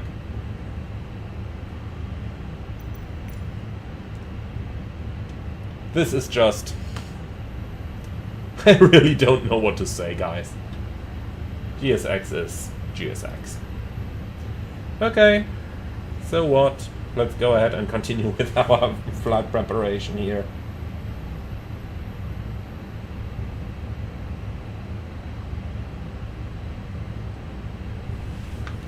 So, Lufthansa 1 Echo, Hamburg to Munich, alternate Stuttgart is looking good.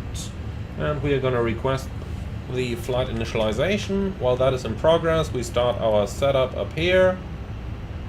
But there is not all that much we got to do up here.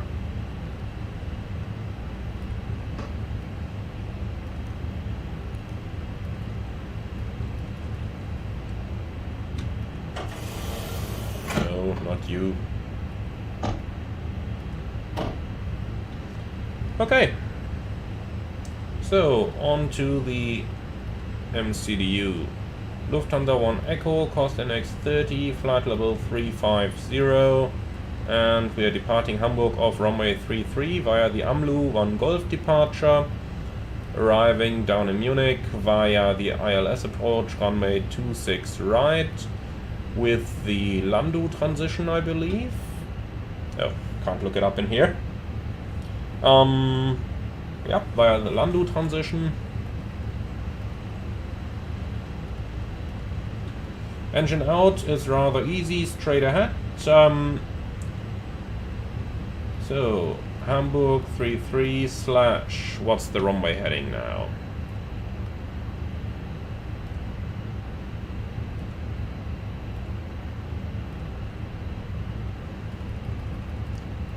Runway heading 330. Okay, that was too easy. And that's going on for 25 miles.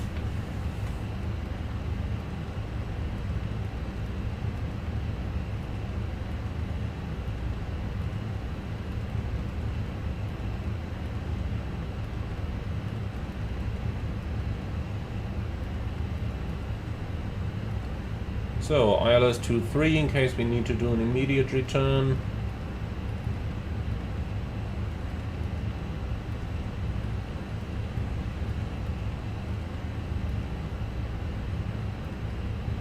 Don't need anything on the radios here since the departure is fully on off.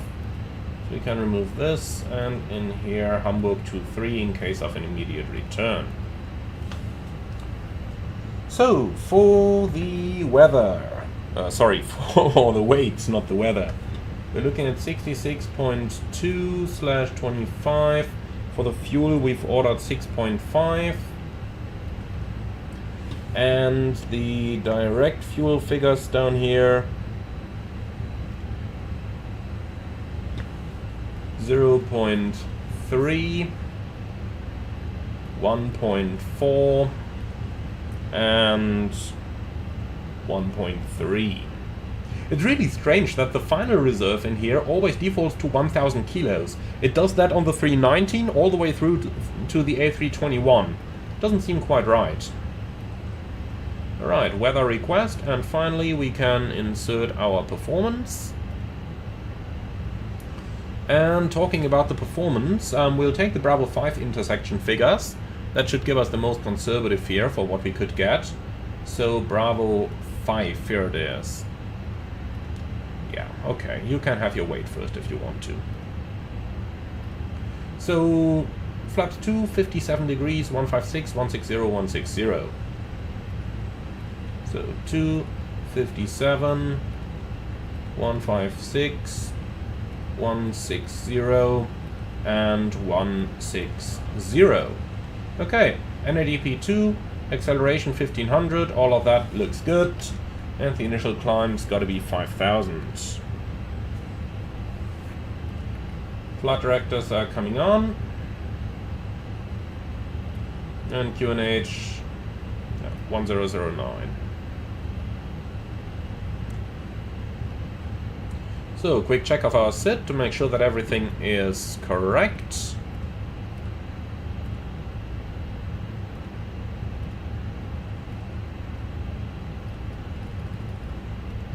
Okay, straight out, Delta Hotel 250, max 210 above 670. That looks good.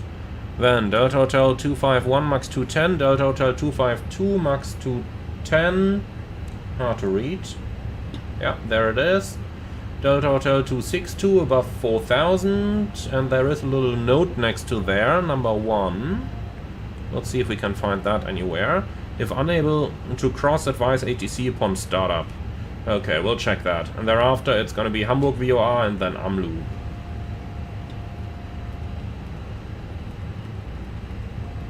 So, Hamburg and AMLU. Looks good. Alright. Still says next ATC Bremen. That's in all the way since our arrival. Let's go ahead and remove that real quick.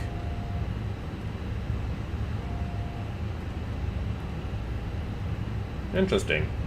It's already removed. Huh. Well, in that case, message record, erase. And this up here must be a bug. This should have been gone. But it's okay. We'll leave it as it is. Let's go ahead and request IFR clearance. So, ATC request, pre-departure clearance.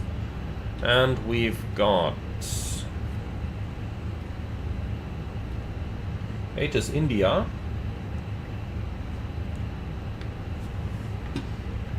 QNH 1009 as expected. So we've got India, gate number 04 Alpha, Echo Delta Delta Hotel,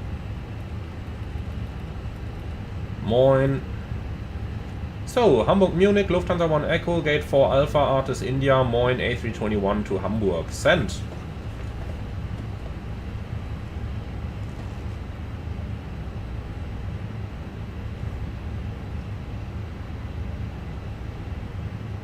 So, as we're waiting for the clearance, I'm going over the chat again. Didi has asked, do you think the A350 by Inibuilds will be good?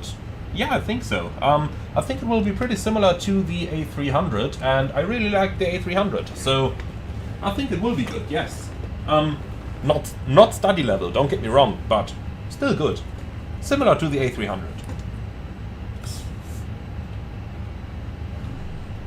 Alright, clearance requests received, being processed, standby. And here's our clearance. Lufthansa 1 Echo, clear to Munich, off runway 33 via AMLU 1 Golf departure. So that 33, Hamburg 1 Golf, is confirmed. Squawk 1000, slot due to mean departure interval, there is no slot, that's what it means. Next frequency 121.805, Atis India, request startup on 121.805, Moin! Okay, Wilco, send. So, AMLU 1 Golf, confirmed. Squawk 1000.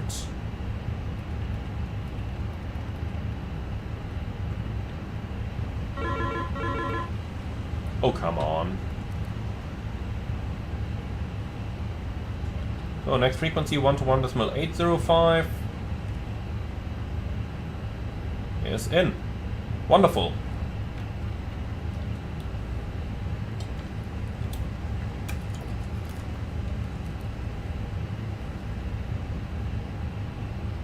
Lufthansa 1 Echo, clearance confirmed. Thanks. Okay, wonderful. And in the meantime, we notice that GSX has not done anything. No fuel. But at least it seems they've boarded. Did they? Are we just waiting for the fuel now? Yeah, passengers are on board. We're just waiting for the fuel. That really sounds like a German airport. You think everything is done, and then you notice, huh, no, it's not. But don't worry about it, guys. Is fuel on order in here? No. Let's try it manually. Request refueling. Let's see if that's going to work. I really have no idea if it will, but we'll try. In any case, while GSX is refueling, I will be going defueling. See you in a minute.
Okay, I'm back. So, here we are again.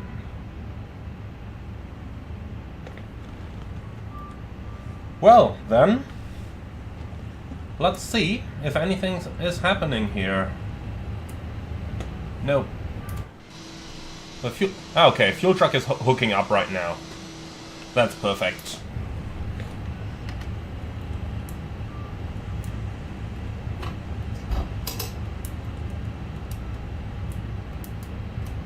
Well, then the refueling should hopefully start any moment now. Now this is exactly German. This happens to you. Well, not only in Germany. Go to Spain. The fuel trucks are the worst thing. Well, next to the language. Well, the fuel trucks and the language. I've had a refueler in Spain once who gave me a pen and pointed to the cowling of the engine. He wanted me to write my fuel order onto the engine. I was just like, for real? Learn the numbers from 0 through 9. Nope, they wouldn't. Luckily, we had a Spanish-speaking cabin crew with us, and he could, or she could, tell him. But just remember, just imagine that. But okay, the fueler is down there, even though I have no idea why he's standing next to the hydrant. But is anything happening down here? Yeah, refueling is in progress. Excellent. Okay then, while that stuff's going on, let's go ahead and start with our departure briefing, please. And critic, yeah, you heard it right. He wanted me to write onto the engine. Imagine that, man. Okay, so, Hamburg runway 33 via Bravo 5. AMLU 1 Golf departure, climbing 5,000 feet, MSA 2,400. Extra fuel, we don't really have any. Don't think we'll need it either. Okay, I don't have hotspots for the taxi. Stop margin for rejected takeoff should be over 1 kilometer. Engine outsits straight ahead, 25 miles to Hamburg X1, climbing 3,000 feet. If we need to return, we are below the maximum landing weight, and Hamburg has the best runway available in the area. I have programmed the ILS approach runway 23 in the secondary flight plan, and there really isn't much that would prevent us from coming back. Nothing special, nothing non-standard. Threats? Don't really have any threats. So mitigations against the threats, nothing, and miscellaneous.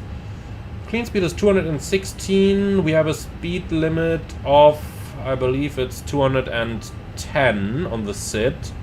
Yeah, 6 knots more is not a problem for me. We'll fly 216 then, instead of 210. Any questions? No? Wonderful. Alright, briefing complete. I'll quickly say hello to our guests.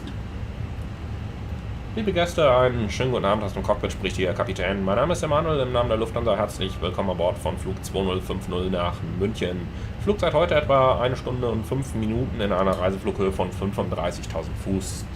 Wie Sie sicherlich sehen, wird unser Flugzeug gerade noch betankt, weshalb wir die Anschnallzeichen auch noch nicht eingeschaltet haben. Das dauert jetzt noch circa 1 Minute, danach müssen wir noch den letzten Papierkram erledigen und machen uns dann auf den Weg Richtung München. Wir melden uns dann noch einmal im Anflug mit den neuesten Wetterdaten und bis dahin wünschen wir Ihnen einen schönen Aufenthalt bei uns an Bord. Lehnen Sie sich zurück und genießen Sie den Flug mit uns. Ladies and gentlemen, a very good evening from the flight deck. This is your captain speaking. Welcome aboard our Lufthansa flight 2050 towards Munich. My name is Emanuel. With me in the cockpit, a lot of first officers who are very eager to fly us over to Munich today. Flight time approximately 1 hour and 5 minutes at a cruising altitude of 35,000 feet. As you can see, the aircraft is currently still being refueled, which is the reason why the seatbelt signs are still being turned off. Unfortunately, the refueling schedule is rather busy here in Hamburg today, as there is a lot of traffic, and we just have to wait about a minute until refueling is complete, then finish the latest paperwork, and then we will make ourselves onto the way towards Munich. Now sit back, relax, enjoy the flight with us, and we will get back to you with the latest weather information as soon as we reach our cruising altitude. Okay. So, refueling should be almost finished. 6.5. Or what did we order? We ordered 6.5. Okay, refueling complete. Der Tankvorgang ist beendet. The refueling is complete.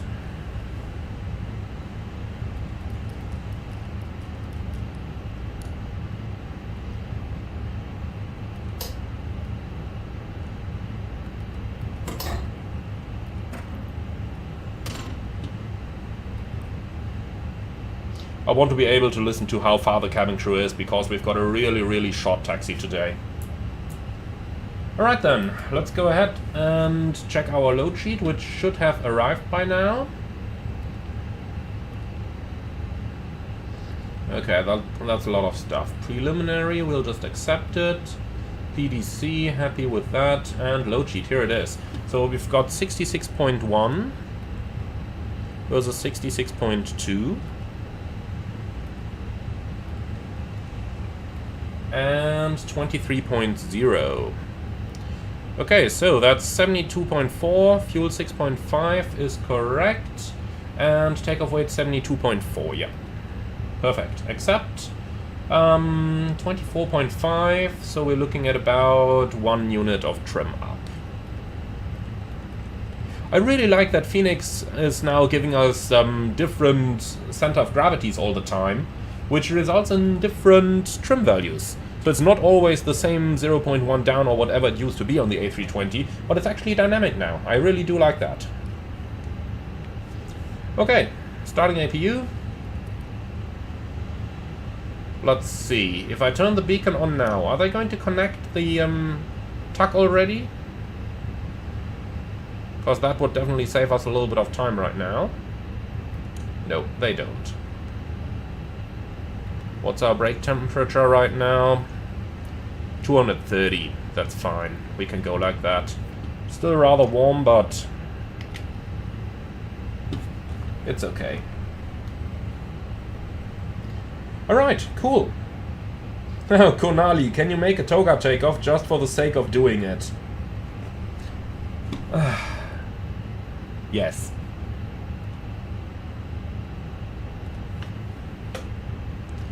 Force toga, yes. Calculate. 566060, up trim 1.5 in this case. Okay, slash up 1.5. So it's just because it's you, Konali, huh? That's just for you now, going toga. Okay, so let's try that one more time. Now the APU is available.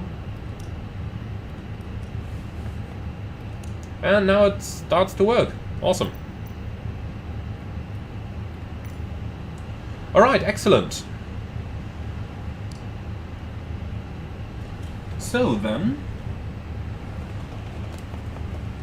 Nah, I tell you what, I like it bright. Let's keep it that way.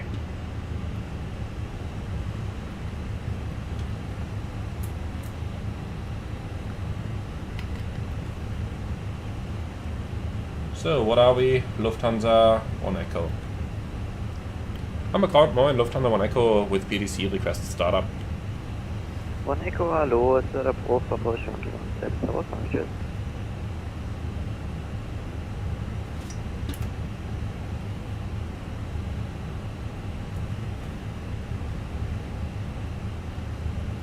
That is the frequency they sent us, isn't it? 1 Echo, hast du das gehört? Ja, 11805. Am Account, moin, Lufthansa 1 Echo, Radio check. Ja, Radio 5, hörst du mich? Nope. Wanna bet he's gonna be on the apron frequency? Jo, gerne. We'll try that one instead then.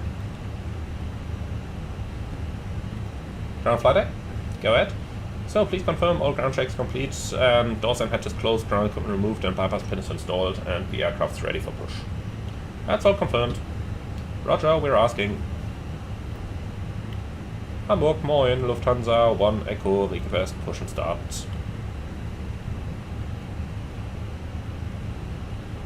Lufthansa 1 Echo, Hamburg apron, good evening, standby short, I will call you. Huh. Good day. Disregard Qantas, 29 Tango, request. Okay, that's interesting. You guys could hear him, I couldn't. Tango, taxi to boarding point runway 33 via Okay, my headset turned itself off. Well, that's... Taxi holding point runway 33 via Zulu 3, Zulu 5. Okay guys, that is... 4 Qantas, 29 Tango. 2 Kilo X, contact Hamburg Tower 126, Terminal 855, bye-bye. Hamburg Tower 126, Decimal 8, Ballpark, 2 Kilo Echo, Dankeschön. Papa Kuschbeck approved, facing south on Zulu 1 Blue Line. What's that for Lufthansa 7 Lima Papa? Lufthansa 7 Lima Papa, affirm. 737 Aviation, no. In this occasion it's not Vatsam to blame. This time it was me, my headset turned itself off. Kuschbeck approved, facing south on Zulu 1 Blue Line. Lufthansa 1 Echo, push approved, South, Zulu 1 Blue Line. Sorry nochmal, Headset war aus. Kein Problem, alles gut. Gearing 6 for Mike, ready for taxi. Gearing 6 Okay, continue pushback, Zulu 1 via Zulu 5 and Blue, facing south. Zulu 5, That's Bravo it. 5, 40.33, gearing 6 for Okay, parking brake is released, you guys can start the push, and then we can do the B4s. Actually, have we done the cockpit preparation checklist? Don't think we have. Let's do it now as well. So, gear pins and covers removed, fuel quantity 6,500 kilos balanced, seatbelts on, ADRs, nav, baro ref, QNH 1009er. Cockpit preparation checklist complete, before start checklist, parking brake, released, takeoff speeds and thrust, V1 156, VR 156, V2 VR 160, V2 160, toga. Windows closed and the beacon is on before start checklist complete. Ground flight deck, go. So we're starting engines 2 and 1 in sequence. Starting engine 2. Engine 2 start. It does take that little while longer in here with the IAEs, so certainly can't start it too early over here.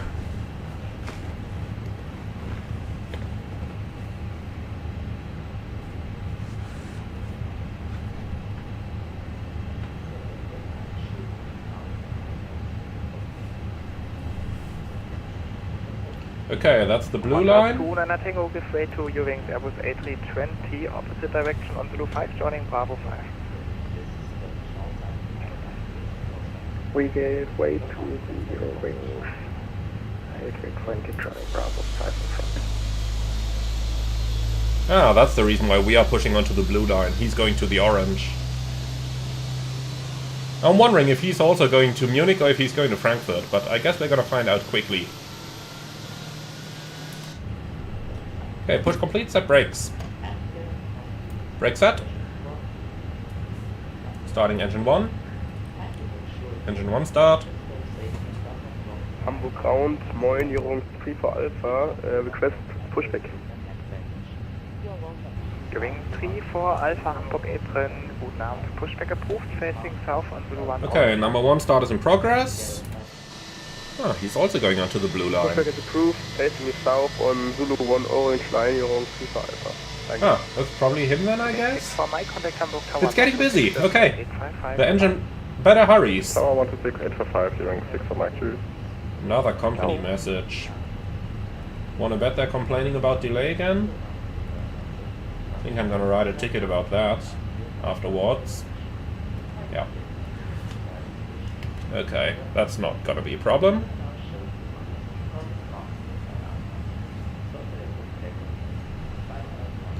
Okay, so the tuck is going.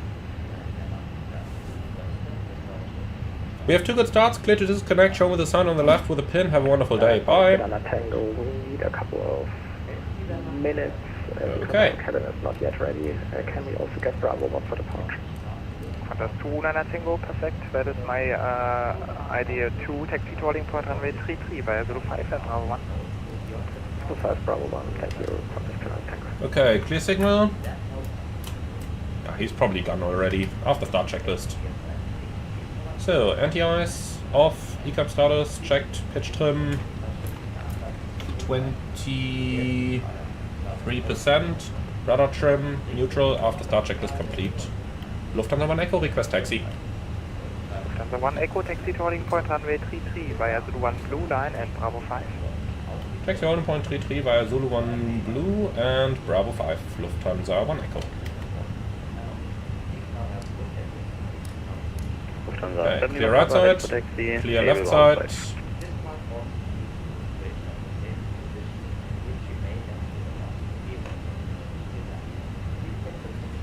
So, brake check. Pressure 0. Lufthansa 7 Lima Papa, taxi to holding point runway 33 via Zulu 1 Blue Line and Bravo 5. I'm just gonna taxi on idle over here because the cabin will need a bit of time anyway. Flight control check. Full up. Full down. Neutral. Full left. Full right. Neutral. Rudder.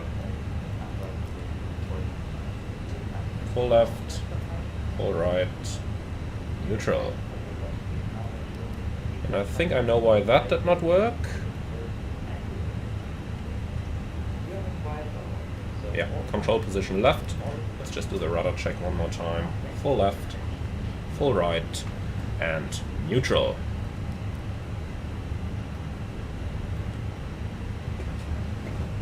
Hamburg April, nearing 3 for Alpha, report taxi, and we are also able for Bravo 5.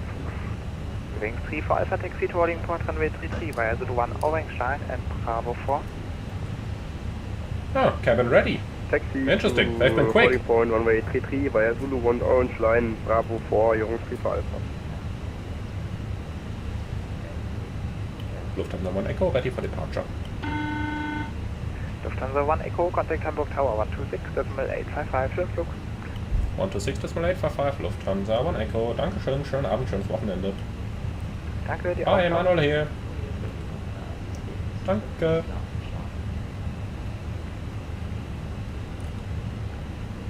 Hamburg Tower, schönen guten Abend, Lufthansa 1 Echo, ready. Lufthansa 1 Echo, Hamburg Tower, hello, wind 280 5 knots, runway 33, clear for takeoff, schönen Flug, tschüss. Runway 33, clear for takeoff, Lufthansa 1 Echo, tschüss. Hamburg Tower, einen schönen guten Abend. Okay, departure is on 19510. Lufthansa 2 Alpha Charlie, Hamburg Tower, hello, your number 1, wind check 280 5 knots.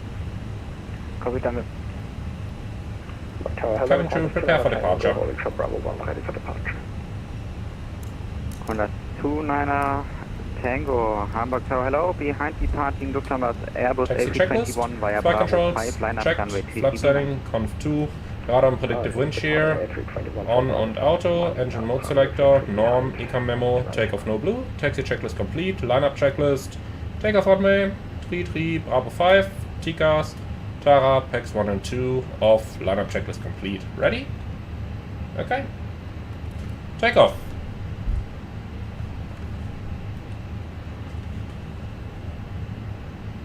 So, let's give it a go. Here's your toga takeoff, Konali. Man toga SRS, auto thrust blue. Thrust set. And that was definitely too quick. It should take longer to spool up to toga.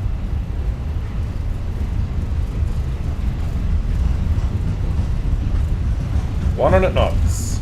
Checked. Hamburg Tower, moin, Lufthansa 7 Lima Papa, Bravo 5.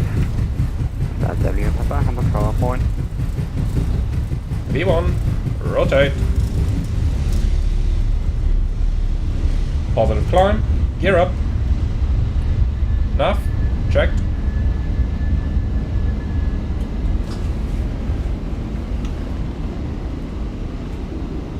$5,000 feet a minute. Lovely. Okay, autopilot 1. Honda 29er Tango, wind 280 5 knots, runway 33 clear for takeoff. Thrust climb, auto thrust. Takeoff to line, okay. Right, clear for takeoff, runway 33 from the final takeoff. Bremen, schon guten Abend, Lufthansa 1 Echo, 2400, climbing 5000. Platz 1. Lufthansa 1 Echo, bring me down to 85, climb unrestricted, flight level 100. Climb unrestricted, flight level 100, Lufthansa 1 Echo. Okay, 10,000 blue, and he said unrestricted, that also relieves us of the speed restrictions. So let's go 216.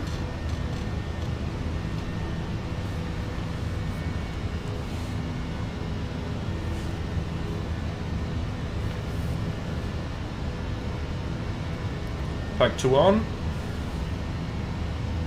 Flaps 0. Speed checked. Flaps 0.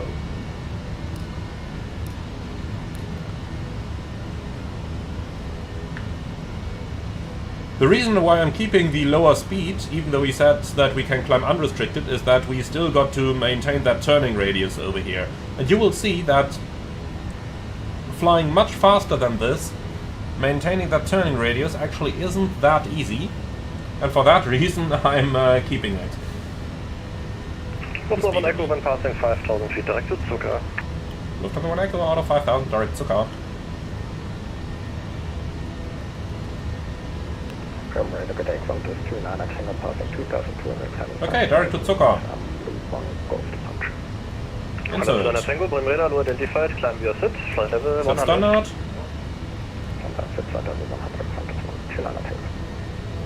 Standard, cross check, passing flight level 5-6. Now, checked. Okay, speed managed. We no longer have the speed restriction.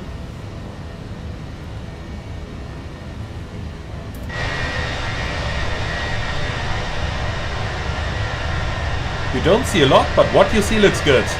Lufthansa Echo contact Bremen 126.325. Tschüss. 126.325, Lufthansa 1 Echo. Tschüss.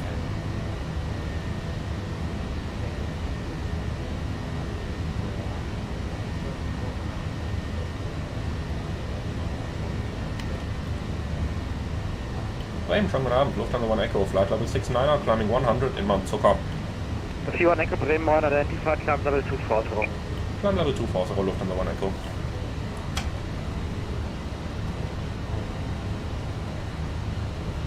Okay, flight level 2 Force Blue.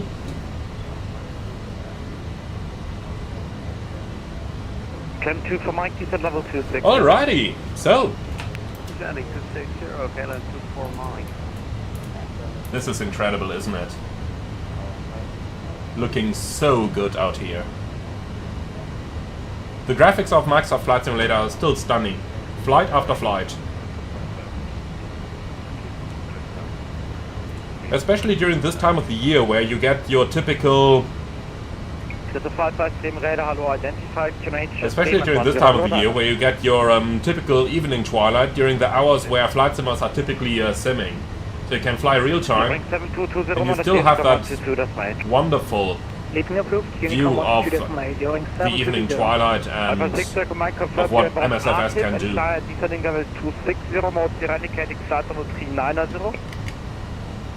Okay, passing 100. What's that scale answer for Mike? Negative, I pass 6 circle Mike. Alright, clear and copy please. Okay, climb 2 for Mike, on conversion speed 280 knots or less. 280 or less on conversion, and that's for Mike. Can 1 Golf, descent level 260, on conversion speed 270 knots or less. So, cruising 3.5, optimum 3.6, maximum 3.82. Looks good to me. Oh, come on, Golf. Scandinavian 1 Golf, descent level 260, on conversion alrighty, speed 270 so knots or less.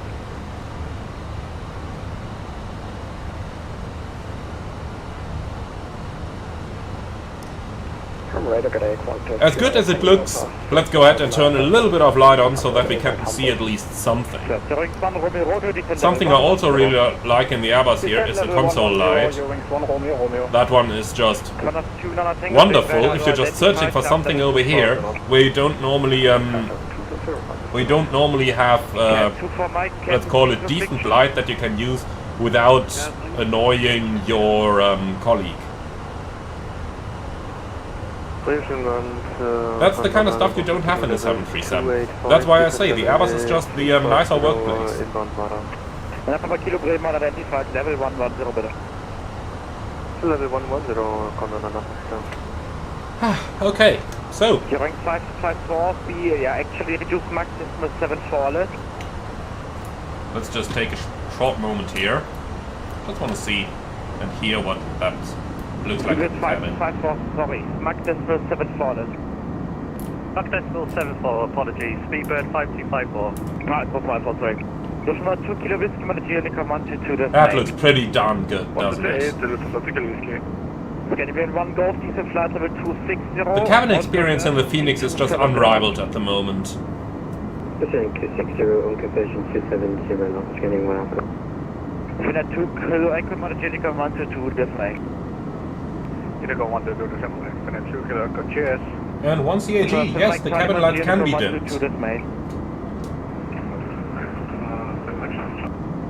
Contact 200 Tango stop, climb level 230. And Metal Eye, not sure if you read it, but in the general chat in our Discord, you've got a video of you landing at Hamburg. I'm gonna check that out after the live stream. But that sounds good. That sounds really good. So anyone can see my floaty on the way in. Okay, here we are again. Good evening. So let's just try and dim those lights. DDR150. I think the option is up here in the airframe settings. On the cabin? Yeah, here you go, cabin lights. Let's put them to 25%. Here you got it. So yeah, you can dim them. So 1 Echo correct now, Bremen 128.760, goodbye. 128.760 Lufthansa, 1 Echo, bye. Okay. Cam 2 for Mike, correct Bremen 125.75. Cam 2 for Mike, correct Bremen, correction Amsterdam 12. I'm from Lufthansa, 1 Echo, flight level 175, climbing 240, inbound, Zucker. Lufthansa 1 Echo, Bremen, guten Abend, identified, climb at level 350. Climb flight level 350, Lufthansa 1 Echo.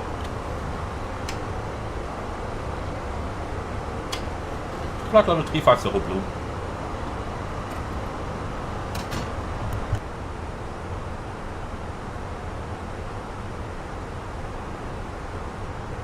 Lufthansa 1405, proceed down. Right, let's go ahead and turn the lights back up again so that they can do proper service. Right, and here we go. And Captain Shark, thank you so much for the $2 donation. Hello from San Diego, California. Hi.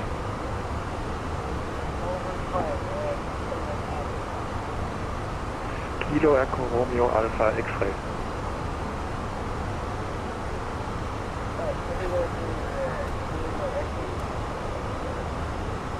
Alright, so that part of the route looks quite okay. The only part we gotta work on later is that one over here.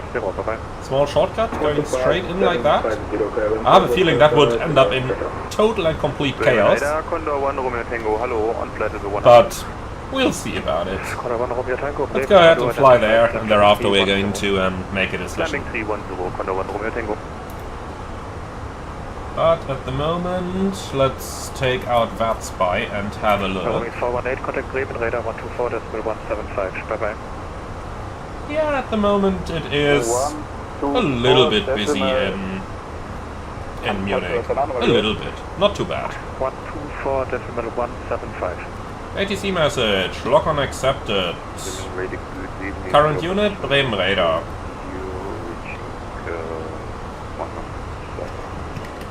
First readback. 124.175 for Eurowings forward. So, looking good, we're on the way. Eurowings 1 Charlie Mike, contact Bremen 126.325. Paprika, hi A330 driver. I stumbled across your channel yesterday as I'm trying to learn flight sim. I really like your educational videos. Thank you very much, Paprika. That's really appreciated. I do really like Paprika as well. Food, that is. You as well, no worries.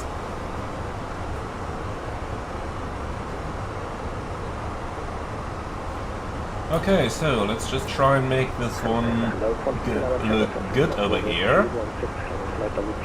So Munich Hamburg, let's import the return sector and put on the Navigraph chart. So that's looking much better, isn't it? It's always strange when you're looking at your colleagues' EFBs and it just shows, you know, something.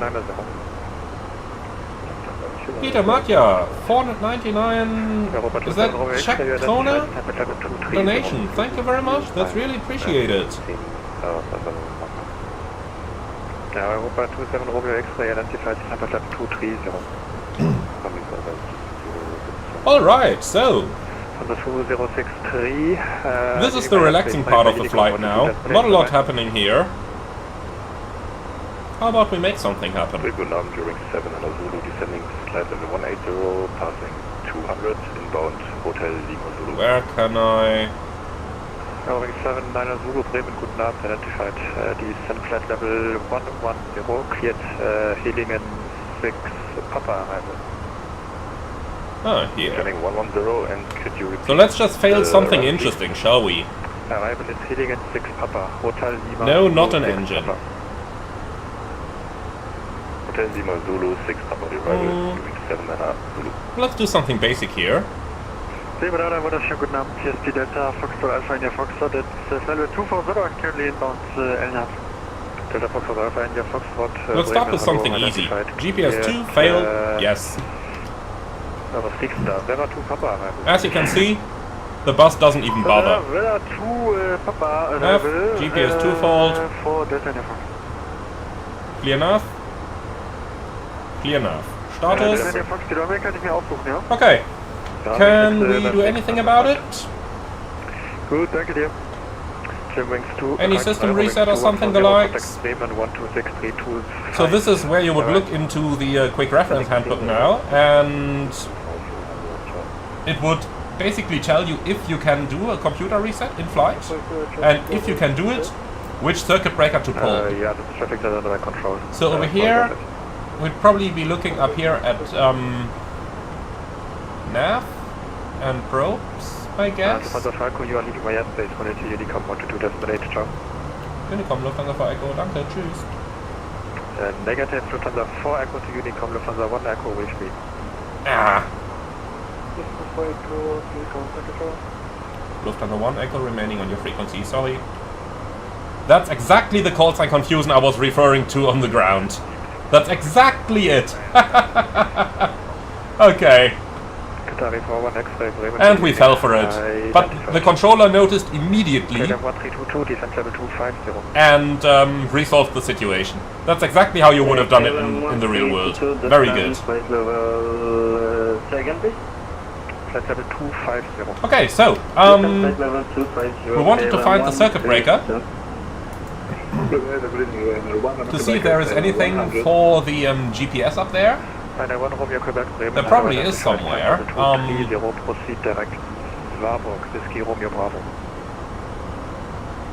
But I can't seem to find it. Okay, well in that case there is nothing up here.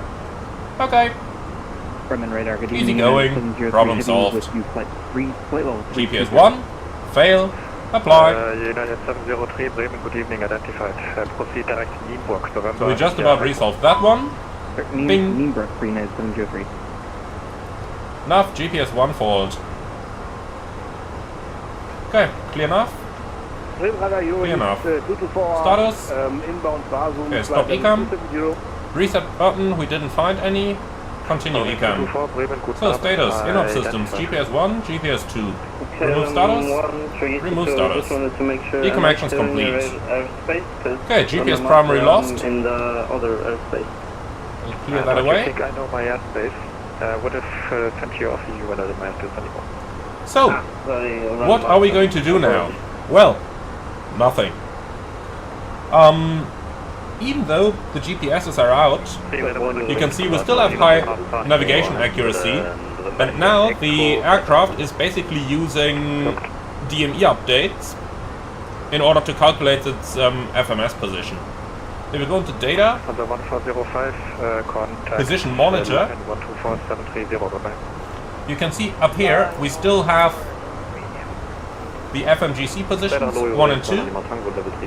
We have the GP IRS position, which now is based upon the 3 IRSs and the radio, and not on the GPS anymore. And then we have the mixed IRS position, and this is the data we have. The airplane is still doing its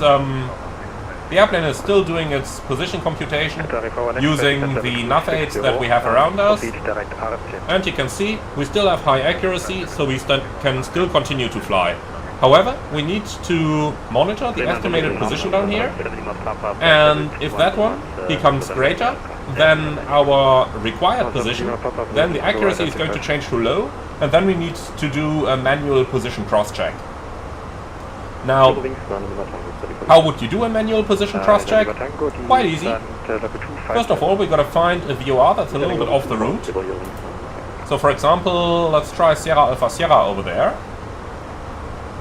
So Sierra Alpha Sierra.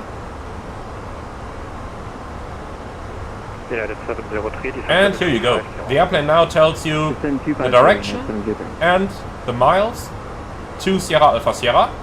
And now we can use the progress page, put in Sierra Alpha Sierra, and compare the data we have over here, which is based on the FMS position. So bearing 267, 29 miles. And if we look over here, we have roughly bearing 267, 30 miles. And in here it's 29.4, so a very slight inaccuracy. But overall you can see that the raw data we get to see on our nav display matches what our FMS position gives us. And with that we can check that our position is still good enough. Now Metal Eye, you are exactly correct. If the position gets too inaccurate, we do have our RMP down here. So in European en route airspace, it's an RMP of 2.0. That's why you have required accuracy 2 miles over here. And in the approach area, for example, we have an RMP of 1.0. So if we have an estimated accuracy right now, for example, of 1.2, then we could still fly in the en route area, but in the approach airspace, we would need to ask for radar vectors and advise ATC. Now, in the modern world, if you get GPS outages like we have right now, then we would advise ATC immediately when the GPS goes out, as it would be rather likely that jamming or spoofing might be involved. But that's just some general advice on how these things work. Now let's do another example here on... let's do another example. Let's do a resettable fault. FAC2. So, apply. Autoflight, FAC2 fault. So, first things first, check that the aircraft is still flying. You can actually see down here that it changed from 1 FD2 to 1 FD1 because Flight Director 2 is no longer available. But on the right hand side, it's now Flight Director 1 that's getting indicated. So direct copy from what we have over here. And that is what it's telling us up here. So first thing first, when you get an ECAM message, always check that you are indeed still progressing the way you should. For example, right now you can see something. The airplane is doing a slight right turn over here, even though we are supposed to be flying straight ahead. In this case, it was the wind that shifted a bit, but that's something for us to keep in mind. Okay, so that out of the way now, let's go ahead and do the ECAM actions. So, autoflight, FSE2 fault, FSE2 off, then on. So, flight controls, FSE2, and we can confirm the fault by seeing the fault light up here, off, wait a second, then on. As you can see, the ECAM message has disappeared. That's because I selected the fault to be resettable. And that is typical Airbus. As you can see, it lost one of its flight augmentation computers. So what does the Airbus tell you to do? Have you tried to turn it off and on again? That's what we did. And since the message disappeared, the problem is solved. And that way, we can say ECAM actions complete, and the problem is solved. Now there is a little status indicator down here, so obviously I would still manually take a look into the status indicator to see if there was anything in the inoperative systems. But it's only the GPS that we already know about, so everything's good. And that's about as easy as it gets. Now, do we have anything else interesting in here? Not really. But interesting to see that we can force different flight control laws up here. Oh, I can show you a lovely one. Tango 01, Bremen, identified, climate level 310. Flight control unit. That one is beautiful. Okay, let's fail an FCU. Flight level 190.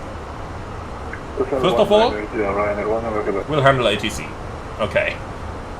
Unicom will gladly take that. And then your Bye. passport contact Bremen 119 decimal 490.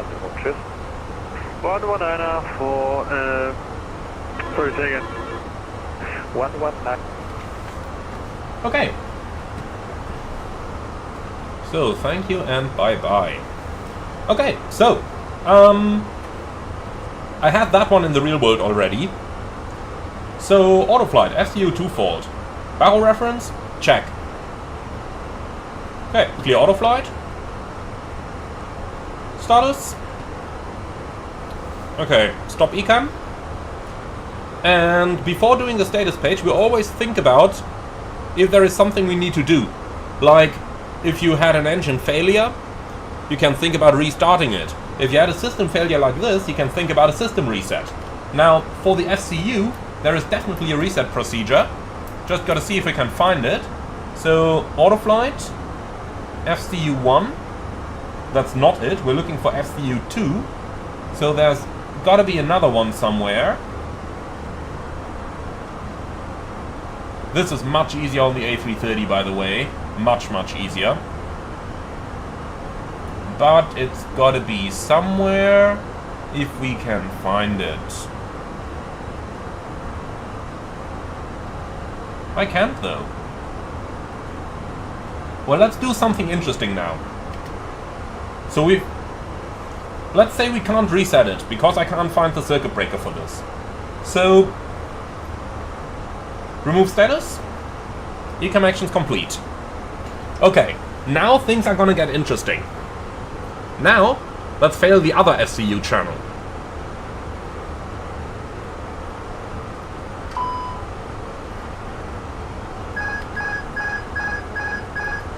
Okay, autoflight, autopilot off. So we're on manual flight now. Airplane is flying straight as it should. Okay. Ecam actions. This one is interesting. So, autoflight, autopilot off. Auto thrust off, thrust levers, move. So, thrust levers move, comes on. Yeah, this is annoying down there. That shouldn't be flickering. So auto thrust move comes on because obviously the thrust levers are in the climb detent. But the Airbus is smart enough to know that it's not just going to go to maximum thrust now. Instead, it tells us thrust levers move because now it wants us to adjust our thrust levers to the current thrust level. So I'm moving them back now. Here we go. And now we have manual control over the thrust. Okay, FCU 1 and 2 fault, PFD barrel reference, standard only. So, you can see everything up here is dead and not working anymore. We are stuck with the nav display in the rose mode at a range of 40 nautical miles. We obviously don't have an autopilot anymore, but the Airbus is smart, it automatically gave us the bird down here. So, that way, at least we can do proper raw data flying. There's a couple of caveats if you have this failure. First of all, you do not have an FCU target altitude anymore. You do not have a speed bug, you do not have a heading bug.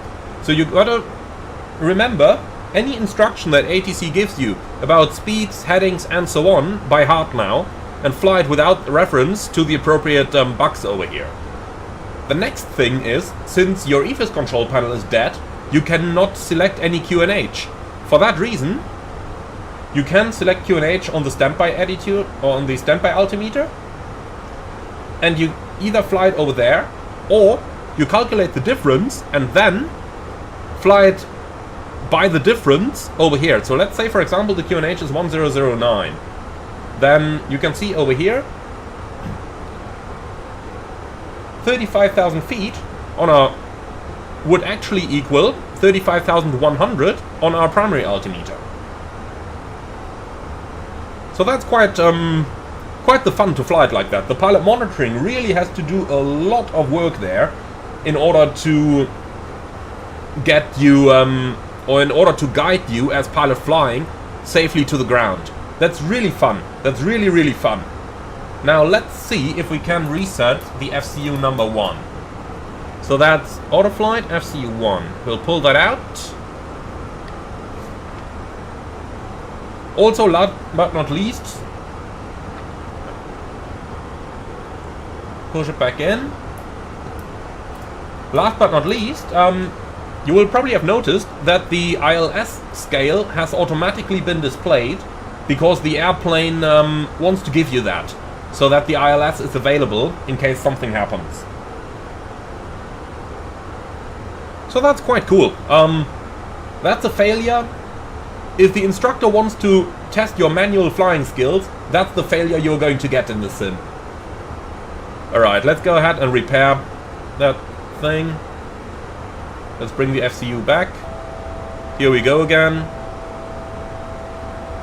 So now is the next important thing. If you get the FCU back, you can see that it does not remember any of the previous numbers.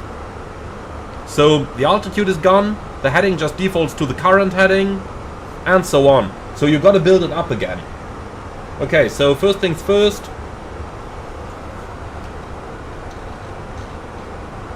$35,000 feet.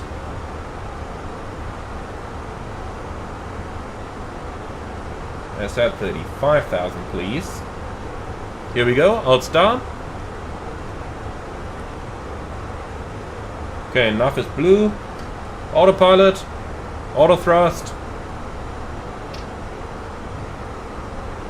Okay, Mach Alt. Let's just fly direct to Throttle in order to get our navigation back. Direct to insert. Nav. Okay, so now it's just the FCU2 fault that's left over. And here we go. Now we've got pretty much everything recovered. Let's go ahead and clear the FCU2 fault as well. Here we go. Alright. So, that's just a little look into some of the Airbus malfunctions that you can run into. And really, this was a rather significant fault there. But as you can see, it was really easy to work through. The ECAM is such a wonderful system. Whatever fault it throws at you, normally it's really easy to handle. I really do like that system. I really do like it. Okay, let's do a little bit of approach preparation now. So, Landu in flight level 310. Yeah, I think so too. Landu is 25 miles from the airport. Let's do Landu in flight level 100. And let's see what the new top of descent looks like. 70 miles. That makes a lot more sense over here. Okay, so let's get ourselves an ATIS now. By the way, I do hope that you like that little excursion into a couple malfunctions over here. I really like how rigid the Airbus is. Things happen, and this was rather serious here. Things happen, but, you know, really easy to handle. Really easy to handle. By the way, we'll keep the GPS fault here. We don't need it for the flight. But as you can see, the estimated position accuracy is now 0.52. So the position does get worse over here. By the way, what does that actually mean? The estimated position accuracy, 0.52, means that the position shown on the navigation display is within 0.52 nautical miles of the real aircraft position. But it cannot tell you what the real aircraft position is. It can only tell you that you are somewhere within 0.52 miles of the position shown over here. So we might be flying half a mile left or right off track right now. We have no way of knowing. We don't need to though. The RMP is 2.0 up here. Okay, so let's reinsert flight level 350 here for the cruise. Here we go. So Munich, vectors independent parallel, ILS is 26 left and 26 right. Wind 260 at 4, Carvok 23 degrees, 1015.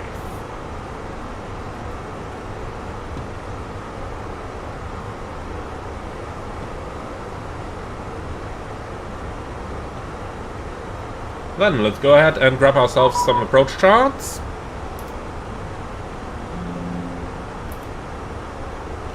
And that is a contact me from Munich, 129.1.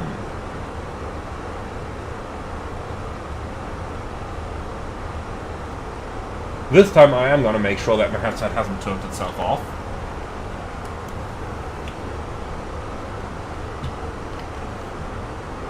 Radar hello, Qantas 29 Tango, flight number 290 over. This 29 Tango, München radar has identified speed 280 knots. Speed 280 knots, Qantas 29 Tango. München, schönen guten Abend, Lufthansa 1 Echo, Flight Level 350. Lufthansa 1 Echo, München radar has identified different flight level 300 on conversion speed 280 knots. Lufthansa 1 Echo, descent level 300, on conversion 280 knots. Hello, 1 Romeo Tango on conversion speed 300 Thrust idle, knots. open, descent out, flight level 300 blue. And I tell you what, let's do vertical speed instead. Mach vertical speed. Qantas 29 Tango, descent to flight level 270. Flight level 270, Qantas 29 Tango. So, Landu to 6 transition, here it is. 128.030, Lufthansa 8 Lima Mike, schönen Abend. Situation 384 Echo München. And hopefully 26 right.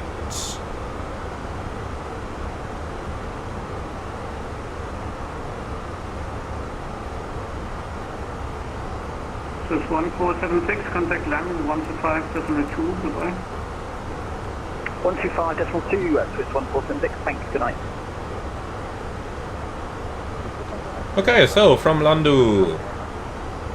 Yep, that looks exactly like what there's on the chart. Surprise, surprise. Who would have thought that? Engine radar, hello, Croatia 384. So hopefully 26 right, Gulek 5000, 3 degrees. And here we've got Gulek 5000, 3 degrees. Missed approach straight at 1DME. West of the beacon or 1900, whichever later, turn right to Mike, climb at 5000. And that's what we have. Surprise! So, DME Munich.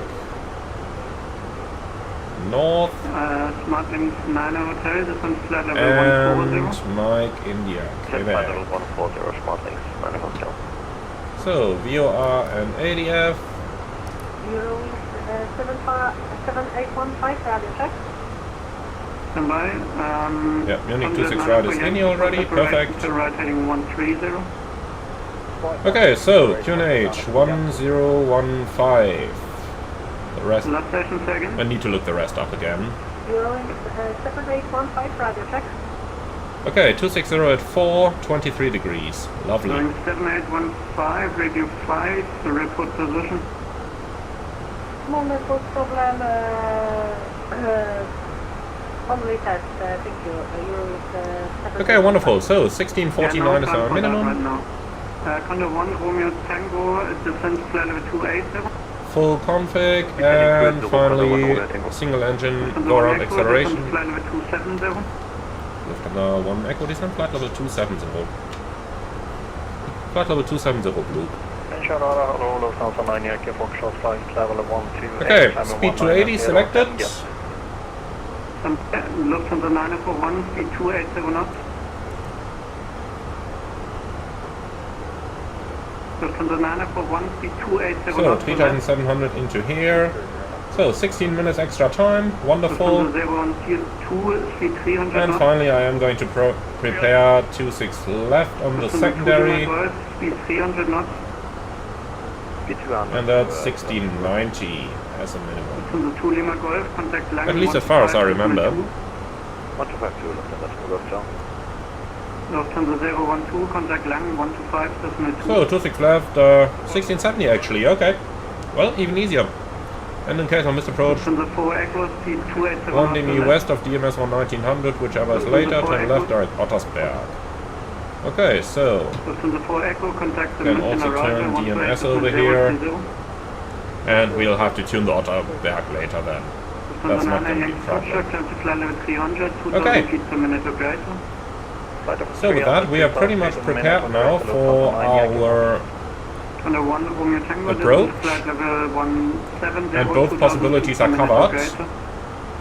Last but not least then, Munich 26 right, dry, refresh, apply, landing weight, well we had 70 tons right now,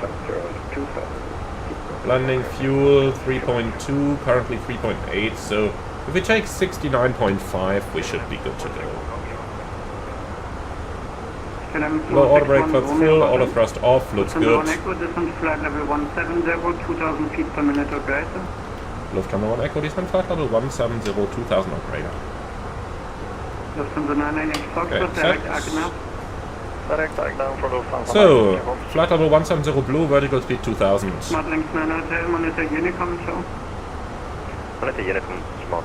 I think that is...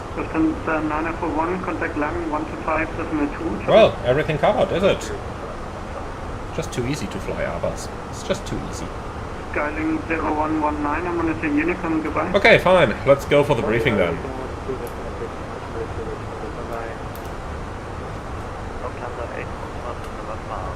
So, MSA 3700, Landu 26 transition, ILS either 26 right or 26 left.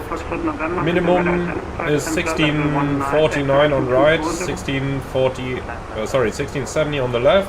Go around trajectory on both runways straight at to 1 DME after the beacon, or 1900 whichever is later. On the right runway, right to Mike. On the left runway, left to Ottersberg. Climb to 5000. Extra fuel, 10 minutes for both runways. Or 15 minutes extra, actually. Alright, this will be, last but not least, probably a rather automated approach, I could imagine. Landing config full, stop margin about 1,700 meters. Idle reverse, auto brakes low. Second rapid exit taxiway to the left. No hotspots. Nothing special. Nothing non-standard. Well, maybe the GPS primary is a little bit non-standard over here. An accuracy of 0.67 now. I think we will be fine for the approach within 1.0, but we'll see about it. Okay, threats for the arrival, getting the GPS, getting enough accuracy low on short notice. That's probably the one threat we have there.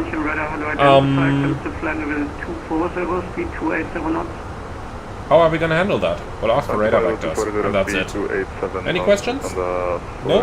Wonderful. So, look into the comments. Elias Saberi, I just passed the ATPL theory. Congratulations. From now on, your pilot's life is going to get easy. From now on, it'll get easy. So now we can start dealing with the real stuff again.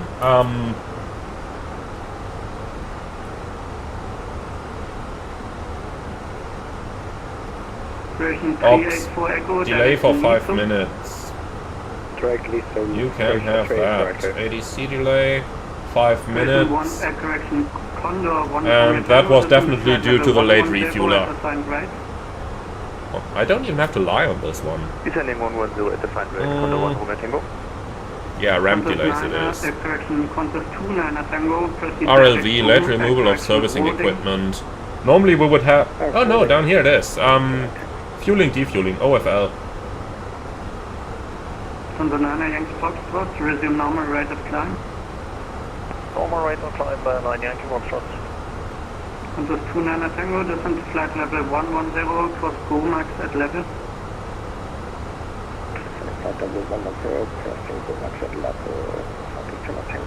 So. Honda 1 Echo, das sind Flight Level 110, cross Go Max at level. Lufthansa 1 Echo, descent level 110, Go Max at level. Flat. Actually, no. Here we go, flight level 110 blue.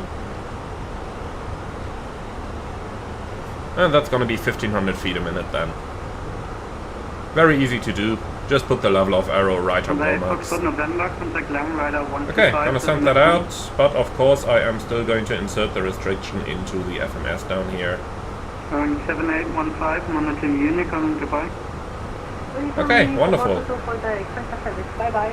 Easy going. Foxtrot November, contact Lang in 125.2. And Ops has replied, ADC received, thank you. Alright, wonderful. Lufthansa 1 Romeo Tango, correction, Condor 1 Romeo Tango, speed 280 knots. Speed 280 knots, Condor 1 Romeo Tango. The 1 Romeo Tango, contact München arrival 128.030. 128.030, danke, ciao. We'll probably get that same frequency, I guess. Let's already tune it in. LM 461 Romeo, monitor Unicom, goodbye. A question in the comment, when doing a turnaround on the ground, do you need to realign the aileron to minimize the drift? It really depends on how much you have. Now, personally, you know, if it's anywhere like 1 or 2 miles, I don't really care too much. You could do it.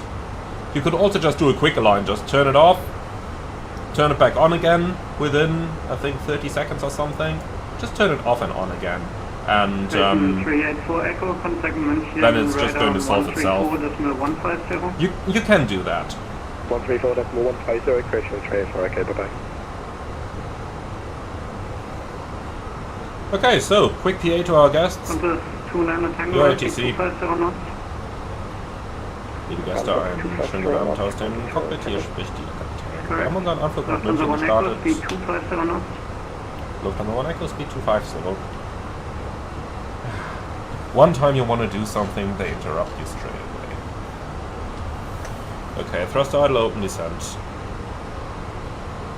Liebe Gäste aus dem Cockpit hier, Kapitän, da wurden wir leider von der Flugsicherung unterbrochen.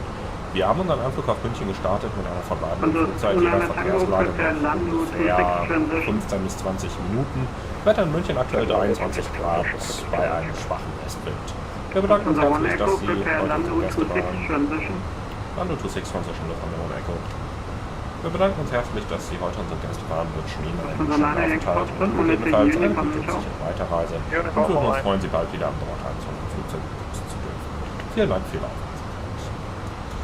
Ladies and gentlemen, from Flight your captain speaking. We've started our descent towards Munich and we expect to arrive in the next 15 to 20 minutes, depending on the current weather situation and the traffic situation. Thank you very much for being our guest today. We hope that you have enjoyed the flight with us and we look forward to see you all again in the future. Thank you very much. 250 knots, descent to flight level 170, did you just see the map move a little bit left and right here?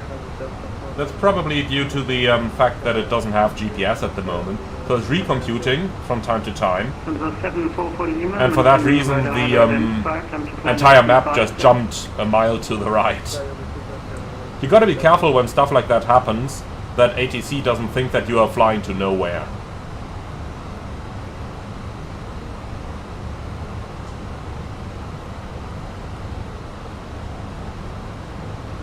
Lufthansa 1 Echo, speed 220 knots. Lufthansa 1 Echo, 220 knots. Oh boy. Correction, Qantas 29 Tango, speed 220 knots. Okay, speed 220. Speed 220 knots. I have a feeling we might face a little bit of delay here. But we have the fuel, nothing to worry about.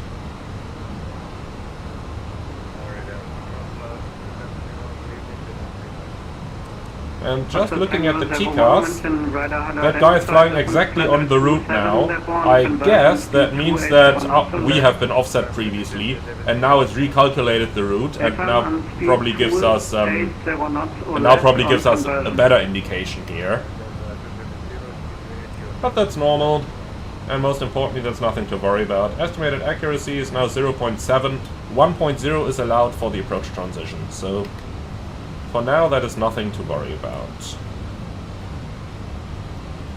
Okay, so vertical speed -1 speed, vertical speed minus 1,300, so that we reach Gomax at level as ATC has instructed us to do. We'll see if the airplane is able to maintain the airspeed with that. If not, then we can always use the speed brakes as needed. And random guy in the comments, isn't that dangerous? Referring to the position being inaccurate. No, not at all. Indeed, it's quite normal. It's just that in times of GPS we got so used to having an exact position that we kinda, lost the awareness for how the entire RMP system works. So, basically speaking, our required navigation performance for the approach is 1.0. So, the position needs to be accurate to within 1 nautical mile. And the FMS needs to be able to ensure that its position is accurate within that time. And it's calculating that down here, so you can see it's accurate to within 128.030 Lufthansa 1 Echo. We can see it's accurate to within 0.66 nautical miles now. And it's actually going down a little bit right now, because as we're getting closer to the airport, it's receiving more navigation aids and more accurate navigation aids. You will see that once we're on the ILS, it should basically go down to almost 0.0, because it has all the data from the ILS to verify its position. Lufthansa 4 Echo Director 118.830 calls and only, bye-bye. Process 2 and Foxtrot, information hotel, cleared Landu 26 transition, descend to flight level 100. Landu 26 transition, descending flight level 100, München, hello, Lufthansa 1 Echo, flight level 141, descending 110, speed 220, information hotel. Lufthansa 1 Echo, München Weather 0 identified info, hotel, descend to flight level 100, cleared Lando 26 transition. Descent level 100, cleared Lando 26 transition, Lufthansa 1 Echo. Flight level 100. 1 Hotel Papa, reduce the minimum clean speed. Louis Strothmann, war ich bei der LAT. The LAT didn't exist yet, but at the time I did my training.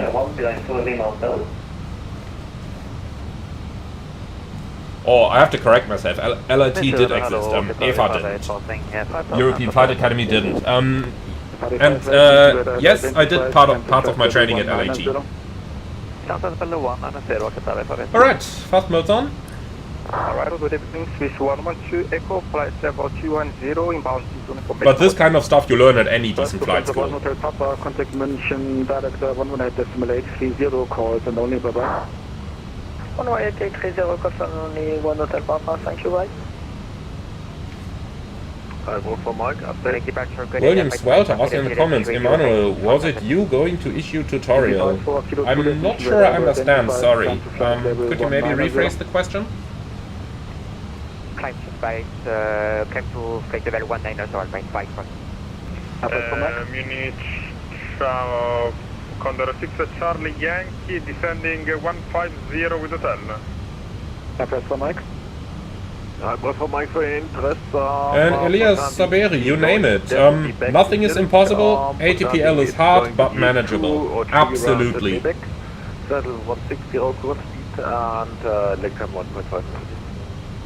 And Holden, we killed the GPS in flight. And yes, I will definitely do a tutorial on the A350. Technically speaking, I am type rated on it, so I probably will, even though it's probably going to turn out like all those 777 type rated tutorials we have here on YouTube, which are actually 787 tutorials. But yeah, I certainly will. For Mike, awesome. Then, when able, proceed to select NAPSA and hold over NAPSA is published. NAPSA to hold established, confirm flight level 160. Okay, 1000 to go. Vertical speed minus 1000. I do have to say, using the mini FCU is pretty nice. It's the first time I'm using it on a live stream right now. Previously I only used it off-screen because I thought, well, it might be a little bit hard to for you guys to see and understand everything I'm doing, but I have a feeling it's working rather well, is it? Sierra transition for Charlie Yankee, thanks. Negative, BTOS 26 transition. And Pixel in the comments, hi Manuel, heard you on the radio and immediately knew it was you. Glad to see you flying in VATSIM. Thank you for all the tutorials you did. Taught me on how to fly many planes. Thank you Pixel, thank you. And Gen X Vegeta, you asked that question yesterday about the dots up here. Lufthansa 1 Echo, descend to flight level 80. Lufthansa 1 Echo, descend flight level 80.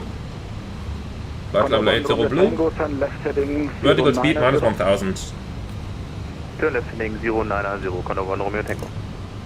Alpine 5 4 Kilo Juliet, contact München radar 129.1, bye bye. So, we have accuracy high, and here you can see the estimated position accuracy is getting greater and greater as we're getting closer to the airport, and therefore we have more navigation aids available. So, no problem at all flying without a GPS, as you can see. No problem at all. Information hotel, Betos 26 transition descending flight level 106. Cabin crew, prepare for landing. Under 1 Romeo Tango, speed 220 knots.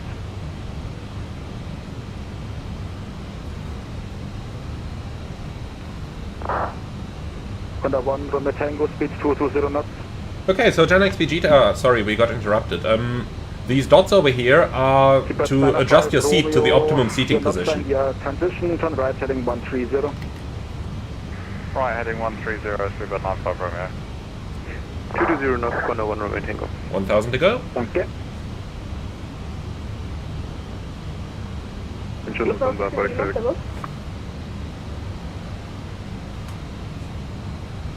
Who is calling? 6 Echo Lima. Lufthansa 6 Echo Lima, München radar was identified, climb to flight level 100. Daft Duck, don't I get a headage when hearing all the ATC in the background? Not really, no. You get used to it. I mean, people get used to certain women talking all day long as well, don't they? Unter 4 X-Ray Victor, München radar identified, information hotel, Fiat Lando 26 transition, defensive flight level 100. Information hotel, Lando 26 transition, and descent flight level 100, Lufthansa operated. Under 1 Romeo Tango, turn left heading 080, contact director 118.830, calls and only, bye bye. Now, a little comment I missed there from A320JK. What is my favorite MSFS plane? Under 1 Romeo Tango, director 118.830, calls and only, I wouldn't want to decide. 118. Honestly, the Fenix A320, 19 and 21, as well as the PMDG 737 and the PMDG 777, pretty much hold the same spot for me. They really just hold the same spot. But definitely these three. Romeo 10 left heading 080, descend to flight level 80. Left 080 and descend 80, speed was 95 Romeo. Condor 6 Charlie Yankee, speed 220 knots. Speed 220, Charlie Yankee. Plus 1 Echo, speed 220 knots. 220 knots, 112 Echo. Speedbird 95 Romeo, turn left, section Speedbird 95 Let's get that Romeo, transition chart out. This is a little cheap, by the way. Of course we don't have GPS, but using the Navigraph chart, no, I can always check if how accurate I'm flying. It's a little cheap down here. Lufthansa 2 Delta Papa, München radar identified, climb by a sit Hi, Emanuel here. 100. Climb by seat 100. Dankeschön.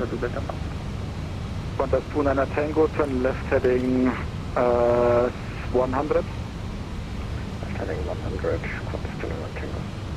Lufthansa 1 Echo confirmed, speed 220 knots. Lufthansa 1 Echo FM. Lufthansa 1 Echo Lima, climb to flight level 190. Lufthansa 6 Echo Lima, climb to flight level 190. Lufthansa 6 Echo Lima, 190, full stress. And high right for Mike, descend to flight level 100. 100, high right for Mike. Someone's got an open microphone in the back. Lufthansa 1 Echo, descend to altitude 5000 feet, QNH 1016. Lufthansa 1 Echo, descend 5,000 feet, QNH 1016. Press throttle open, descend out, flight level 50 blue. Set QNH. Beepers 905 Romeo, descent to altitude 5,000 feet, QNH 1016. 1016 cross check, passing 8,000 now. 016, Beepers 95 Romeo. Approach checklist. 58, monitor Unicom 122. Barrel ref, QNH 1016. Seatbelts. On, minimum, barrel 1649. Auto brake, low, engine mode selector, norm, approach checklist complete. Lufthansa 1 Lima Golf, mission radar hello identified, climb to flight level 190. So, there's our airport over there. Climbing flight level 190, Lufthansa 1 Lima Golf. 106 Charlie Yankee, descent to altitude 6,000 feet, QNH 1016. 6,1016, Yankee. Swiss 112 Echo, descent to flight level 80. Descending flight level 2, Swiss 112 Echo. So, once again, a slight position change here on the nav display. But accuracy is good down here. As long as we have high, we don't need to worry about it. But what you can notice down here is that it changed the required nav accuracy of 0.3. I'm wondering if that's from the chart somewhere. 11830, speed at 95 Romeo, thank you, good evening. Lufthansa 1 Echo, turn left heading 170. Lufthansa 1 Echo, left heading 170. Lufthansa 1 Lima Golf, contact München radar 129.1, bye bye. Heading? 129.1, bye bye. Lufthansa 1 Lima Golf, clear was. Lufthansa 6 Echo Lima, contact München radar 1000 to go.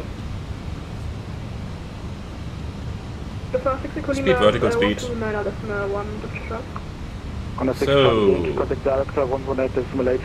no dedicated RMP on here, so it should be 1.0 if I'm not completely mistaken. The FMS may probably just be a little bit, let's say a little bit more conservative.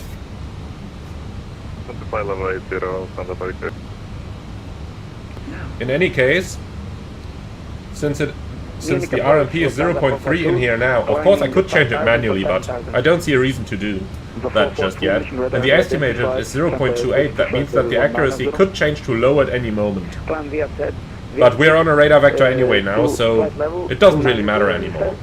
I'll stop. Negative 190. 190 correction, thank you. Lufthansa 2 Delta Papa, contact München radar 134. Aaron has asked, which Hamburg scenery did I have? It's the one from WinWings. Out. Lufthansa 1 Echo, turn left heading 080, speed 210 knots.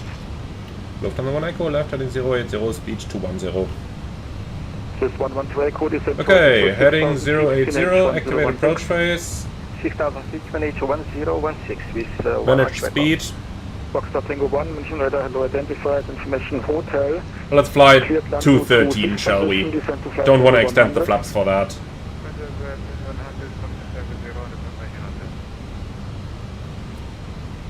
Okay, looking at the routing of all those guys, I think it's going to be radar vectors all the way to the end now. So, sequence flight plan. 238 sending 200 to Orlando. Departure 2137, München radar hello identified, descent to flight level 150, resume normal rate of descent. Normal rate of descent and level 150, speedbed 2137. And here we go. Lufthansa 1 Echo, contact München director 118.830, calls and only bye bye. 118.830 with the full story of my life, Lufthansa 1 Echo, tschüss. Down.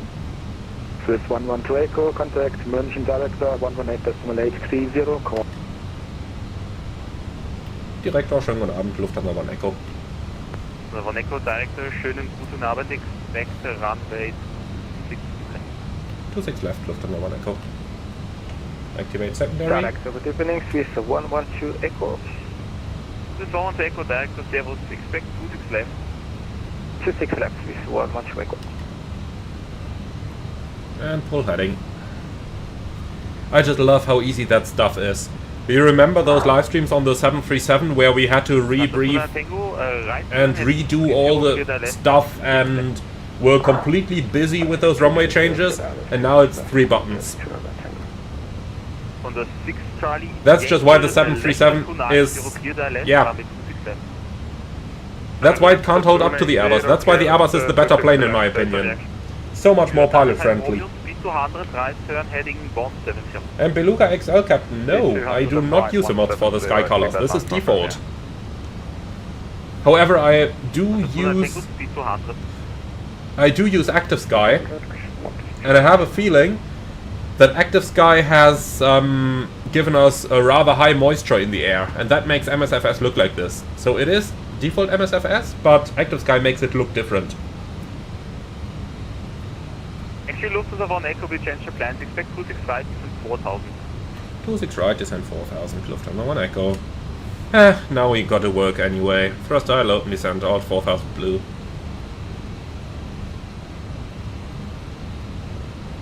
Okay, 26 right, insert. Even here though, you can see the Airbus is still the easier airplane.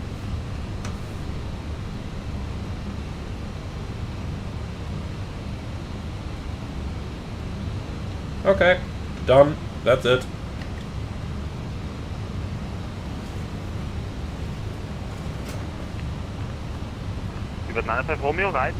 It's just so easy. And aerodynamics, it's not the old design of the 737. It's the active choices Boeing made. Boeing wants it to be like that.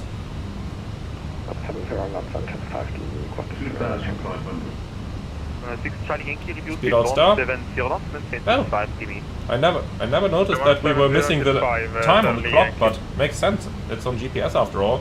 Well, let's go internal over here. That's the aircraft internal clock now. Even though I have a feeling that that's not exactly running correctly. Well, doesn't matter. Lufthansa 1 Echo, speed 200 knots. Speed 200, Lufthansa 1 Echo. Lufthansa Tango, call tower 120.5, job. Speed checked. 0505, Flaps 1. Okay, status. In-off systems, GPS 1, GPS 2.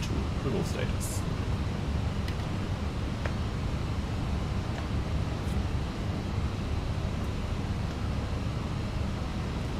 Lufthansa 1 Echo, right turn 170. Right, 170, Lufthansa 1 Echo. Yankee, call tower 120. Okay, heading 170. It's just lovely how quickly you can set all those numbers using the mini FCU. That's really where those hardware pieces do shine. Doing that stuff in the virtual cockpit is just so incredibly... Speed 200, speed by down 5 Romeo. Okay. Let's make it a bit darker down here.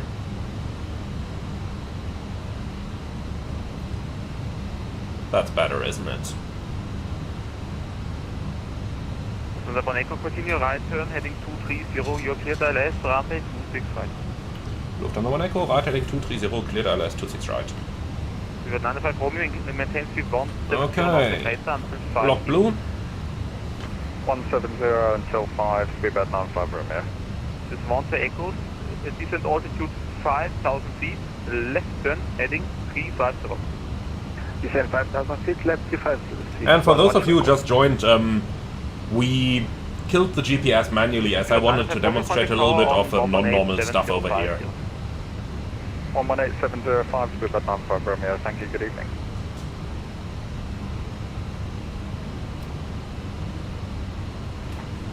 Mention Lufthansa for XVIII. Okay. Estimated position accuracy is still 0.28. So really easy going, as you can see. Not a problem at all to fly without GPS. You say 26 flights for XVIII? Correct. Roger, welcome.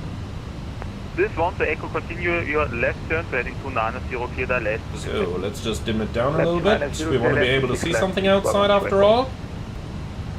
Lufthansa 1 Echo, reduce speed 160 knots, maintain 40 meters. Lufthansa 1 Echo, speed 160 until 40 me. Okay, flaps 2. Speed checked. Yeah, we'll fly the F speed. Speed is managed. Rockstar. Reduce 180 knots with 1 notch. Pro jumps. So, Cath Redual, autopilot 1 and 2, glide slope blue.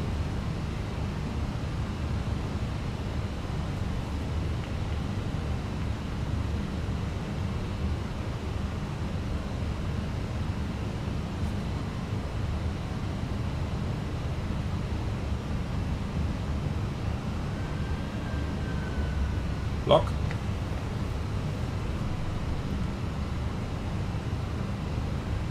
Hotel 1 Echo, contact tower on 118.705, servus. 118.705, Lufthansa 1 Echo, servus. This is 112 Echo, reduce to 170 knots, maintain until 5 dB. 175 dB, Swiss. Tango, clear to land, 26 left, wind variable to dot. Clear to land, 26 left, constant on Tango. Lufthansa 5, Sierra Tango, wind variable to dot, 26 right, clear for takeoff. Clear to takeoff, 26 right, Lufthansa 5, Sierra Tango. Canada A327, line up 26 right, behind departing. Line up behind departing, Air Canada A327. Speed 95, Romeo, reduce speed 140. He's busy. Still trying to find the gap to make my initial call, but... Tower, schönen guten Abend, Lufthansa 1 Echo, ILS 26 right. Lufthansa 1 Echo, guten Abend, number 3. Jo. Alright, here we go. Jay Blinsky, hi, nice to see you. Does both autopilots at the same time mean auto-landing? No, it doesn't. It's standard procedure on the others. Romeo, plan to vacate via Alpha 9, expect lake clearance. Plan by Alpha 9 and expect lake clearance, speedbird 95 Romeo. Okay, glide slopes live. Alpha 9, where is that? on Bravo 8. I have a feeling we gotta open Tango, danke, Sierra 5. the taxi chart already, just in case we get an instruction like that as well. Okay, that's the first one. That one's pretty easy to miss. Last stop start. Go around altitude 5000 set. Wind 230, 4 knots, 26 right, clear for takeoff. 26 right, clear for takeoff, Air Canada A327. Thunder 5, Sierra Tango, contact arrival 12803. 128.030, Lufthansa 5 Sierra Tango. Dankeschön, ciao. Glide slope. Tower, good evening, Swiss 112 Echo, ILS 26 left. Okay, even though we have a speed restriction that we gotta abide, of course, we are still going to configure the airplane as normal. So 160 until 4, that means we gotta go selected speed now. 157 doesn't matter. And then gear down. So we basically configure the aircraft all the way. The only thing that we keep up high is the speed now. To comply with that ATC restriction, of course. Alright, flaps 3. Speed checked. Flap 3. And flaps full. Speed checked. Flaps full. Alright, so maintaining that speed till 5 DME. Sorry, till 4 DME. So in a mile we can start to reduce. Landing checklist, ECA memo, landing no blue, landing checklist complete. Alright, manual flight. Charlie behind next landing, Condor, line up 26 left, wait behind. Behind next landing traffic, line up... Okay, 4 DME, managed speed. Lufthansa 1 Echo, plan to vacate Alpha 9. Lufthansa 1 Echo, we'll try it, but we can't promise it.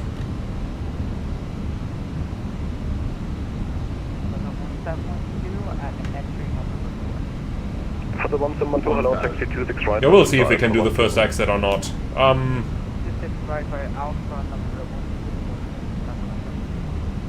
Speedbird 905 Romeo, taxi Mike Alpha 4 to Truth said, this is our 6th landing on the A321. For this reason I can't promise that we'll be able to do it.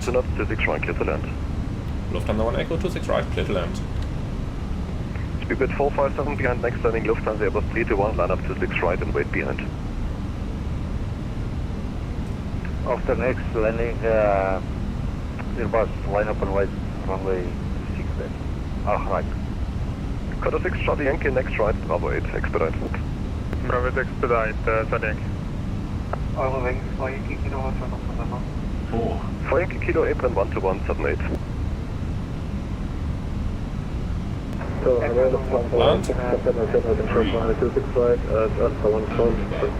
Checked.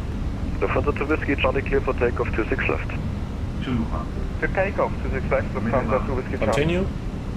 Cutter 6 Charlie Yankee, taxi Sierra to Sierra 5. Sierra 5, Fenix. Cutter 1 Romeo Tango, apron 12178. 4178, Dankeschön, ciao. Tower, RAP 2 on Alpha 13. Raptor 2 Tower, hello, calling. Okay, speed break up. Our let's get off the track. 14 Charlie, Swallows, Quebec, reverse continue green, November, diesel. Alpha 426 right. November Alpha 1426 right. Manual brakes. 3-905 Romeo, entry November 1, contact apron 12178. On November 1, contact And that's Alpha 9. Luckily, it's the last flight of the day. Echo, expect lake clearance over threshold. Expect lake, this is one check. It's the last flight of the day, so I don't care about the I don't care about the brake temperatures here. Echo, taxi Alpha 9 on November 3. Alpha 9 on November 3, Lufthansa 1 Echo. Lufthansa correction Leipzig 14. Okay, so Alpha 9 is going to be off to the left. 3 to 1, crossing left right. Nonetheless, let's just slow it down a little bit. Swiss Vermonter Echo, wind 2104 knots. So, here we go. Clear to land 26 left, please, one check. Lufthansa Whiskey Charlie, contact arrival 128.03. 128.03 for Lufthansa 2 Whiskey Charlie, danke, tschüss. So, off to the left, November 3 straight ahead. 6 right. 126 right, rapid 2. Lufthansa 1 Echo, apron 12171. 12171, Lufthansa 1 Echo, tschüss. Lufthansa 2 Whiskey Charlie, arrival 128.03. Arrival 128.03, Lufthansa 2 Whiskey Charlie. Sweepit 457, arrival 128.03. Apron moin, Lufthansa 1 Echo, taxiing November 3. Lufthansa 1 Echo, apron, hello. Confirm giving way to the A319 from the right. Negative. Roger, dann geradeaus 210 Bravo. Geradeaus 210 Bravo, Lufthansa 1 Echo. Yeah, there is an A319 there. Lufthansa 1 Echo, sorry, correction, via center to 210 Bravo. Via center to 210 Bravo, Lufthansa 1 Echo. Condor 1 Romeo Tango via Echo 1 Orange, stand 119er. Okay, starting APU. After landing checklist, radar and protective wind shear off. After landing checklist complete.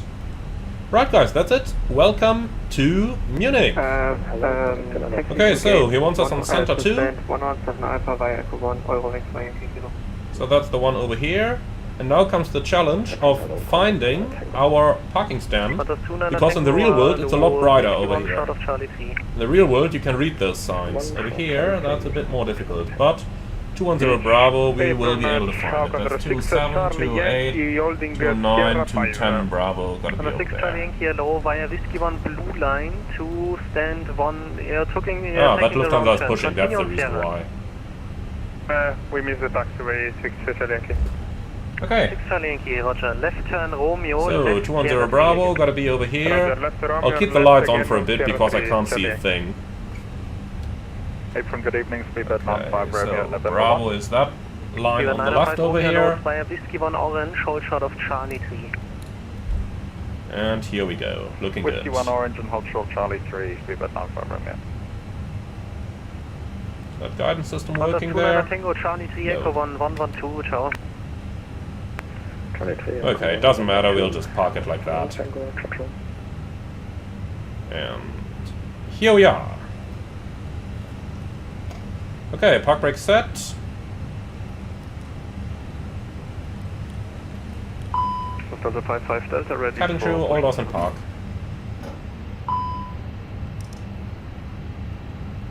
Lufthansa 55 Delta, confirm your position. Yeah. Stand 101 Lufthansa 55 Delta. Alright. 55 Delta. So, here we are. Let's go ahead and deselect that frequency. Engines are running down.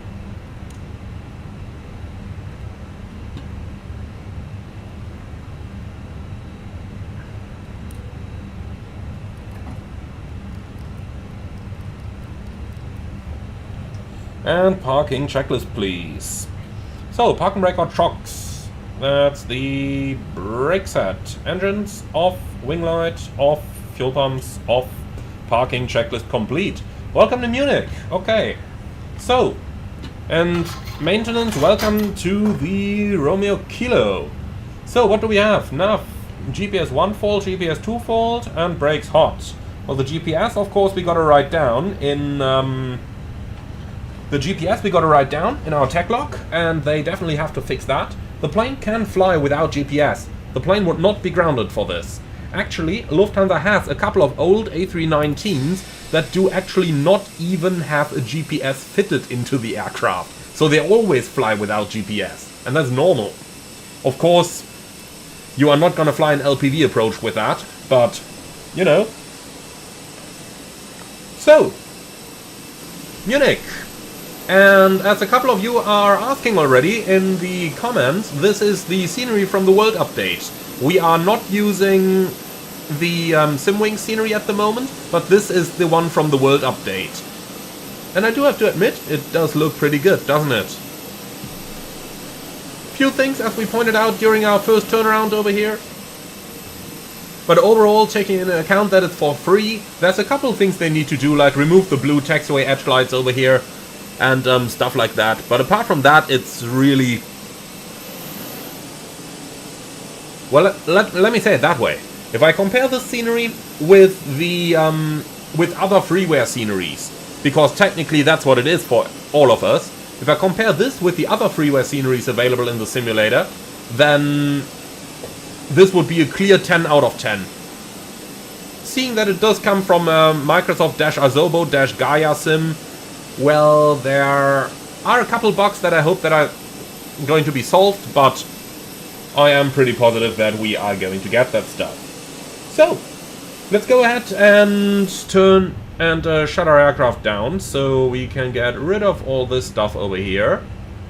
Fuel below 3 tons, not a problem. Company message, they probably want to tell us that we have arrived. Yes, they do. Arrival time 2039, looking good. Alright, then, let's go ahead and secure the aircraft. At least once our passengers are off. Let's see how the deboarding is progressing.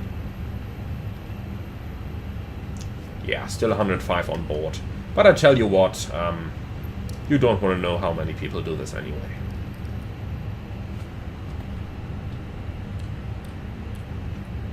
Securing the aircraft checklist.